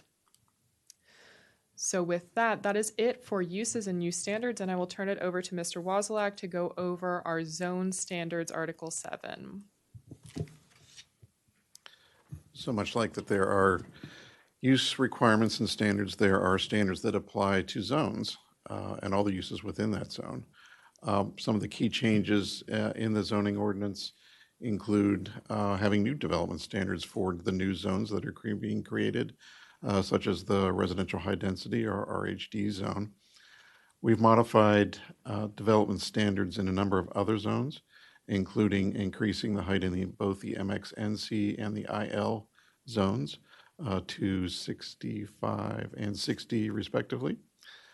We've clarified the mixed-use zone setback standards and increased flexibility for development of diverse housing types in the RMD infill, modernized the RMD 25 development standards, and revised certain development standards to reduce nonconformities, all kind of as a package to create more flexibility for development as we move forward and achieve some of the housing goals that the mayor and council would like to by making our zones clearer in terms of what the requirements are, but also kind of reducing those specific requirements so it's easier for housing to be achieved. We've also revised planned development zones specifically to allow for use permissions that are based on the equivalent zone and not kind of restricting the planned development uses to the uses that were specified in the original planned development approval as a way of modernizing the planned development and not requiring an applicant or a developer to revise the planned development to just add a single use to the PD.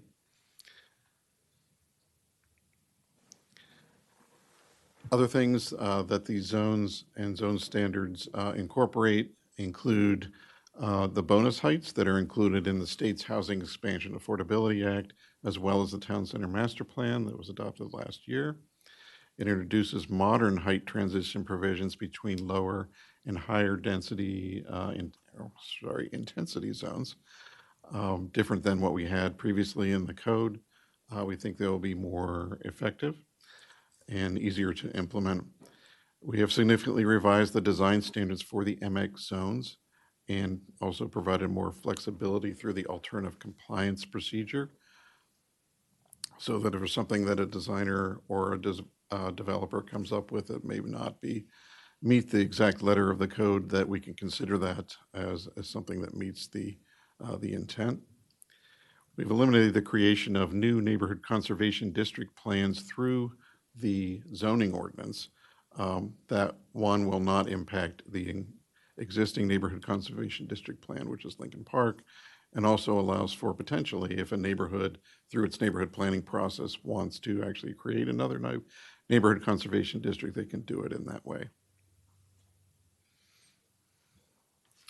And we'll turn it over to Holly for Article 8. Thank you, Mr. Wozlak. Can I ask a question? That was a lot. Do you want any feedback on this in particular, on all the things you just said? So we have been intending to pause for a question and answer at the end, but ultimately it is the decision. Okay, because you want the body. feedback on that block, correct? Or not? So we asked the areas where we needed feedback at the front, those 5 questions we asked you. The rest were just saying, this is what we heard from council, this is what we put in the code. If there's questions or need clarification, we can do that. But we don't need additional direction unless we got something wrong. Okay. You guys good? Okay. All right. So in our general development requirements article, we actually have many divisions in one location, and these all apply generally at time of development. And I will say it kind of brings together many things that were situated in odd locations throughout our ordinance. So I think we're really pleased with the structure here. The first thing to get into is accessory structures. So changing from the old ordinance to the new, we have eliminated rear yard lot coverage requirements. However, the total lot coverage requirements still apply. And this is something that was viewed to be inequitable, particularly for smaller lots where you've kind of divided up the lot and said, here's how much coverage you can have in the backyard, similar to here's how much pervious or impervious surface you can have in the front yard. At this time, it is applying a much more standard zoning restriction that would be just lot coverage applied to the entire site as opposed to front and rear yards, and also adding provisions for the RMD, for accessory structures in the RMD infill. Currently, these requirements only apply to our single unit R zones. Next up is parking and loading. A lot of this you all have seen before. You'll note all of this red here. But our minimum parking requirements have been updated in a number of ways. We've really worked to right size the minimum parking ratios for the individual uses. So if you see the parking table in the ordinance, that whole thing has gotten a really good look. Our consultants did an analysis comparing it to other jurisdictions, understanding that we wanted to increase flexibility with those parking ratios, really bring them up to modern standards. We're also proposing, as with the county, to eliminate parking requirements within 1/2 mile of metro and 1/4 mile of bus rapid transit. This is something that also is supported by the Town Center Master Plan, but it's proposed to be expanded citywide. Revising how and when our minimum requirements apply, specifically to increase flexibility for nominal increases in gross floor area or changes of use that do not involve an increase in gross floor area. Introducing by right adjustments. This is something we went over in quite a lot of detail many, many months ago, but sectioning out specific instances that we want to promote: EV charging, MPDU apartments, provision of pickup drop-off spaces, et cetera, and saying if you are doing these things, they count for more parking or you get to reduce your parking requirements, which is also something that we see in Montgomery County, and our development community said, hey, have you considered this? It would be very helpful. We have a new process for requesting parking reductions, and this is based also off of surrounding jurisdictions. We've updated the shared parking provisions based completely off of Montgomery County, much more straightforward, using the ULI shared parking model, which is kind of industry best standard as opposed to a bespoke table in our zoning ordinance. And then removing the option to defer parking requirements. Currently, our ordinance does say, hey, if you can't meet your requirements right now, you could maybe meet them in the future. But the way that you do that is incredibly complicated. Some of the reasons that you could defer parking is if there's an environmental feature that we want to preserve. And we said, well, if we want to preserve it now, why would we want to allow you an option to install this parking in that location in the future? And we really don't think that this is something that will be necessary, given all of the flexibility that we have baked into the ordinance when it comes to our minimum parking requirements.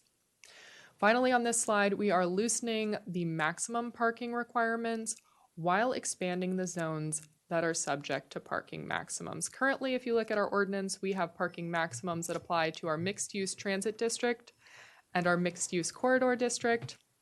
And our code says your maximum parking requirement is exactly the same as your minimum parking requirement, which means you have to hit it on the nose, you can't go over, you can't go under, very restrictive in practice. So we've said that doesn't make a whole lot of sense. Let's set the maximum at 125% of the minimum and apply it to more of our mixed-use zones. Also in parking and loading, we have reintroduced compact parking spaces. These were in our ordinance up until 2009. They were removed, but we said, this is something that is quite typical, so let's put them back in. We've introduced new minimum requirements for pickup and drop-off spaces. This is something that our colleagues in DPW really deserve a lot of credit for, working with us to come up with standards that would work. Pickup drop-off is an emerging need, particularly in urbanizing areas, but it is something that there is no standard way that we could find that jurisdictions deal with this right now. Some of them deal with it on-site, some of them deal with it off-site. Sometimes it's a very complex method, referencing like parking demand management systems. So we worked really collaboratively to come up with a solution that I think we're really happy about when it comes to pickup and drop-off. And then also introducing new minimum requirements for commercial loading spaces. Right now, our ordinance deals with them qualitatively, saying here's what your loading space looks like, but it doesn't tell you specifically when you need one. So we have clarified that. We also have worked to clarify our existing requirements for stacking spaces. We have introduced new standards for electric vehicle spaces and EVSE, or electric vehicle supply equipment. I will tell you that you are going to see changes in the final draft when it comes to EV parking and EVSE. We received robust comments from the Environment Commission and also the Transportation and Mobility Commission, and we've been working with our colleagues in the Environmental Management Division to update those standards even from what you see in the revised staff draft. We've also introduced new requirements for pedestrian visibility where sidewalks intersect driveways, and in just a moment you're going to see a graphic that it took our colleagues in DPW 15 minutes to explain to me when it was just text, and now we have a beautiful picture. And we're also allowing solar canopies over parking spaces, again, something we worked really closely with the Environmental Management Division to come up with. So now a break to see our lovely graphics. If you look at our ordinance right now, you will see many graphics, all of which are in black and white, many of which look like they were Xeroxed 9 times before they were uploaded onto MuniCode and shared with folks in the community and our reviewers. So we are really, really pleased with ZoneCo's subcontractor who was able to provide us really lovely graphics. In the upper left-hand corner, probably my favorite graphic in the ordinance, this is our loading spaces graphic, another thing that I simply did not understand until our graphics producer came back with this very nice graphic. You also see those safety zones on the right-hand corner, and our parking space dimensions, which are a little bit more straightforward, but still very helpful to have in graphic form. On to pedestrian and bicycle facilities. This is the last one before me before I hand it over to Mr. Wozolak to go over amenity space and a few other divisions that are a little bit quicker. Pedestrian and bicycle facilities, I think we're really excited about this division as well. Currently, our pedestrian and bicycle facilities requirements exist within the zoning ordinance, but they're a little bit less robust and they're scattered in a number of different locations. So we've pulled them together. We worked with our pedestrian and bicycle coordinator. We took feedback from RBAC and RPAC and now have a pedestrian and bicycle facilities division. So the first thing that we did here, and you all have seen this before and provided us direction, we've required bicycle parking for both principal and accessory uses. Currently, our ordinance requires bicycle parking, oddly, for only principal uses, which is unlike our vehicular parking requirements. You have to meet minimum standards for both principal and accessory uses. But our bicycle standards don't apply for accessory uses currently. So we said we need to fix that, and now our bicycle parking requirements will apply for both principal and accessory uses. As with our vehicular parking table, we have worked with a consultant to update and right-size our minimum bicycle parking requirements. We've included new requirements for pedestrian walkways within parking facilities, connecting out to the street, providing sidewalks along the fronts of buildings if you have quite large parking lots, which we don't anticipate in going forward, but if you did have one, you would have additional requirements for walkways between parking spaces. We've clarified our bicycle parking location requirements. Currently, this is something that our ordinance deals with in great detail, and it is very confusing. So we've simplified it down into maybe 2 sentences, where right now it's probably 10 or 15. We've added new design standards for short-term bicycle parking. You're going to see some graphics related to this in just a moment, and we've provided flexibility through waiver provisions. This is something we've aimed to do throughout. There are always going to be instances or circumstances that we can't anticipate, and we do want to ensure that there's flexibility to deal with those unanticipated situations as well. So, more graphics.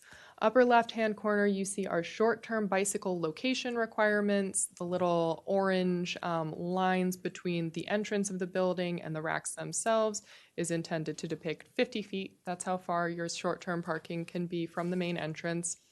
On the right-hand side, you see our design of required bicycle parking. So this is really intended to provide you dimensional standards, showing also that each rack provides 2 bicycle parking spaces, which we don't always get. But now that we have these dimensional standards shown really clearly, we think that this will help a lot with implementation.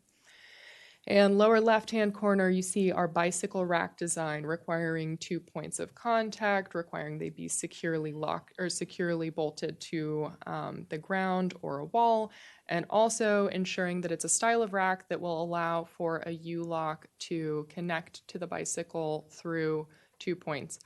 And if you will indulge me, that U-lock drawing was probably one of the hardest things to get right in when it came to the graphics in the ordinance. Having it connect to 2 parts of the bicycle, having it not be some wonky wave of metal, making sure that the sides are straight, it took probably 4 of us for 20 minutes to work through with our graphic designer how to get that right. So small details, but it is right now. And with that, I will hand it over to Mr. Wozolak to go over amenity space. So amenity space, as you'll recall, is the new term for public use space and open area that we have in our current code. And it provides for a requirement for amenity space provided on new development sites at a uniform rate of 10% of the land area of the development plan. There are certain exceptions for when amenity space is not required, including for very small residential projects that are perhaps 5 units or under. We exempt small to mid-sized non-residential projects and small to mid-sized residential projects in the mixed-use transit district zone. The requirements for affordable projects have been tightened and more specific in the code. We've established design and configuration requirements that respond to the actual location of the site and the features that could be highlighted in the public use space. We've allowed for more flexibility in the MXTD zone in that some of the public use space can actually be restricted to those users that live on site as opposed to being actually publicly accessible. And we've provided for options that could be land dedication, a fee in lieu of actually providing the public use space, or an alternative compliance scenario. And these are just some examples of actual public use space around the country that we hope will be emulated in the city based on our new requirements. One of the overall things in upgrading the definition for amenity space is that we hope we will get more meaningful open space for our developments that we have not been able to achieve under the public use space requirements.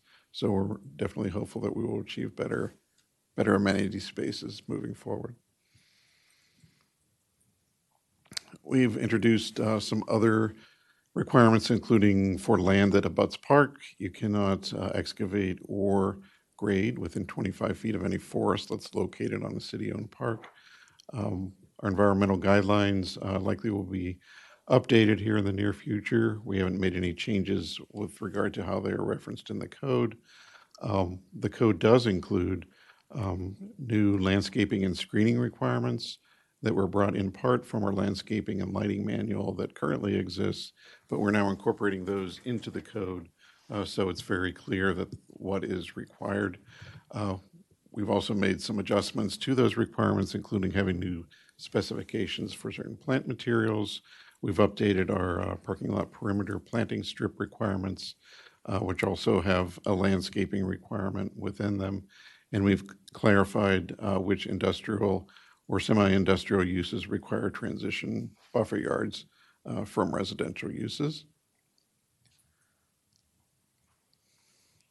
Under the lighting, we really haven't made any substantive changes. The same with noise requirements. For noise, certainly new developments are subject to federal requirements for interior noise, and we also employ a manual from Park and Planning to look at site design as part of our site plan review and how to mitigate noise on exterior spaces as well. For utility lines and equipment, the only real change is we're clarifying that those requirements apply to gas utilities. We always think of electric lines, but they also actually do apply to gas utilities. And finally, for adequate public facilities, the highlight there is we've eliminated the complex process for extending an APF approval and clearly requiring that the APF approval is tied specifically to the development review approval that's issued. And then we also wanted to kind of go over those light industrial rezonings at your request. There are just a couple of those. I'll go over the one that's in the South Lawn industrial area first. You may recall that this proposal is to rezone all of the property that's highlighted in red on the left-hand side from the IL or light industrial zone to the mixed-use employment zone, MXE. One of those reasons is because there's actual residential units in the David Skull Courts community at the very end of First Street. So this would put those residences into a zone that actually allows for residential use.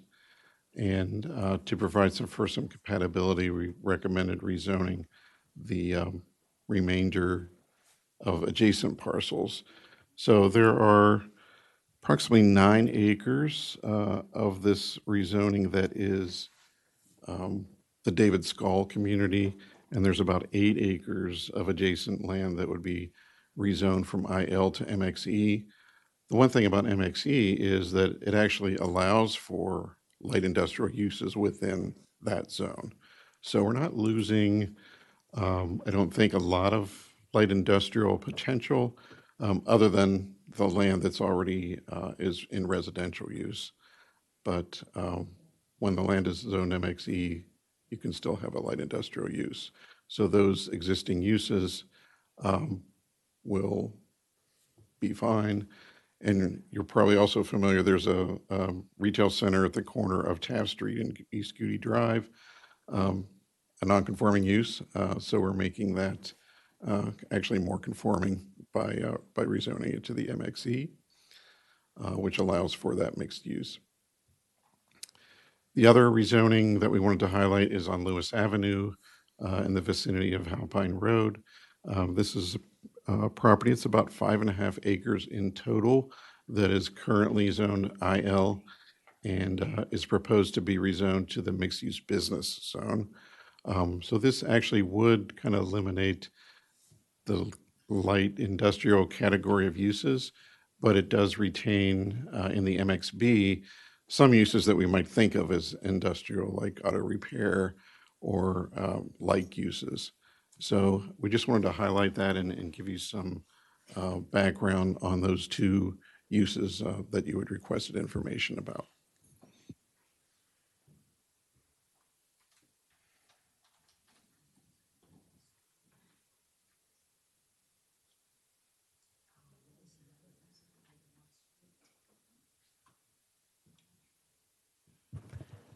And with that, I think we can turn it back over to the body for discussion. We are happy to go over next steps following discussion, question and answer. Thank you. And just to clarify, I know we're doing 6 through 8 now. We'll be getting to the back half next time. Yes, correct. Next week, we will be going over Articles 9 through 13, which is the conclusion of the zoning ordinance. Yeah, okay. I do want to flag it as 11:36, and so we have consistently been about 2 hours on zoning, so I think we need to plan for that in the future, that this is not an hour discussion. Everything you said is important, but I just want to make sure that we're planning appropriately, given our experience with this, and so much of it is very important, so I wanted to raise that. I also just want to, I promised I would always do this as we run late, just to confirm my colleagues are okay to plow through tonight, because we haven't even started election code, and maybe we want to have the preliminary discussion on election versus the two sections, so that we can get a sense of where staff is. But I want to raise this issue. I promise I would always time check us, and I think it's important to do that. We have staff who are needing to drive home as well. So, colleagues, we'll be very brief on this so we don't take, Councilmember Valeri. Just super brief. To not give short shrift to this portion of the zoning ordinance, I would propose that maybe for questions for what you guys just went through, to move that to next week, and then we could get through the election code. Councilmember Shaw. I had a question on amenity space. Okay, so you have questions on this piece. Okay. Yeah. Colleagues, are you okay to, Councilmember Valeri proposed potentially moving questions on this till next week so we can focus on the election code, or does anyone have any other suggestions? I just want to make sure we're doing a time check. Councilmember Fulton. I'm concerned about the time. I don't think that we can give all of it its due tonight. However, I would finish what we've started rather than pause something we started and start something new. So you're proposing not to do election code, or at least to have the preliminary discussion on how we handle where we are on election code? Because I think we should still, we have to get to that. Yeah, we should not discuss the substance of the election code. If we need to decide where we're headed, then maybe. Okay. Okay. Dr. Mouse. Thank you, Madam Mayor. I'm with my colleague, Councilmember Fulton, on this one. Just finish what we have. I don't have much. And then figure out what we can do with election code. Strategic or minimum. direction-wise versus line by line. Okay. Councilmember Fulton, you're up on this section. Yeah. Oh, yes.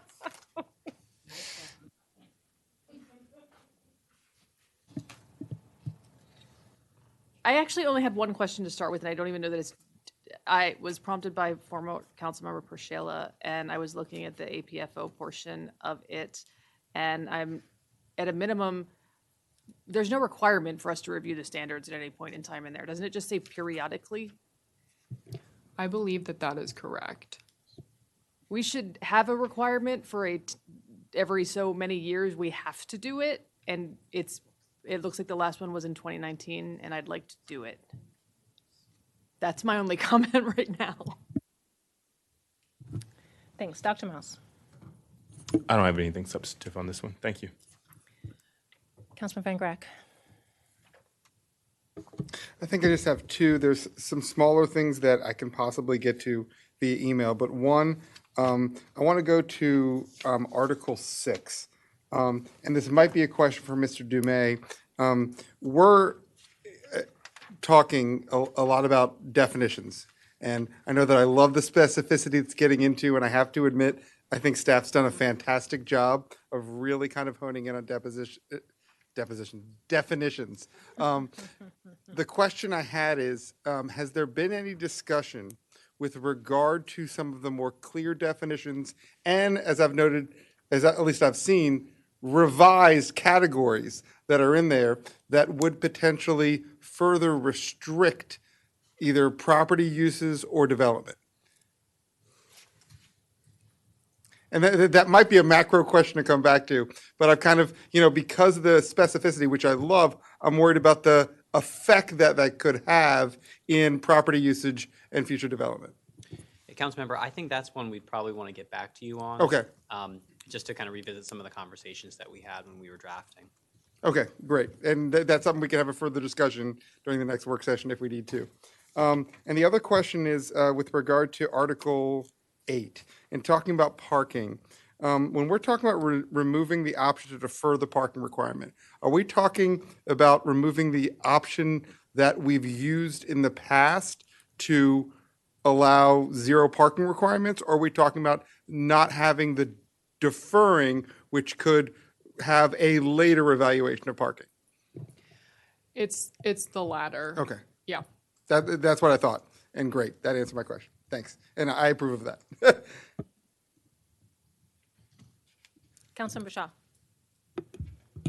On the amenity space, I like what is being proposed, but I did have a question about what we're considering as small residential, because I know in our landlord tenant code, small includes, I believe, 8 units or less, so it may be inconsistent with other parts of our code, and so I would just suggest looking at that just to make sure that what we're saying is small is different from one part of the code from the other. We can certainly do that. Councilmember Jackson. Thank you, Mayor. Don't really have any questions. I would just second what my colleague, Councilmember Fulton, had to say about the adequate public utilities, the APF.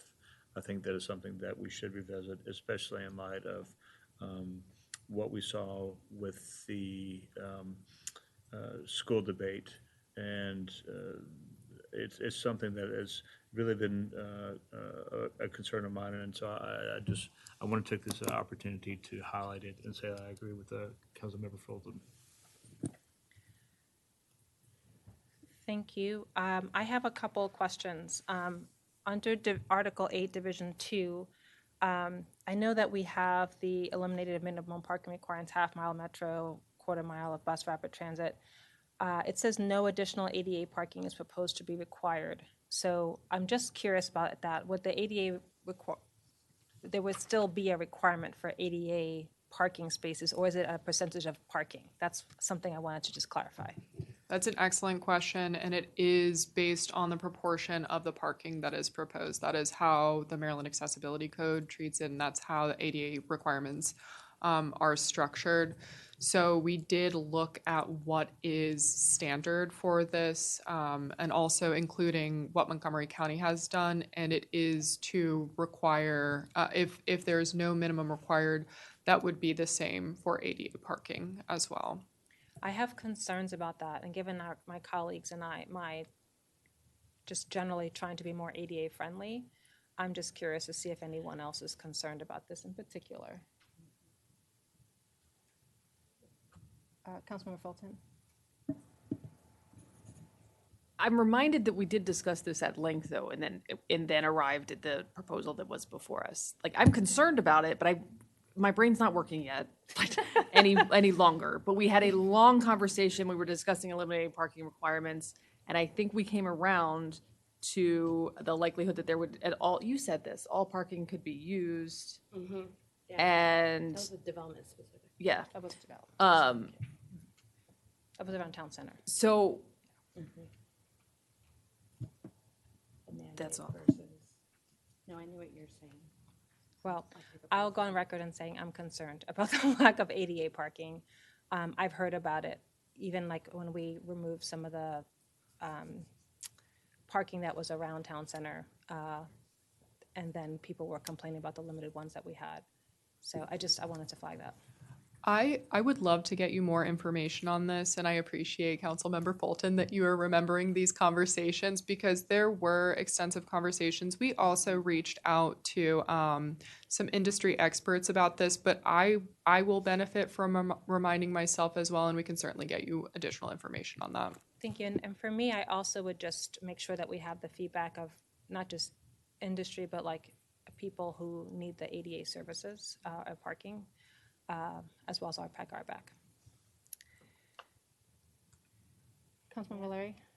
I don't know if I'm up yet. And yes, Councilmember Fulton, remembers correctly, that while it's good to have the minimums, if you do have an ADA, an accessible license plate or placard, you can park anywhere legally. That is one of the benefits of having that.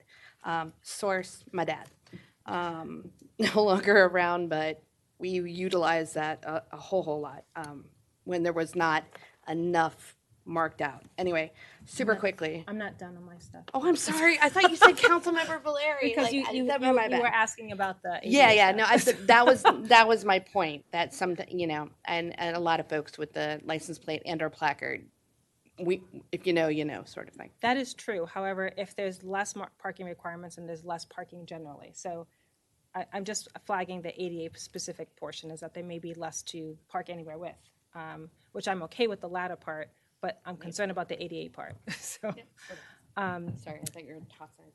nope. So the introduces new minimum requirements for pickup drop-off spaces and loading spaces and clarifies existing requirements for stacking spaces, et cetera. I know this was an issue that was a concern for the Twin Brook Quarter Phase 2. Can you explain how this could impact that project? I just want to make sure we're not introducing something that would be a problem for. Or would they not be affected by this? That project in existence would not be impacted. However, if it were to be proposed tomorrow, it likely would. The requirement can be found in the revised staff draft at section 25.8228. And the requirement for pickup drop-off specifically varies based on whether there is a reduced parking requirement or no parking requirement, then the pickup drop-off requirement increases a little bit, or if there is the minimums being adhered to or a smaller reduction is requested. So in that instance, the pickup drop-off certainly would be applied. There would be pickup drop-off spaces required. There likely would not be minimum stacking spaces required because those requirements apply to things that have like drive-through lanes, car washes, fast food establishments, things of that nature. But the loading requirement, I anticipate they would be required also to have a loading space. Or perhaps more, and it's very likely that and Mr. Wozolak can speak to the specifics of that development much more than I would be able to. I anticipate they already are. They provided a loading space, didn't they? Yeah. This is for Phase 2. Oh, for Phase 2. That's what I'm asking. My apologies. Yeah, and you don't have to answer this now because I know it's late, but if we could learn about whether this would impact Phase 2, because that's something that I wanted to make sure that we're considering. Thank you. I like the allowance of solar canopy over parking spaces, appreciate that. The consolidates pedestrian and bicycle facilities with regulations in one location. I appreciate that you're making a clear piece within our code. It's not a location, like you can only put it in one location on the property. That was a comment specifically to the code language, correct? From what I heard from you, perfect.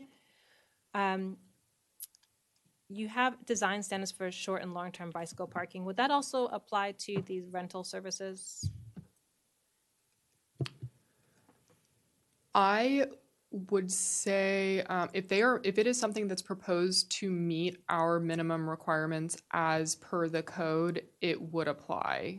If it's like a capital bike share that's being installed elsewise, we would not be applying those design standards. Okay. And scooters, how are you factoring scooters in this code? We are not factoring scooters in this code, except as they might be using bicycle facilities, in which case they would be served by those as well. Okay. And then I had a similar comment to Councilmember Shaw on the amenity space. If the 5, is that too low? I was thinking more like the 10, just because I'm thinking about housing as well. And I was also curious, I know we had an extended debate on this, but I just wanted to flag that particular number, seeing it in this piece, seemed pretty low to me, and it might have an impact on housing. Okay, Councilmember Valeri, to you. All right, I will try to be brief. On 8.5, the land abutting parks, the 25 feet, do we believe and have we worked with our Environment Commission / that department to see whether or not that's enough of a buffer? That seems very short. This requirement specifically is intended to allow for, to specifically not impact forests on park property. So we have a very particular situation, which is really concerning to our Recreation and Parks Department, where a retaining wall was built too close to a park boundary, and in order to repair the retaining wall, the limit of disturbance extended into the park and specifically into trees. The equipment impacted the trees. So this requirement is designed to avoid that circumstance in the future. Okay. I just wanted to make sure that that was enough of a buffer and if we had to consider that, extending that. And then my other one, I want to co-sign everybody on the pedestrian stuff. A++. I love the new regulations in particular about pedestrian pathways and parking facilities, because most of our collisions are in parking facilities where pedestrians are impacted. On the light industrial rezoning, just for my own edification and perhaps the edification of others, was there, if you could share with me, the thought process behind not the proposed zone for the portion on Lewis Avenue not being mixed-use employment as well? I suspect, and I don't know specifically, because this is the recommendation in the comprehensive plan, that the MXE zone with a height limit of 100 feet was probably thought to be too much, given that there are residential homes right across the street. Okay. I appreciate that. I think given the proximity to Metro, to me, MXE makes a little bit more sense. I would be open, obviously, to either. I don't want to completely hamstring ourselves, because we do need the light industrial that we have, and then we need to hold on to it because people are looking for light industrial areas to develop in. So I was just trying to think more, we are looking at a significant height just across with a minor buffer, but I think there's a lot more forgiveness if there is another benefit to making it MXE. I think that given some of the prior concerns of the light industrial that was present, in particular the odors emanating from a certain paint facility, if we can mitigate that, I think that making that MXE would not be a grave concern. And especially just given those sort of parameters. And again, it would be treating two neighborhoods right up against light industrial, treating them equally as well.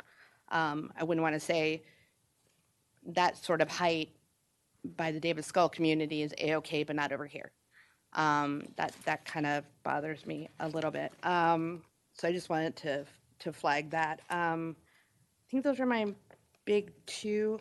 I think I'm looking forward to, devils in the details and getting more into the draft on a lot of these parts. So thank you. Councilmember Fulton. I think I went first. Oh, you're right. Sorry. Then we went back. So then you're good. We're good. I will just say for industrial, is it possible to send this information to Ready and for the council to get their feedback? We have actually gotten, I think, 8 pages of testimony from Ready. It is included in prior public comment digests that the mayor and council received. But they did comment generally on rezonings from light industrial to zones that would allow for residential, and said something along the lines to proceed cautiously when rezoning areas that currently allow only for light industrial and accessory uses, and then allowing residential. Yeah, I was suggesting that before we approve the final draft, because you have more specificity here in our discussions than we previously had. And you're also sharing more information about total acreage loss that I think they might be helpful, just so the council has the final recommendation as we're Certainly. thinking holistically about economic development. Thank you. Do you have anything else for us? I know you have some next steps. Very last is next steps. I will be incredibly brief. You all have seen our adoption schedule before. We've mentioned multiple times this evening. Our last work session is next Monday, May 18th. We are intending to release the final staff draft after that on June 1st, and then heading toward adoption of both the zoning text amendment and the comprehensive map amendment on June 29th. And that is all. Thank you. I think some of this conversation might come up about timing and our mock agenda. So I just wanted to flag as we think about how long we have for next and what's on the agenda. Okay, thank you very much.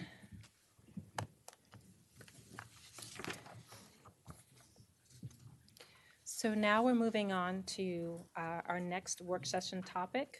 I will note it is 11:57. Discussion on draft election code update, work session 2. It was intended to cover a broader, sections 7 and 8. However, I know during LPT we talked about the importance of talking about the strategic approach to our election code given where we are. The mayor and council really pushed to try to have it draft a little bit earlier. Now we saw, where we are. It came a little bit later.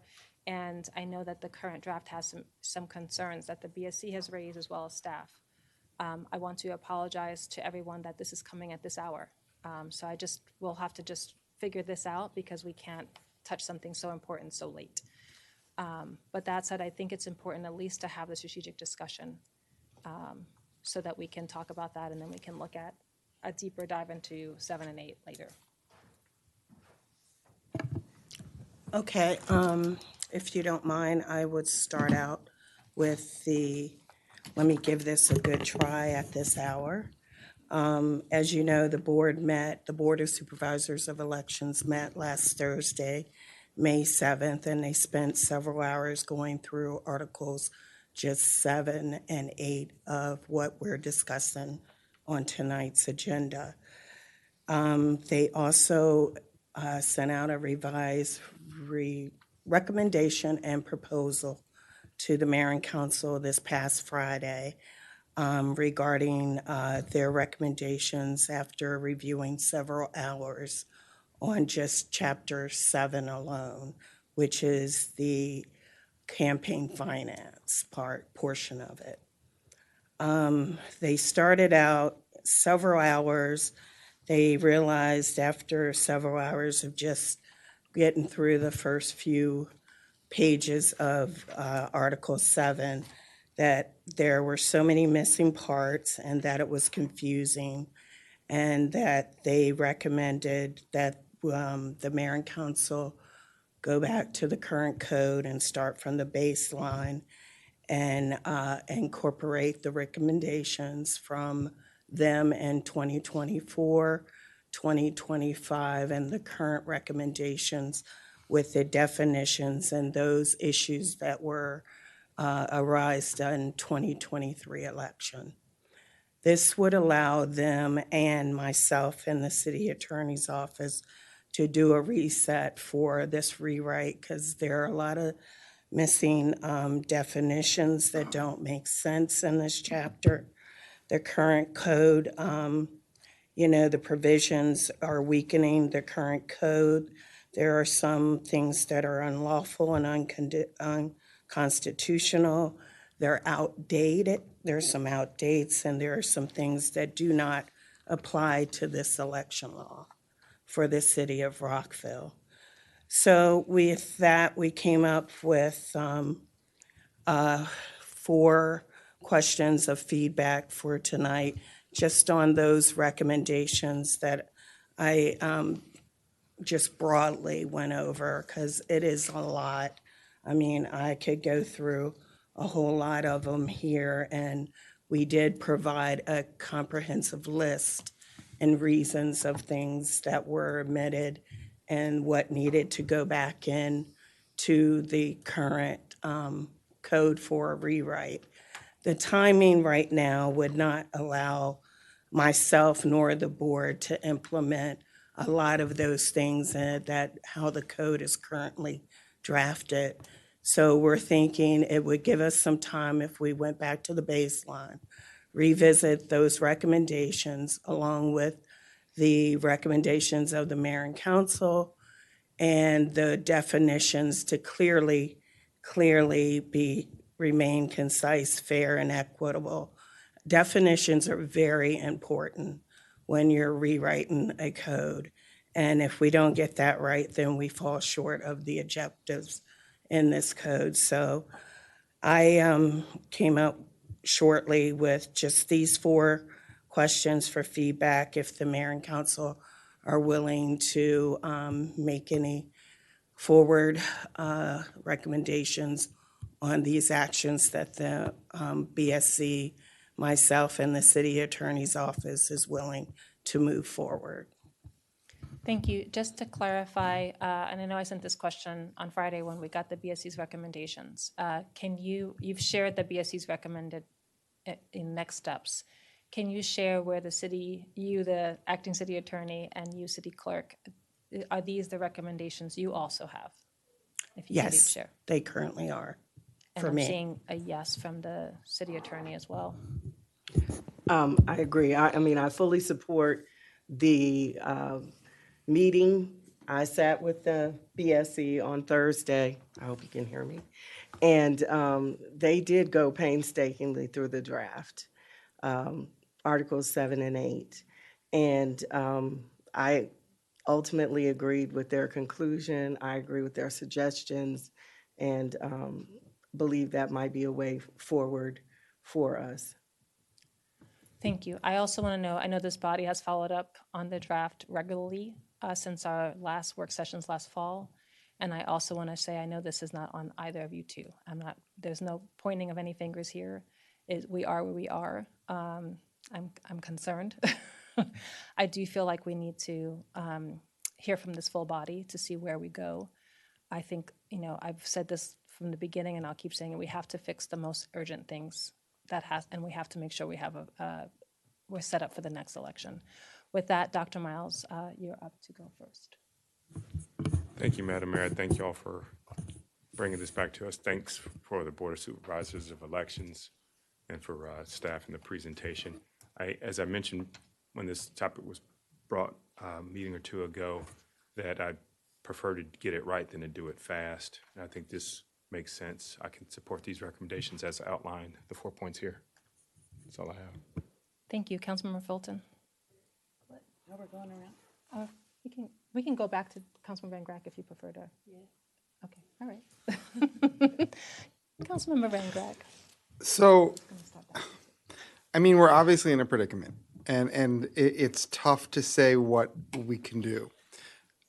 Something that has targeted, that's using the other code, can work, but that's a big if, because I'm not sure what that targeted can be done.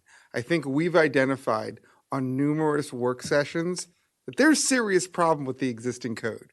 The Board of Supervisors of Elections has come back, and almost each member after the last elections explained to us severe problems in the current code. So we can do a targeted direction to fix some of the problems. My concern is even a targeted dissection and correction that's even proffered and suggested by the BSE still could be pretty intense. And is that going to create further problems? Because we've talked about needing a wholesale problem. That being said, to the extent we can get a good code that addresses the problems so that we're at least at a baseline and addressing a large majority of the problems that we've identified, that the Board of Supervisors of Elections, that Madam Clerk, you've identified, can be addressed so that we don't have concerns? Sure. I think that we can certainly get to it. I'm just a little bit skeptical considering everyone seems to have said our current code is problematic. And that's kind of my concern here, that everybody's been saying, and again, I'm not trying to, like was said before, I'm not trying to cast specific blame on anybody, but we've been saying for years now, this current code has problems. And some of it is the structure of the code and how it even, I mean, we've heard from the Board of Supervisors of Elections at the last elections that there is serious problems with enforceability. And it's not just, hey, this fine. There are problems with how the enforceability is addressed, whether there's delay periods with regard to enforceability, interpretation of delay periods. There's problems of who is the authority to do what, who can do what, and different sections of the code pointing in different directions. So I'm hesitant to support something that talks about targeted corrections that everybody has said is problematic as a whole. That being said, if we have, and I know we have some amazing staff in the city attorney's office and the clerk's office, and volunteers on the Board of Supervisors of Elections, if we can put something together, great. But I don't want to move forward if we all aren't saying and hearing from staff, the attorney's office, that they even can do that. That's my skepticism. Councilmember Van Grack, I appreciate your concerns. I think one of the positives that came out of the draft was the enforcement section. And so the board is proposing, and I support, that we use the enforcement section with some refinements. That is one of the most positive things that came out of this draft. And so I think that would go a long way to address the biggest concern, which was enforcement. Or one of the biggest concerns, which And, was and again, I guess this goes to, and again,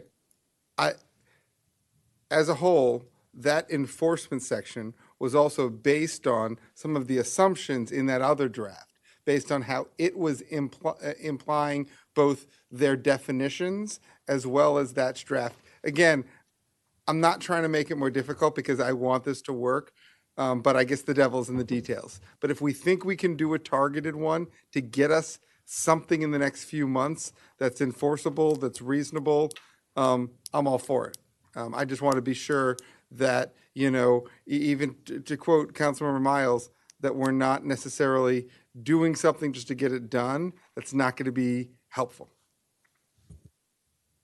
Overall, to the extent we can do something, we got to do something because what we have now isn't working. Councilmember Shaw.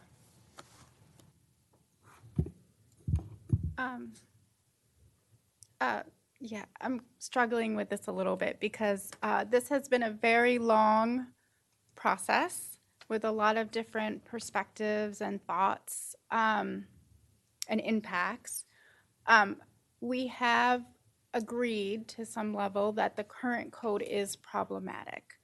And I did find some things in the updated draft that I also find problematic and even unconstitutional. So it's challenging. This is challenging, but I'm gonna trust staff in your recommendation. Because I think at the end of the day, we just need to see a draft of something and then provide our feedback and move forward. But this has been a very, very long process, and I'm not putting blame on anyone. This has been a very collective process, I think, and a lot of different feedback.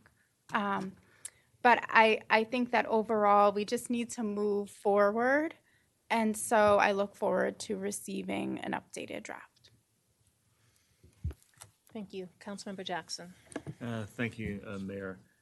So I guess I'm of two minds on this, and I commend Councilmember Van Grack's concerns. But also, I feel like this has been a long process. We've known about this deadline forever, and all of a sudden, we're here now. And, we had a lot of input from the public, from the board, from consultants, and I am kind of frustrated because I feel like it's all for naught. And so, I'm not pointing fingers, but I am frustrated because, as Councilmember Van Grack was saying, we all agree that the code has some serious problems. And I mean, we're in this situation now, so it's no use trying to revisit where we are. But what is your timeline, and what are you proposing so that we can get this wrapped up? Because we have a deadline. I mean, the deadline that I heard for a long time, and we've blown past it, was 18 months. So, I mean, you have to have time to prepare for the election, to get everything right, to have handbooks printed up. So what is your timeline to actually get this done? Well, in discussing with the city attorney and the board, I do believe that we're not totally saying there are things in this rewrite that we can't use. Like, we just need to clear up those definitions, that portion. We just need time to go through, and there were some things that we could take from there that would help clear up some of the old current code language that was useful, but we just need to have time to go through that. The board did not have time to review 1 through 6 articles. They only took on 7 and 8 as we were discussing tonight. But there is some things in those, particularly the definitions. There are some that we can use and some we can't.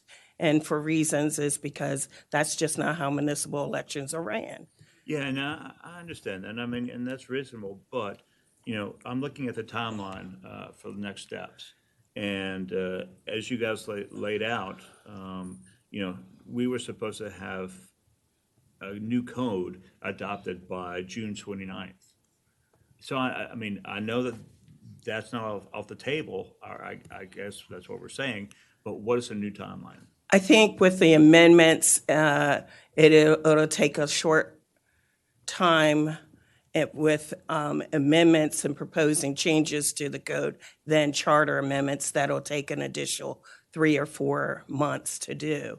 And I think by the end of this summer, we should be okay to get a draft back to this mayor and council that you can come back and review and provide comments and have time for open public. Our goal, my goal with the board is by January to have a public hearing, have your review, your input on the next draft, because myself and the board have to do the SOPs, the training, and that manual has to be ready for candidates by May 1. So, I mean, you're talking about wrapping it up by the end of summer, like having this code and the charter updated?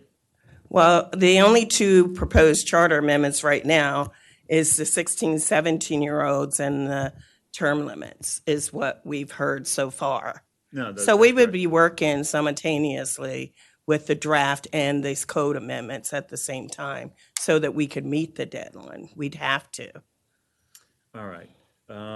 So I guess my final question is, do you need that feedback that on those 4 questions? Okay. So just so we can move forward. Yeah. So I will hold this and let others talk about the timeline. I mean, I'm frustrated, but I understand, and I don't think it's your fault. But there's a lot of work that went into it, and then to be at this point, and I agree. And like I said, we're not scrapping the whole thing. There are things out of that rewrite that we definitely could use, and we just need to clear those definitions and remove some of the stuff that is not pertaining to municipal elections. So the one a question that I have relates to the 16-year-old voting. And so maybe it's just my question, but does that require another database or more work, or we already have that because of the Board of Elections at the county level, the state? I mean, I requested and pulled a data poll last week on just 16, 17-year-olds. We have like 232 16, 17-year-olds in a database. All it is me asking, requesting that those 16, 17-year-olds be in our voter registration when pulled, and they would receive a voting packet just like all the other registered voters. It's just a matter of putting it into our law, allowing them to vote. all right. Then I will hold on to these questions and let everybody else talk about the timeline. I want to start out by thanking you because I know you've been put into an impossible position. And I also want to thank the BSE. You guys gave very clear, articulate feedback. It was spot on. And so I know this body wanted a draft code adopted originally by May. We didn't get there. And, you know, again, we're not going to finger point it, but I do want to clearly articulate that it wasn't you. So, because I just want to, I think that's important. You are here to help us move forward. And I appreciate your willingness to do that because I know that is going to be a hustle and a sprint, even with that. I do think that we need to focus on what must be fixed. So that is critical. And I do think that your comments on the enforcement section and the comments that the BSE has provided on the recommendations will address those things. So I'm in favor of moving forward with this. I do think, though, that there's some comments that the mayor and council have made agreements on longer term that I would like to have memorialized in a way so that people, you know, we're not starting from scratch again, and maybe there's an opportunity to get the ball rolling once we get this done and fixed so that it's the city's not put through a whole nother discussion. So I just wanted to flag that, get this done right, but there may be a way not to lose the work that has been done. So I wanted to recommend that. Specifically, I will note that, and you know, this is where I started before, the BSC outlined some very specific recommendations, and I'd like to focus on them. They're, you know, establishing a third vote center, yes. Requiring greater participation by the city attorney's office, yes. Preparing a handbook for prospective candidates, yes. Working with the IT department to ensure that properties have not been improperly excluded from the database, yes. Reach out to residents in newly added properties and communities, yes. Eliminate the ballot return envelopes, requiring that oath, yes.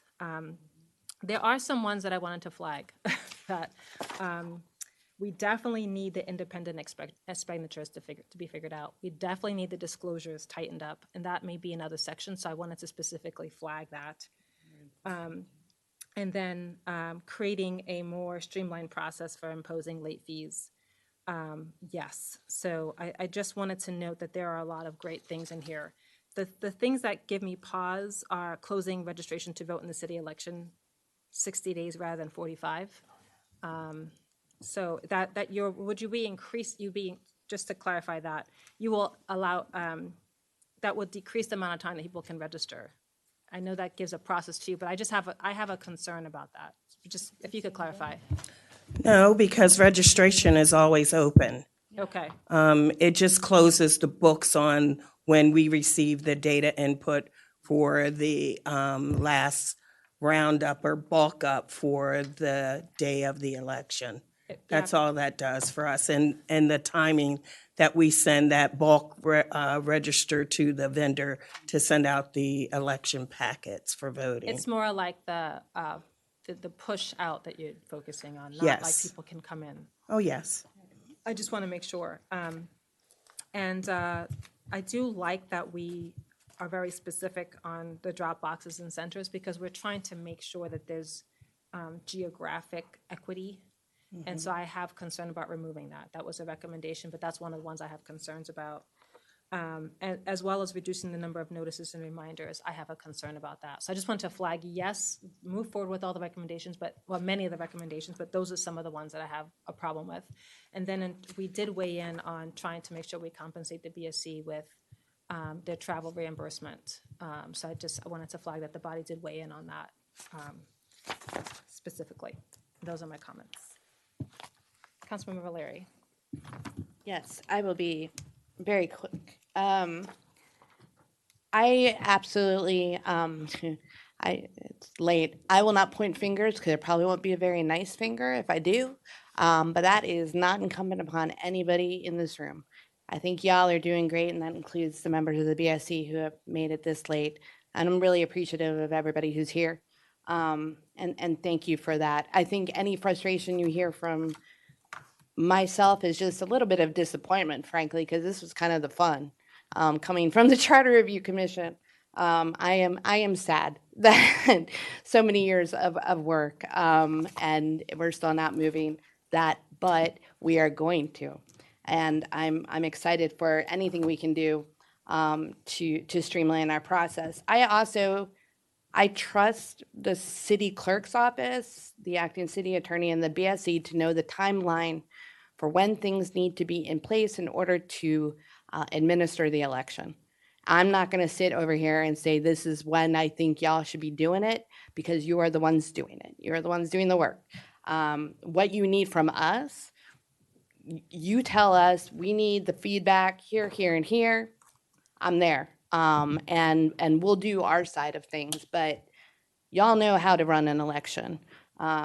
Madam City Clerk, I know you know how to run an election, and I defer to your expertise on this. But it is, I get it. It is frustrating because we all thought things would be better. So I agree. I think if the enforcement section with some refinement is solid, let's go. I think that sounds great. And I think that a lot of the items that Madam Mayor touched on, in particular, like things like independent expenditures and so forth, may fall under some of these because there will have to be an enforcement if somebody acts outside of those. But again, y'all know what you need.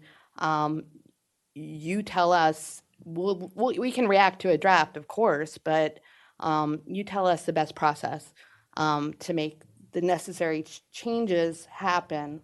And then if we do, and I agree on the memorializing what we have talked about, because I swear if I tell my position on a given issue one more time, I might scream. If there's just some way to have a cheat sheet that this is where kind of they fell on these things, I think that would be great. So to the extent that we can do anything, after the important stuff is done, I'm open to that as well. And thank you for the amount of 16 and 17-year-olds. When you did that poll, 232, that is extremely manageable, and is extremely manageable for mailing folks a ballot. So all good news. Thank you all. I know it's late. Thank you to everybody over there for working together. And we're going to get through this, and we're going to do great. I'm going to make my brain work for 3 quick thoughts. 1, this body takes credit when things go well. We need to be accountable when things don't. I'm not pointing fingers, and if I am, I'm pointing them up here. We're accountable for what happens here. So I take a very different tone than everybody else on that one. Point 2, generally speaking, I'm okay with all of these recommended actions with 2 caveats.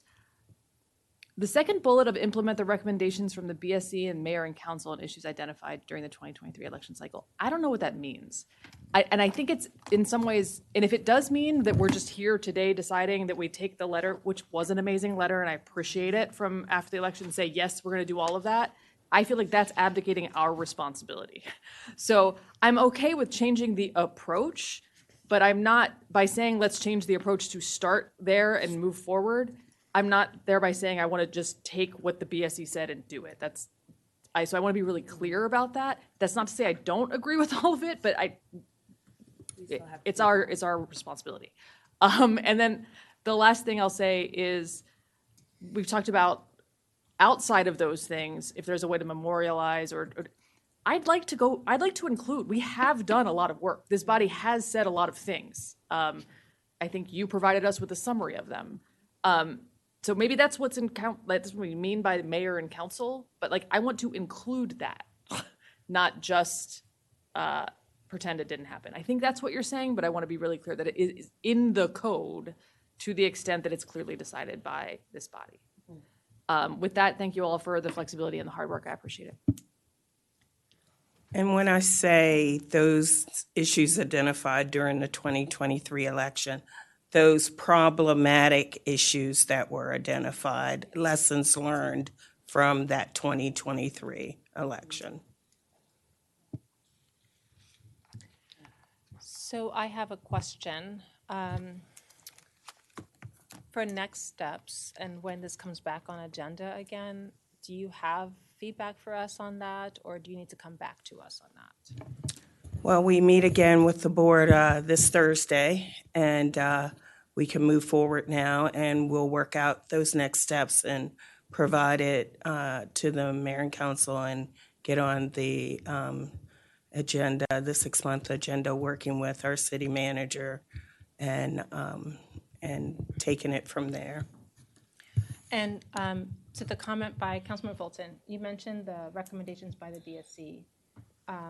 I did provide some of my specific feedback on it. Generally, I'm okay with the recommendations. There were 3 that I had problems with. I did that, but I just want to make sure they're going to run with this. So if you have specific feedback or you want to suggest an approach to give specific feedback, I just want to check to see whether you're what you want to do with that comment. I don't know. Like, it wasn't on the agenda, nor was I prepared to parse through all of their recommendations, provide feedback tonight. That wasn't what we were planning to do. So Correct. then I need a way to do that. Well, okay, then I'm the asking. stuff that I provided on Friday with everything, that might be a good starting point for you, and anything that you have or any other mayor and council have, if you just write it in to send us an email.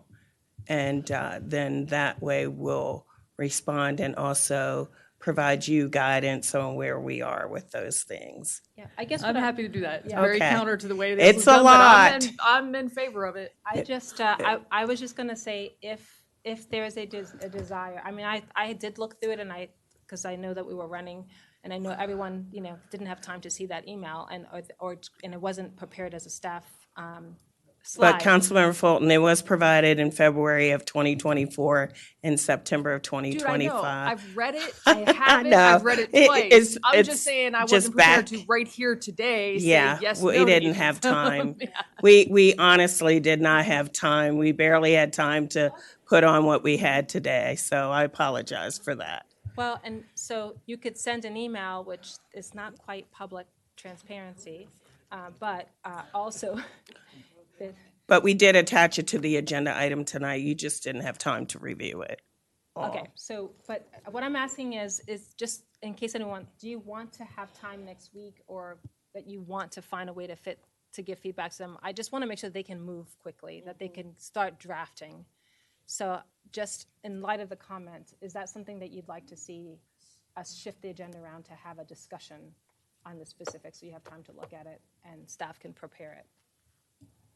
No, I'm happy to, the direction to proceed here is fine. We'll have an opportunity to see the final code and make adjustments then.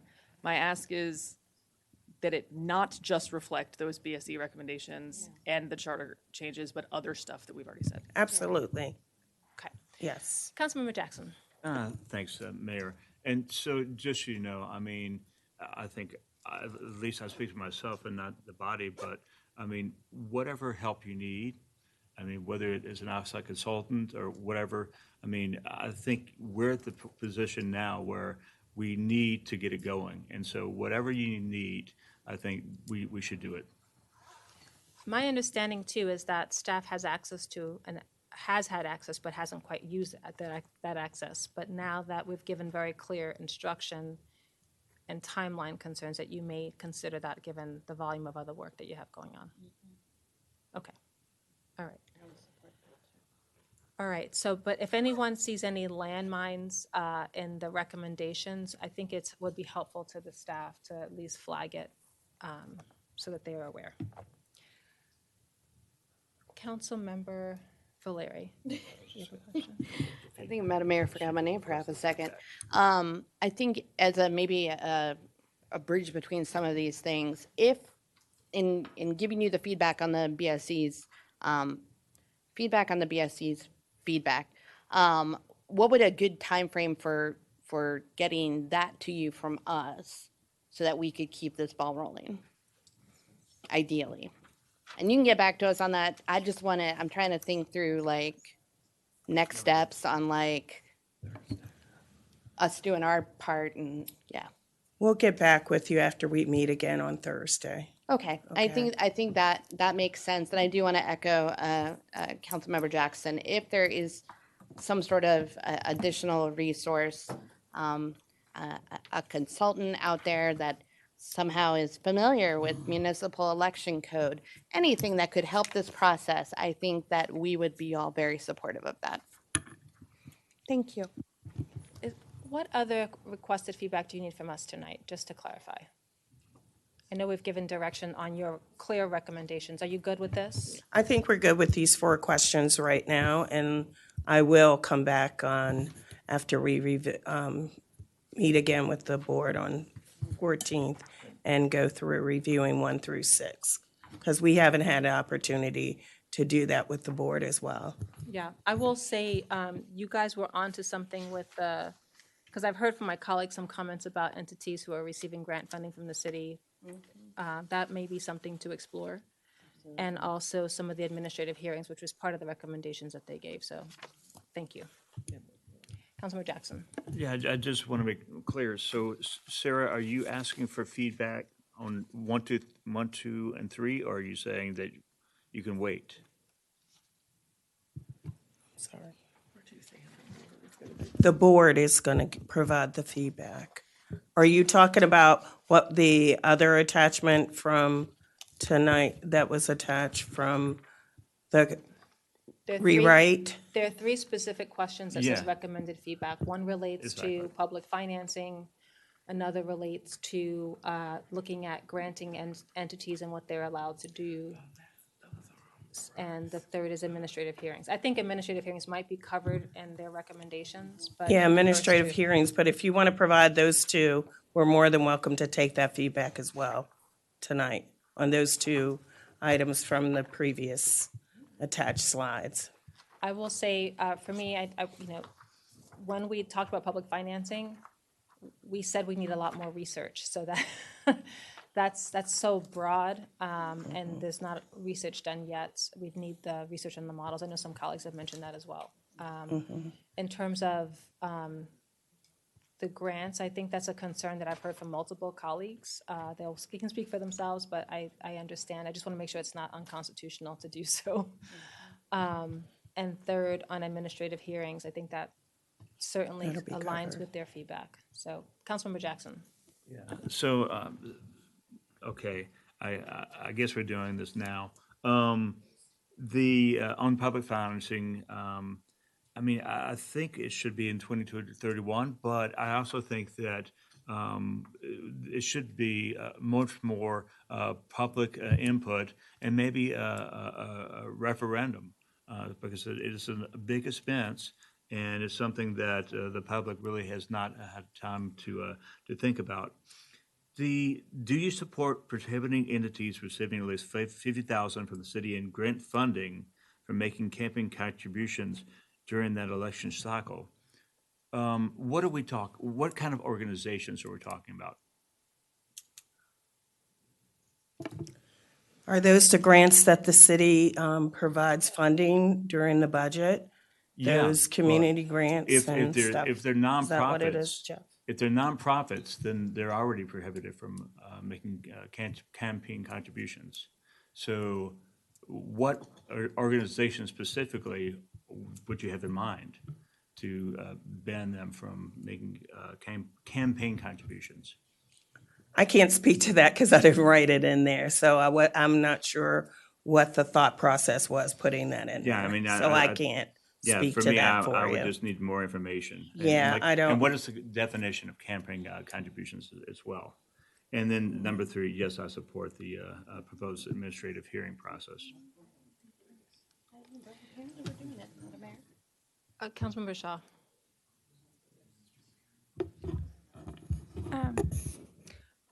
I I I feel like I need a lot more information. Agreed.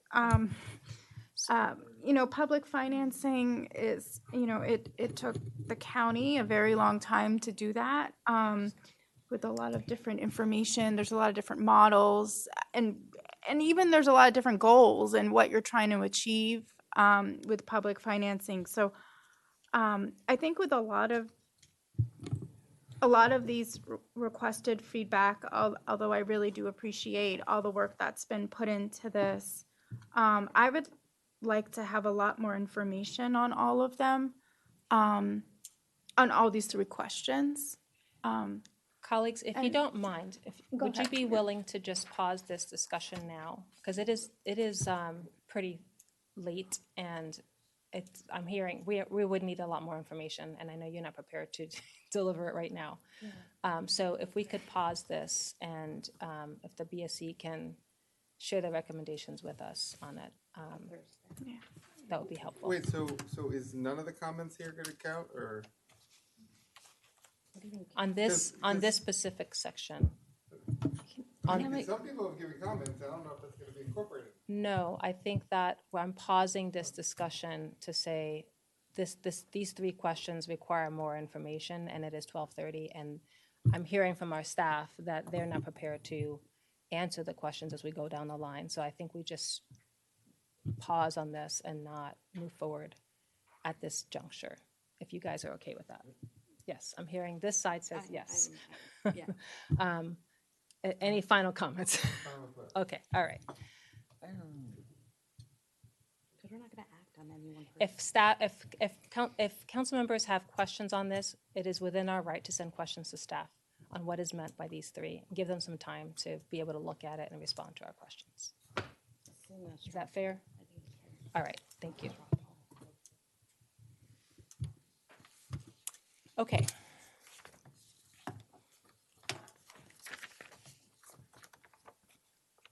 We are now moving on to mock agenda. And I wanted to flag a conversation I started in, thank you to the BSC for being here, thank you to residents for being here. I wanted to flag that we are at 12:38 tonight. And if you look at the mock agenda for next week, we have 3 big items: zoning ordinance rewrite, we have landlord tenant, and the JEDI strategic plan. So I just think that it is very ambitious, and we're going to be in the same position as to where we are. These are all very important items, and I don't want to shortchange them. Mr. City Manager. I kind of anticipated this based on this morning's discussion and clearly this one. So while you guys were doing that, I was looking at 6 months. So what I'd recommend is, well, I'm assuming we're going to take anything related to election code for right now, kind of move that to pending, especially the introduction of election code on June 1st. I think we know that's not going to happen now. So that provides us with some pretty good chunk of time on June 1st. So what I'd recommend is that we take the JEDI strategic plan update work session and move that to June 1st. The only thing that I will say is the feedback that we needed on the JEDI strategic plan on May 18th is just a request to do additional community engagement. I've never heard this body say no to that. So if it's okay, we're going to move forward with some additional engagement on the JEDI strategic plan immediately, and then we'll provide you with updates if the body is okay with us moving that work session to June 1st. So we'll still have the discussion June 1st, and can we just straw poll on, I've never heard this body, I agree with you, say that we don't want additional community engagement. So guys, can we just honor his request to provide feedback on that? Thank you, Mayor. Okay. Simple, appreciate it. I do think that when zoning ordinance rewrite comes up, we should factor that to be 2 hours. And then community forum will take probably no less than an hour, given that this topic, so. We'll adjust 6 months to include the ZOR as 2 hours, and we'll make sure that nothing substantive is added to the May 18th agenda, for sure. Thank you. You bet. Okay, old new business. I feel old. All right. Thank you, colleagues. Do we have a motion to adjourn? Councilmember Valeri. I move to adjourn. Thank you. Do we have a second? Wow. Come on, guys. I need a second. Councilmember Miles. All those in favor, please raise your hand and say aye. Excellent. Thank you all. Thank you for the evening. Thank you, staff, for hanging with us. We appreciate you.